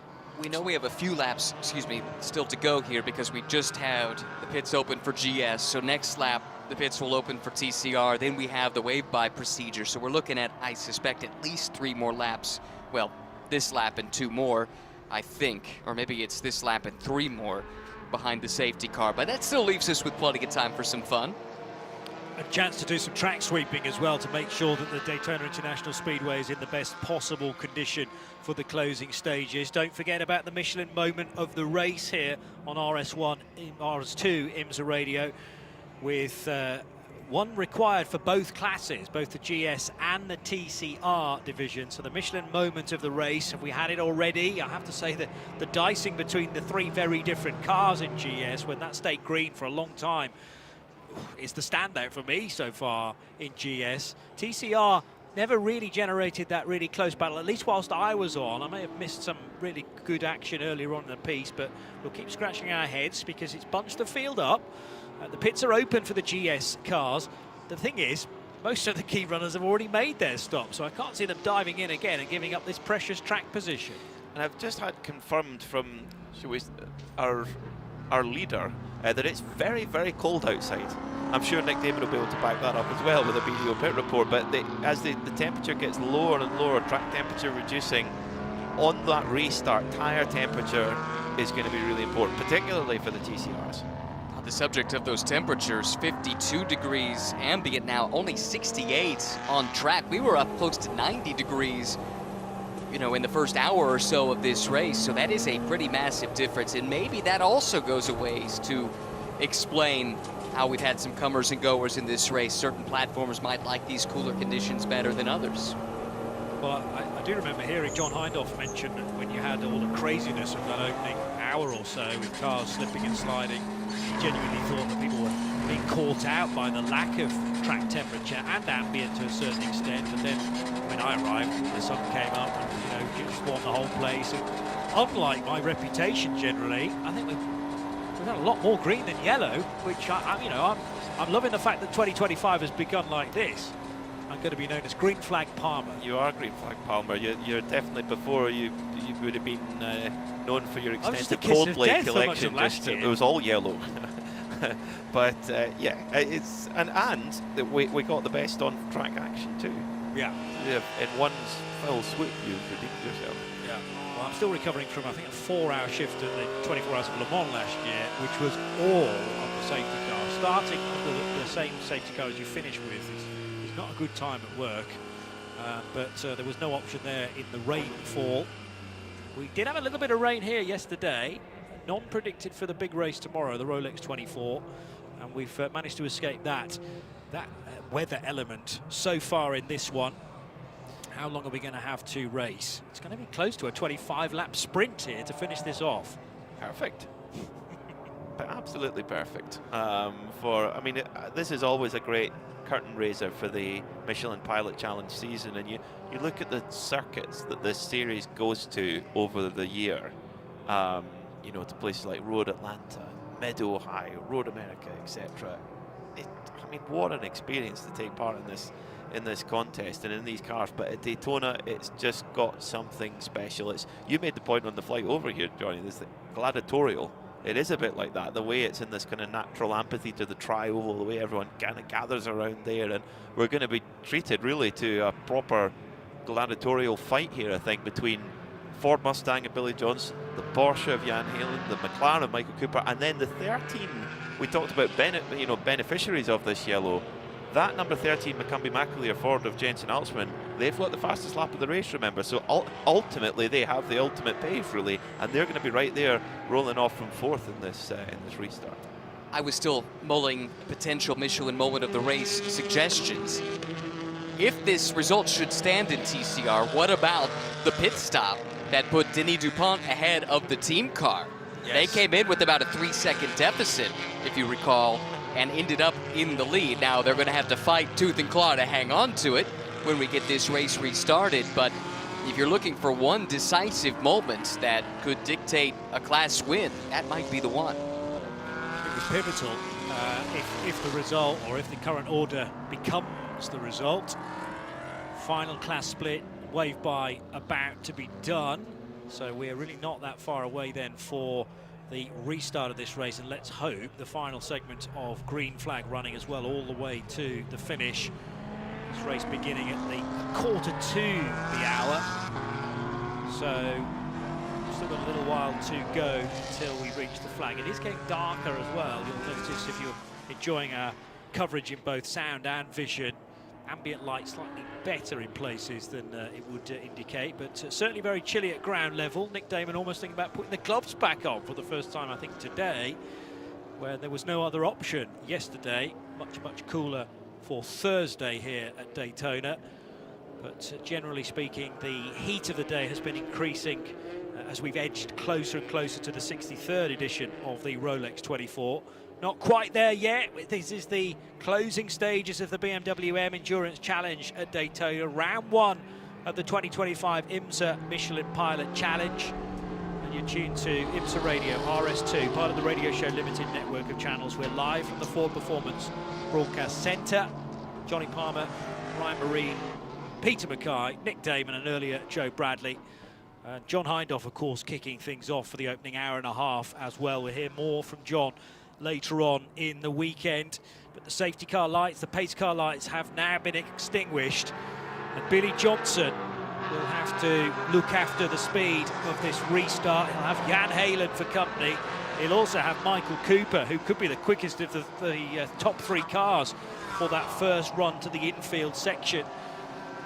Is Michael thinking, if I'm going to pounce, I need to do it nice and early in this McLaren Artura, currently sitting in 3rd position.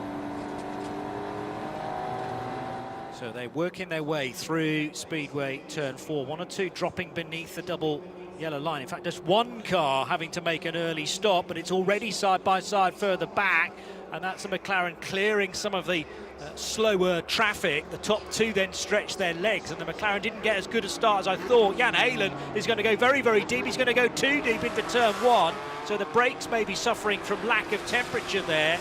Went for a do-or-die manoeuvre and nearly left the road entirely. Stays in 2nd position, though. Behind the 2 of these guys, that traffic certainly caught out Michael Cooper, but it gave an opportunity for Daniel Morad, who just jumped Jensen Altzman on that restart. And look at that Hornet's Nest mid-pack. It's 3-4 wide. And a spin for the Turner Motorsport BMW. I thought one had gone at a peculiar angle, very quickly to 45 degrees.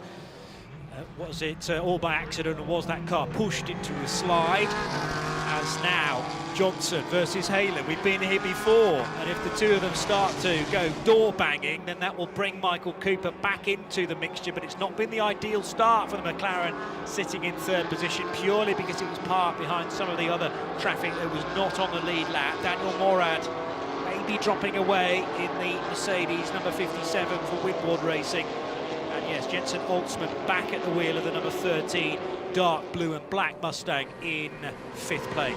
One fairly significant penalty, car 19, that's Greg Leofouge, Stephen Cameron Racing, improper pit protocol, drive-through penalty. Here's the change, Jan Heylen on the brakes into the Le Mans chicane, but can the Mustang fight back? No, it can't, and the McLaren may have an opportunity to draw level into 2nd position as well. That was far from the cleanest line through the chicane on the backstretch for Billy Johnson, but here he comes on the fight back, and the Mercedes is not out of this, you know, for Daniel Morad. He almost sneaked underneath the McLaren, surely not 3 wide into the tri-oval, as the McLaren's still got the better straight line speed. It is 3 wide, so Mustang on the lip there, and now down to the inside line. Here comes Jensen Altzman. Altzman very nearly into 3rd position. I think that position's going to be taken by Morad in the Mercedes. No, not quite. He briefly had 3rd, but now Altzman in the blue and black Mustang trying to hustle that position away from him. The McLaren's the big loser in this, shuffled down to 5th spot,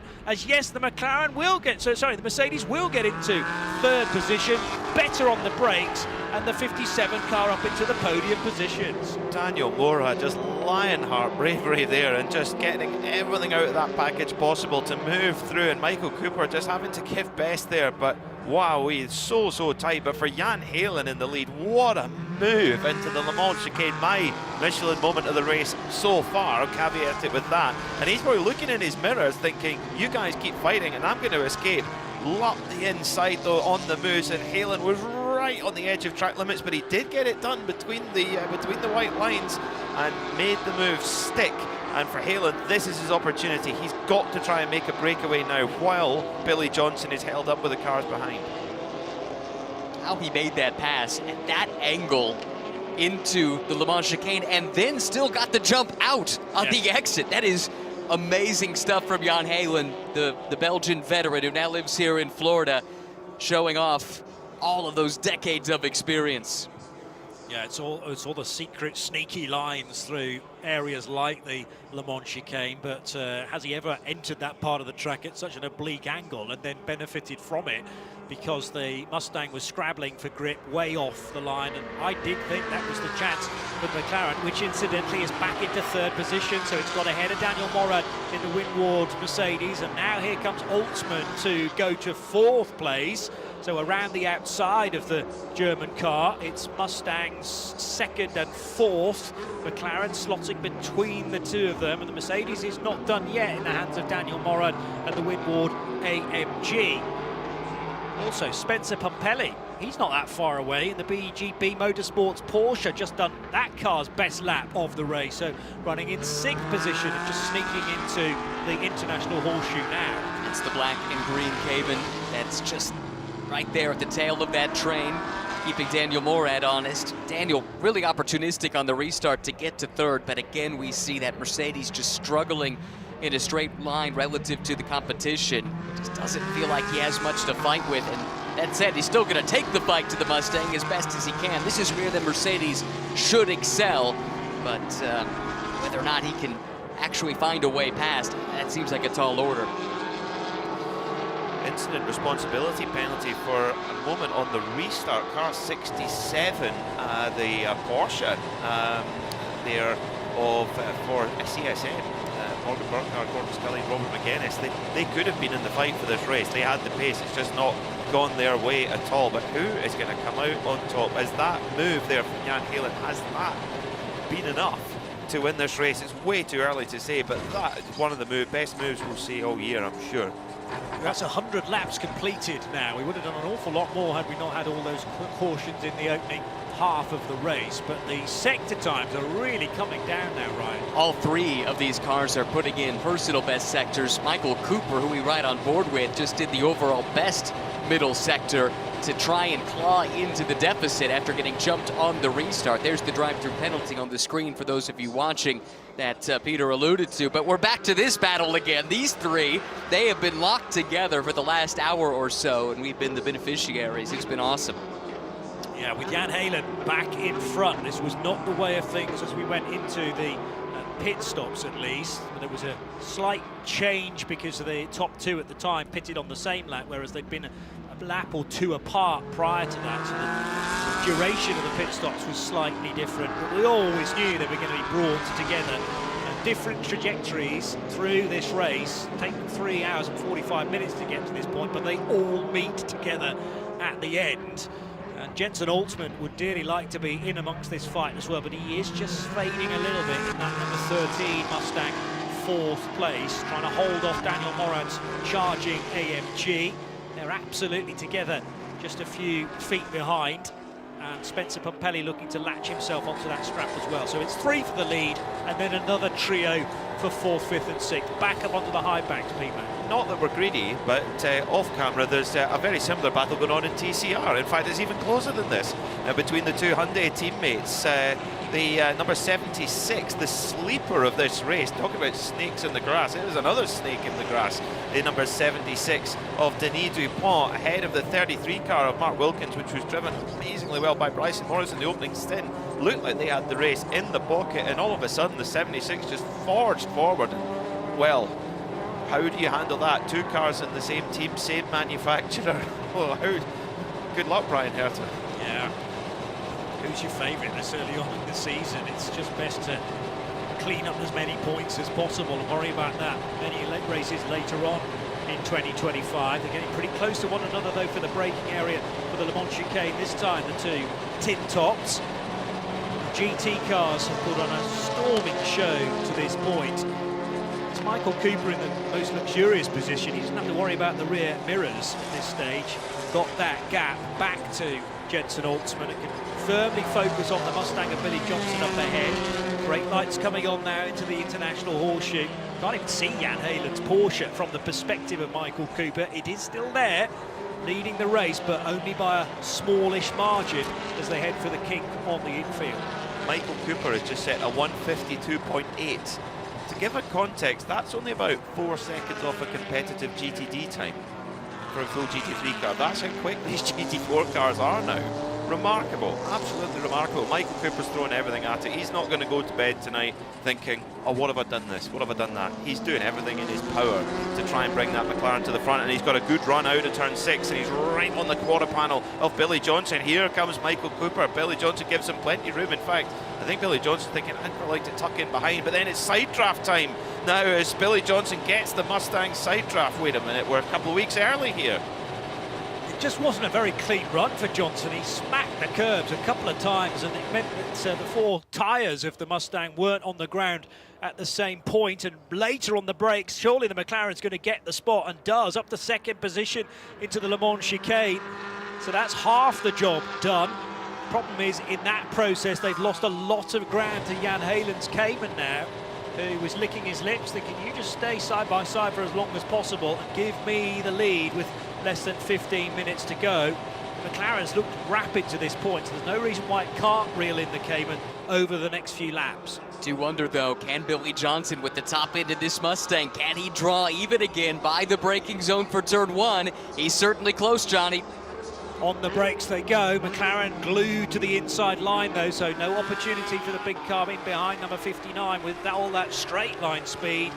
Can't necessarily lay it down coming out of turns 1 and 2 and through the right-left flick before the International Horseshoe. Jan Helen's Porsche a little closer to the accelerating performance McLaren this time. It's 1.2 seconds and then 0.1 of a second back to the Billy Johnson Mustang. Holtzman still there in 4th position with Daniel Maurad, right on his tail still. Spencer Pumpelly just 0.4 of a second back. So they're all arriving into the Western Horseshoe together now.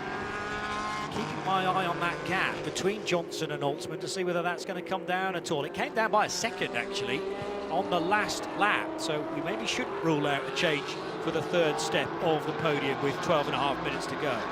Michael Cooper took 0.3 of a second in that opening sector. Amazing as they come up to the timing point for sector 2, which is just before the Le Mans chicane. I tell you what, for Billy Johnson in that Mustang, he must not really like the Le Mans chicane right now, because he's been passed twice into there. I know that it was a arm across the Atlantic naming it the Le Mans chicane, and then he's had 2 European cars duff him up. He's probably thinking, I don't think we're giving too much. We're being too neighbourly and too welcoming here.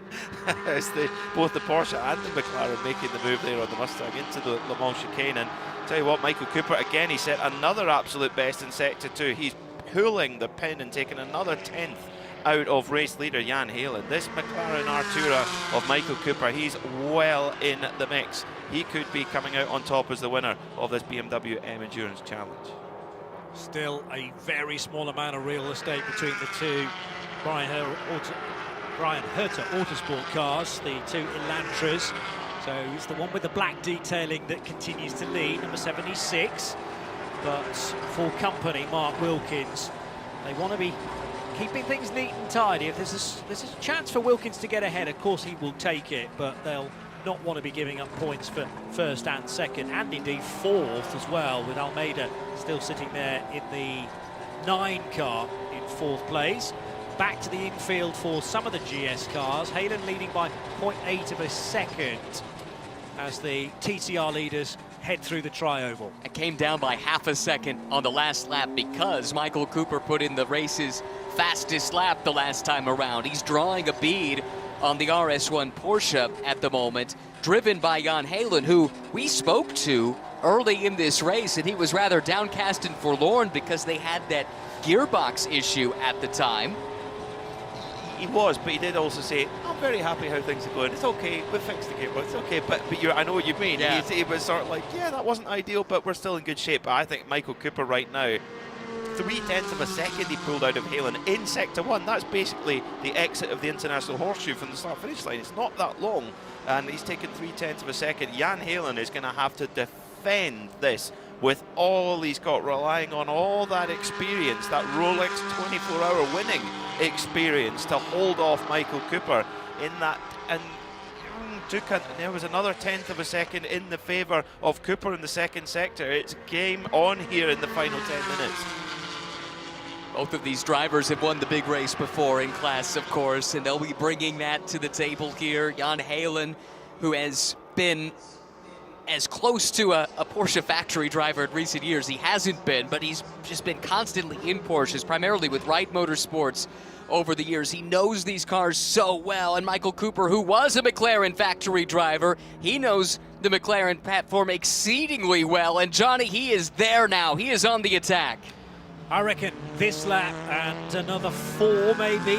So with just 10 minutes to go of the race, opportunities starting to run a little thinner, and maybe Michael Cooper realising that if he's going to pounce for the race lead, it needs to be in the next few runs through the infield.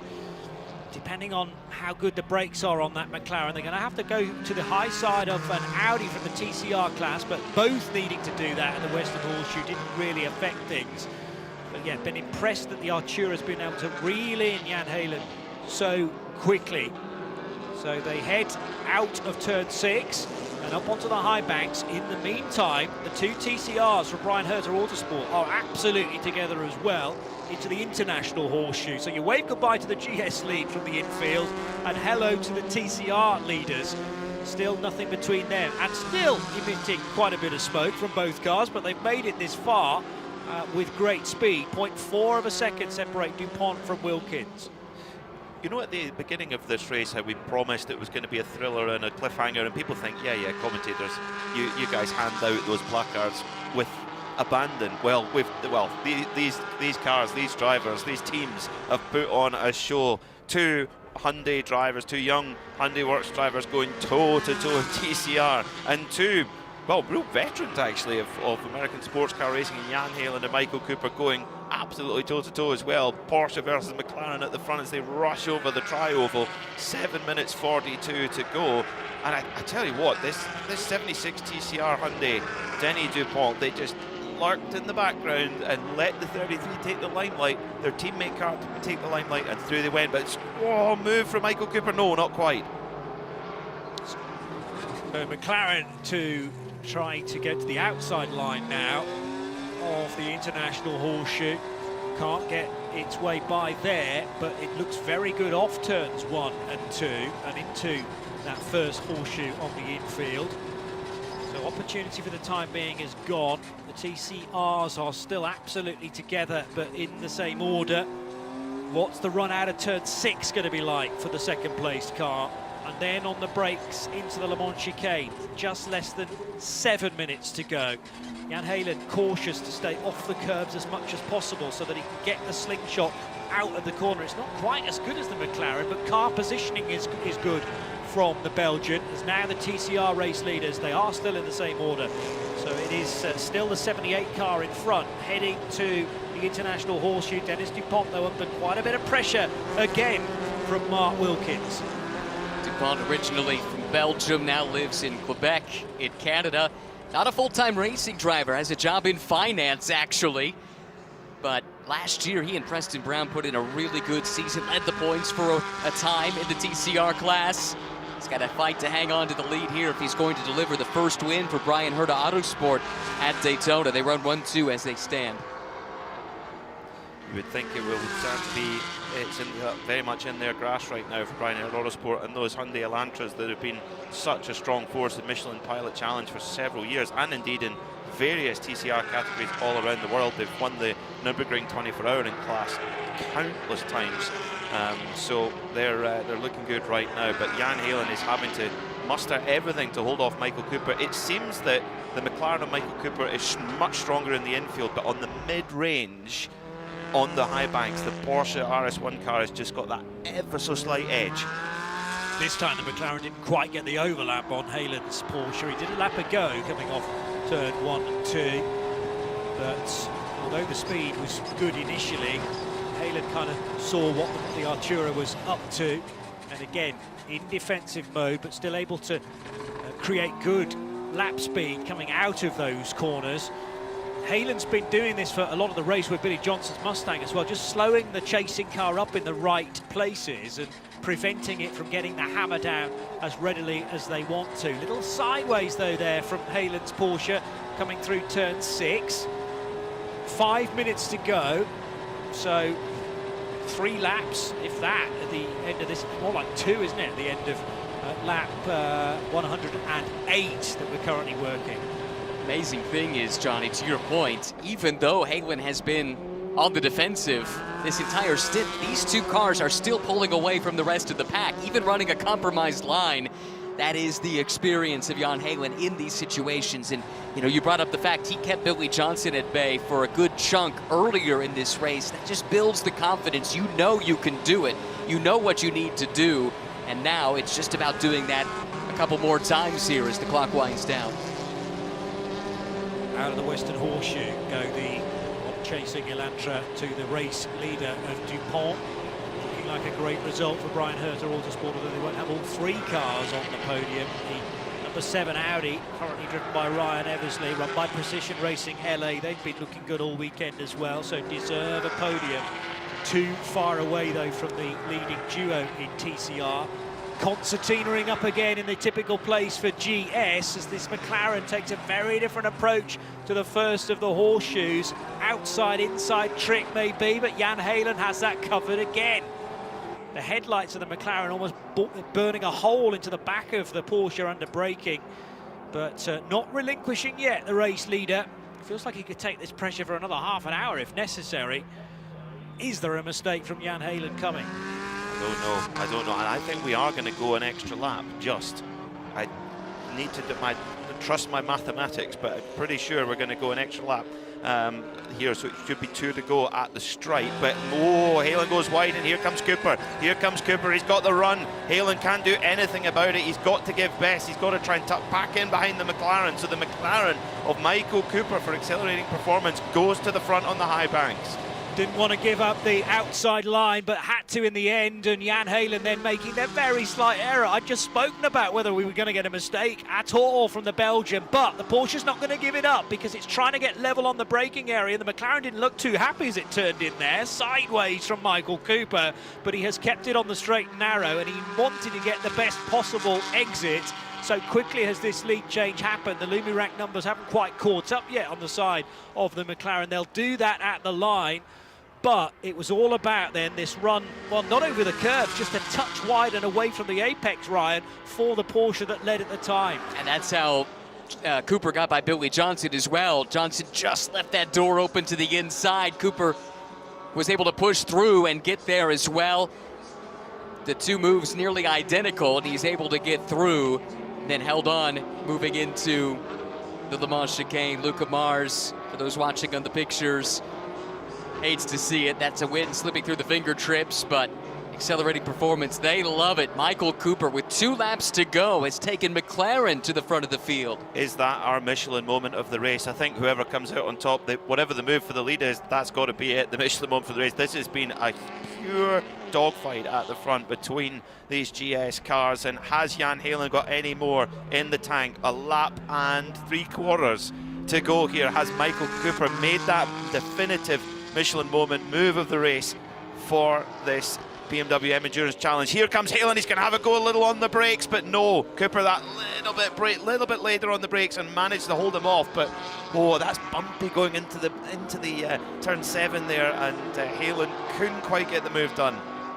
Well, we've had one Michelin moment of the race. I think I'll go with that with GS, the overtake for the race leader. We're going to have a switch around for the 2 BHA Elantras because they're right together again.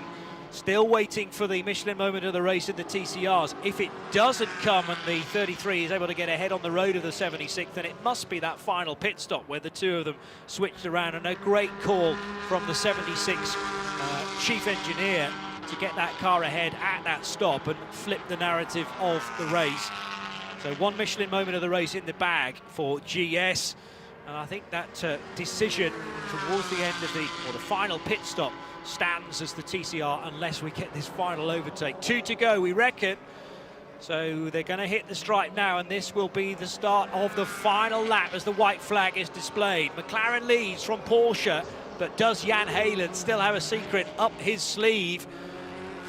Knows when the Porsche is strong now in comparison to the McLaren, but he's running out of opportunity. And behind, Billy Johnson is actually trying to stay on the podium right now. He's under huge pressure from fellow Mustang driver Jensen Altsman. So after we thought Billy Johnson was potentially one of the favourites for the race and faded in this last part of the race, what a performance it's been though. But can Michael Cooper hang on for half a lap more? Can he hold Jan Halen at bay and McLaren win this BMW M Endurance Challenge? Wowee.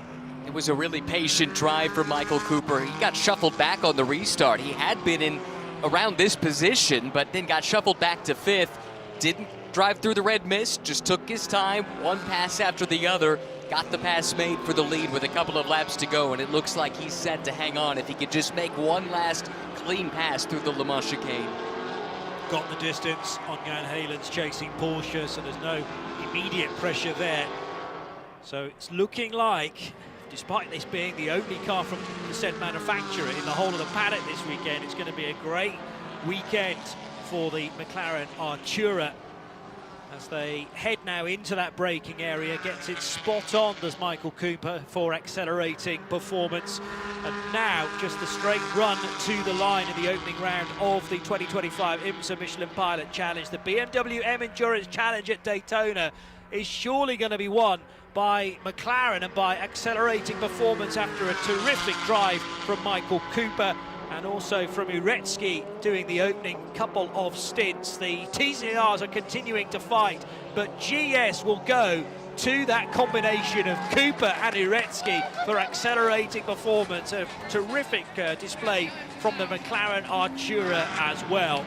And now we can fully focus on the TCR front runners, and looking like a cracking result for Brian Herter Autosport, with Dennis DuPont maybe the unlikely beneficiary, unless there's a late plan here to switch things around for Mark Wilkins, but he's too far away as they come out of turn 6. Exercising some demons too for this team. They have come here with strong cars year after year, just haven't had the luck. But that changes this year, it would appear, with a strong 1-2 performance here, headed up by Denny DuPont. And it all comes down to the quick pick work that put this car ahead of its team car.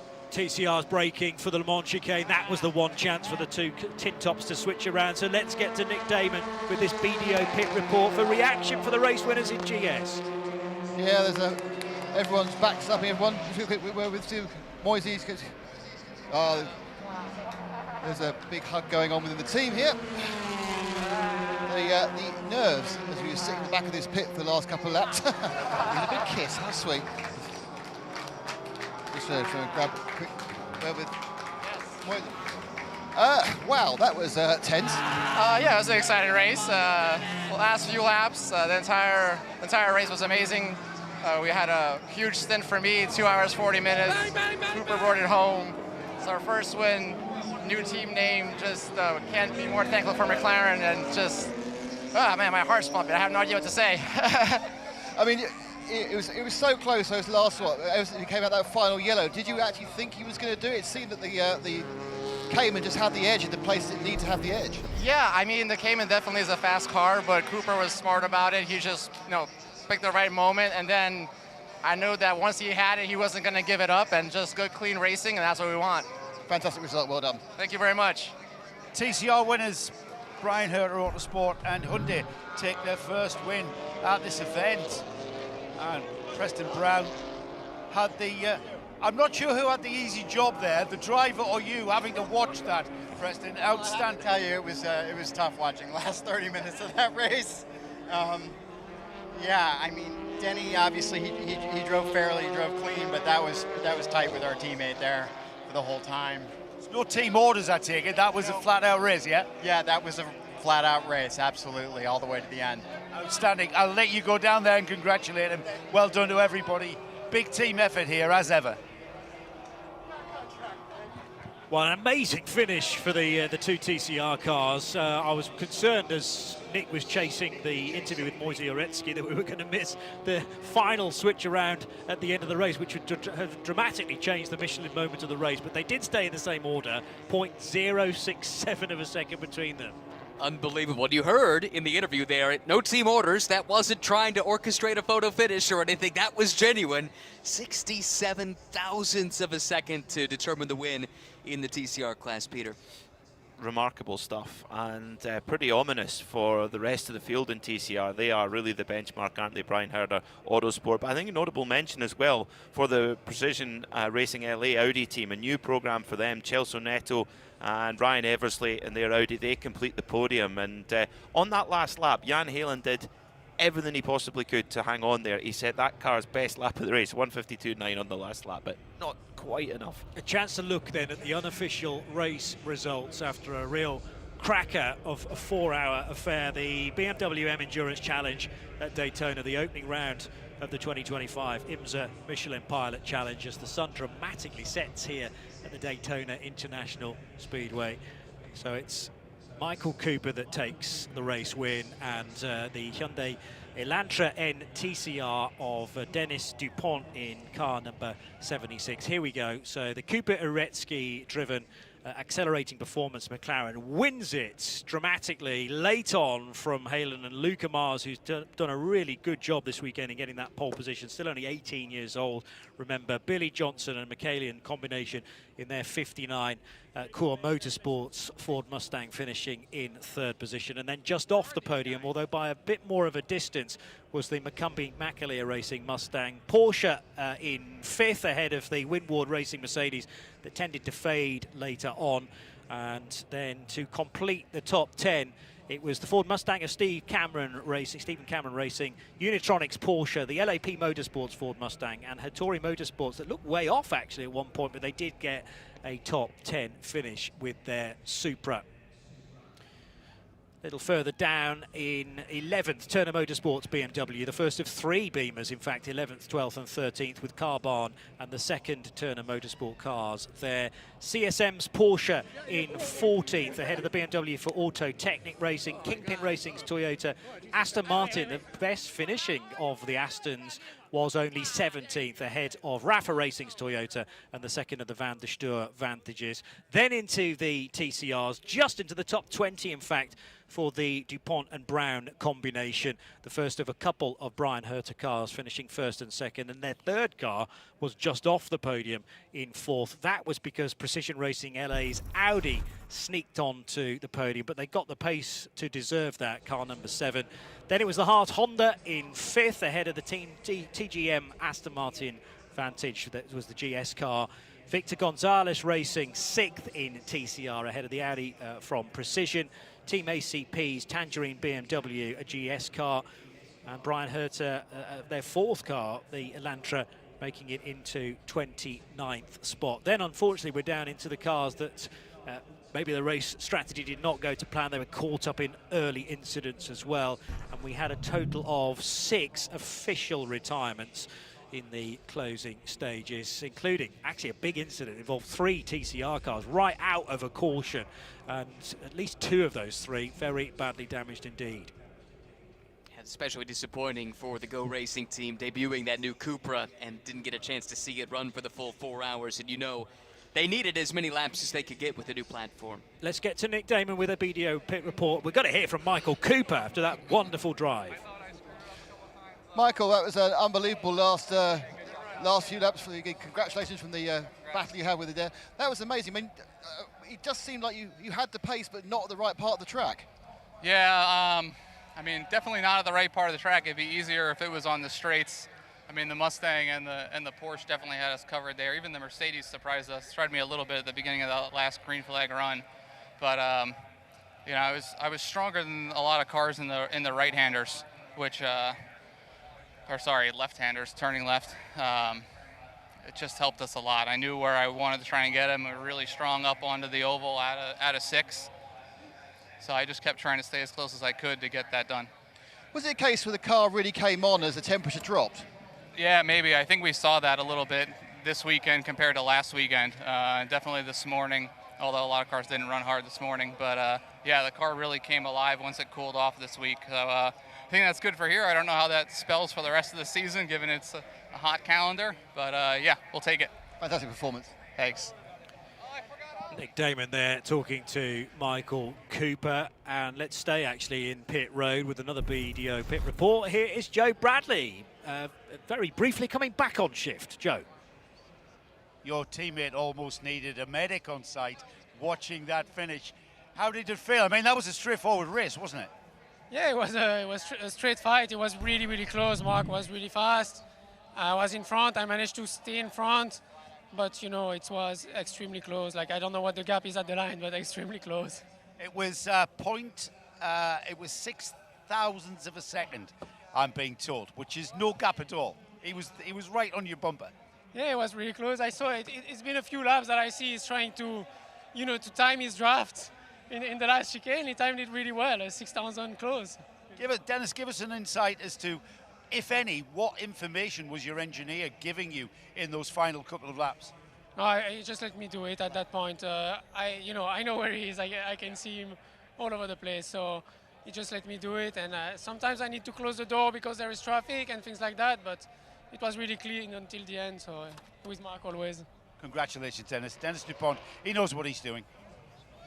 Terrific stuff, and yeah, a really close finish indeed. And remember that the Michelin moment of the race ran and ran. Eventually in GS it went to the 44 crew for the late overtake, so they win the race. They also win the Michelin moment of the race for the, well, it was more opportunistic. You've got to be sitting on the boot lid of a car in front as it makes the mistake. Jan Helen's mistakes, that might be his one for the year, frankly, done in the opening race, but ready to pounce was the McLaren. And the 76 TCR crew for their last call to get the car into the pits when they did, and also the last pit stop on the whole to get it ahead of the 33 as they rejoin. We also should give an honourable mention to car number 13, the Ford Mustang of Sam Paley, for the start of the race. I wasn't around for that, but I was watching, and around the outside of turn one for that overtake. Terrific. And the congratulations, the celebrations continue down in victory lane right now with just an epic backdrop. Sadly, we can't see it, but if you are enjoying our sound and vision coverage, it's one of those cracking Daytona sunsets behind the giant grandstand here at the World Centre of Racing. And it bodes well for the rest of the season in the Michelin Pilot Challenge. There is one more 4-hour race to come, isn't there, later on? This is the equal longest race, but the more staple 2-hour races, the next tranche of those rounds. Yeah, until we get to mid-Ohio in the middle of the summer, which figures to be quite hot, as Michael Cooper alluded to. The rest of the schedule unlikely to be as cool as it is here in Daytona today. But that said, great way to get the season started. Should be a lot of fun the rest of the way. Thank you, Ryan. Thank you, Peter Mackay, as well. And thanks to Nick Damon, to Joe Bradley, and to John Hindhaugh for bringing you live coverage of the BMW M Endurance Challenge at Daytona. Round one of the IMSA Michelin Pilot Challenge. The 4 hours is done, and it took a bit to get the pattern of the race, the rhythm. Some badly damaged cars, unfortunately, in the opening 2 hours. But certainly McLaren are strong and have been strong all weekend. Who would have bet that they would be winning this race ahead of the two strong cars from Porsche and Ford Mustang? That is the beauty of having so much variety in GS and TCR. Bodes very well for the rest of the season. We'll bring it all to you live here on RS2 IMSA Radio. From Johnny Palmer, bye-bye.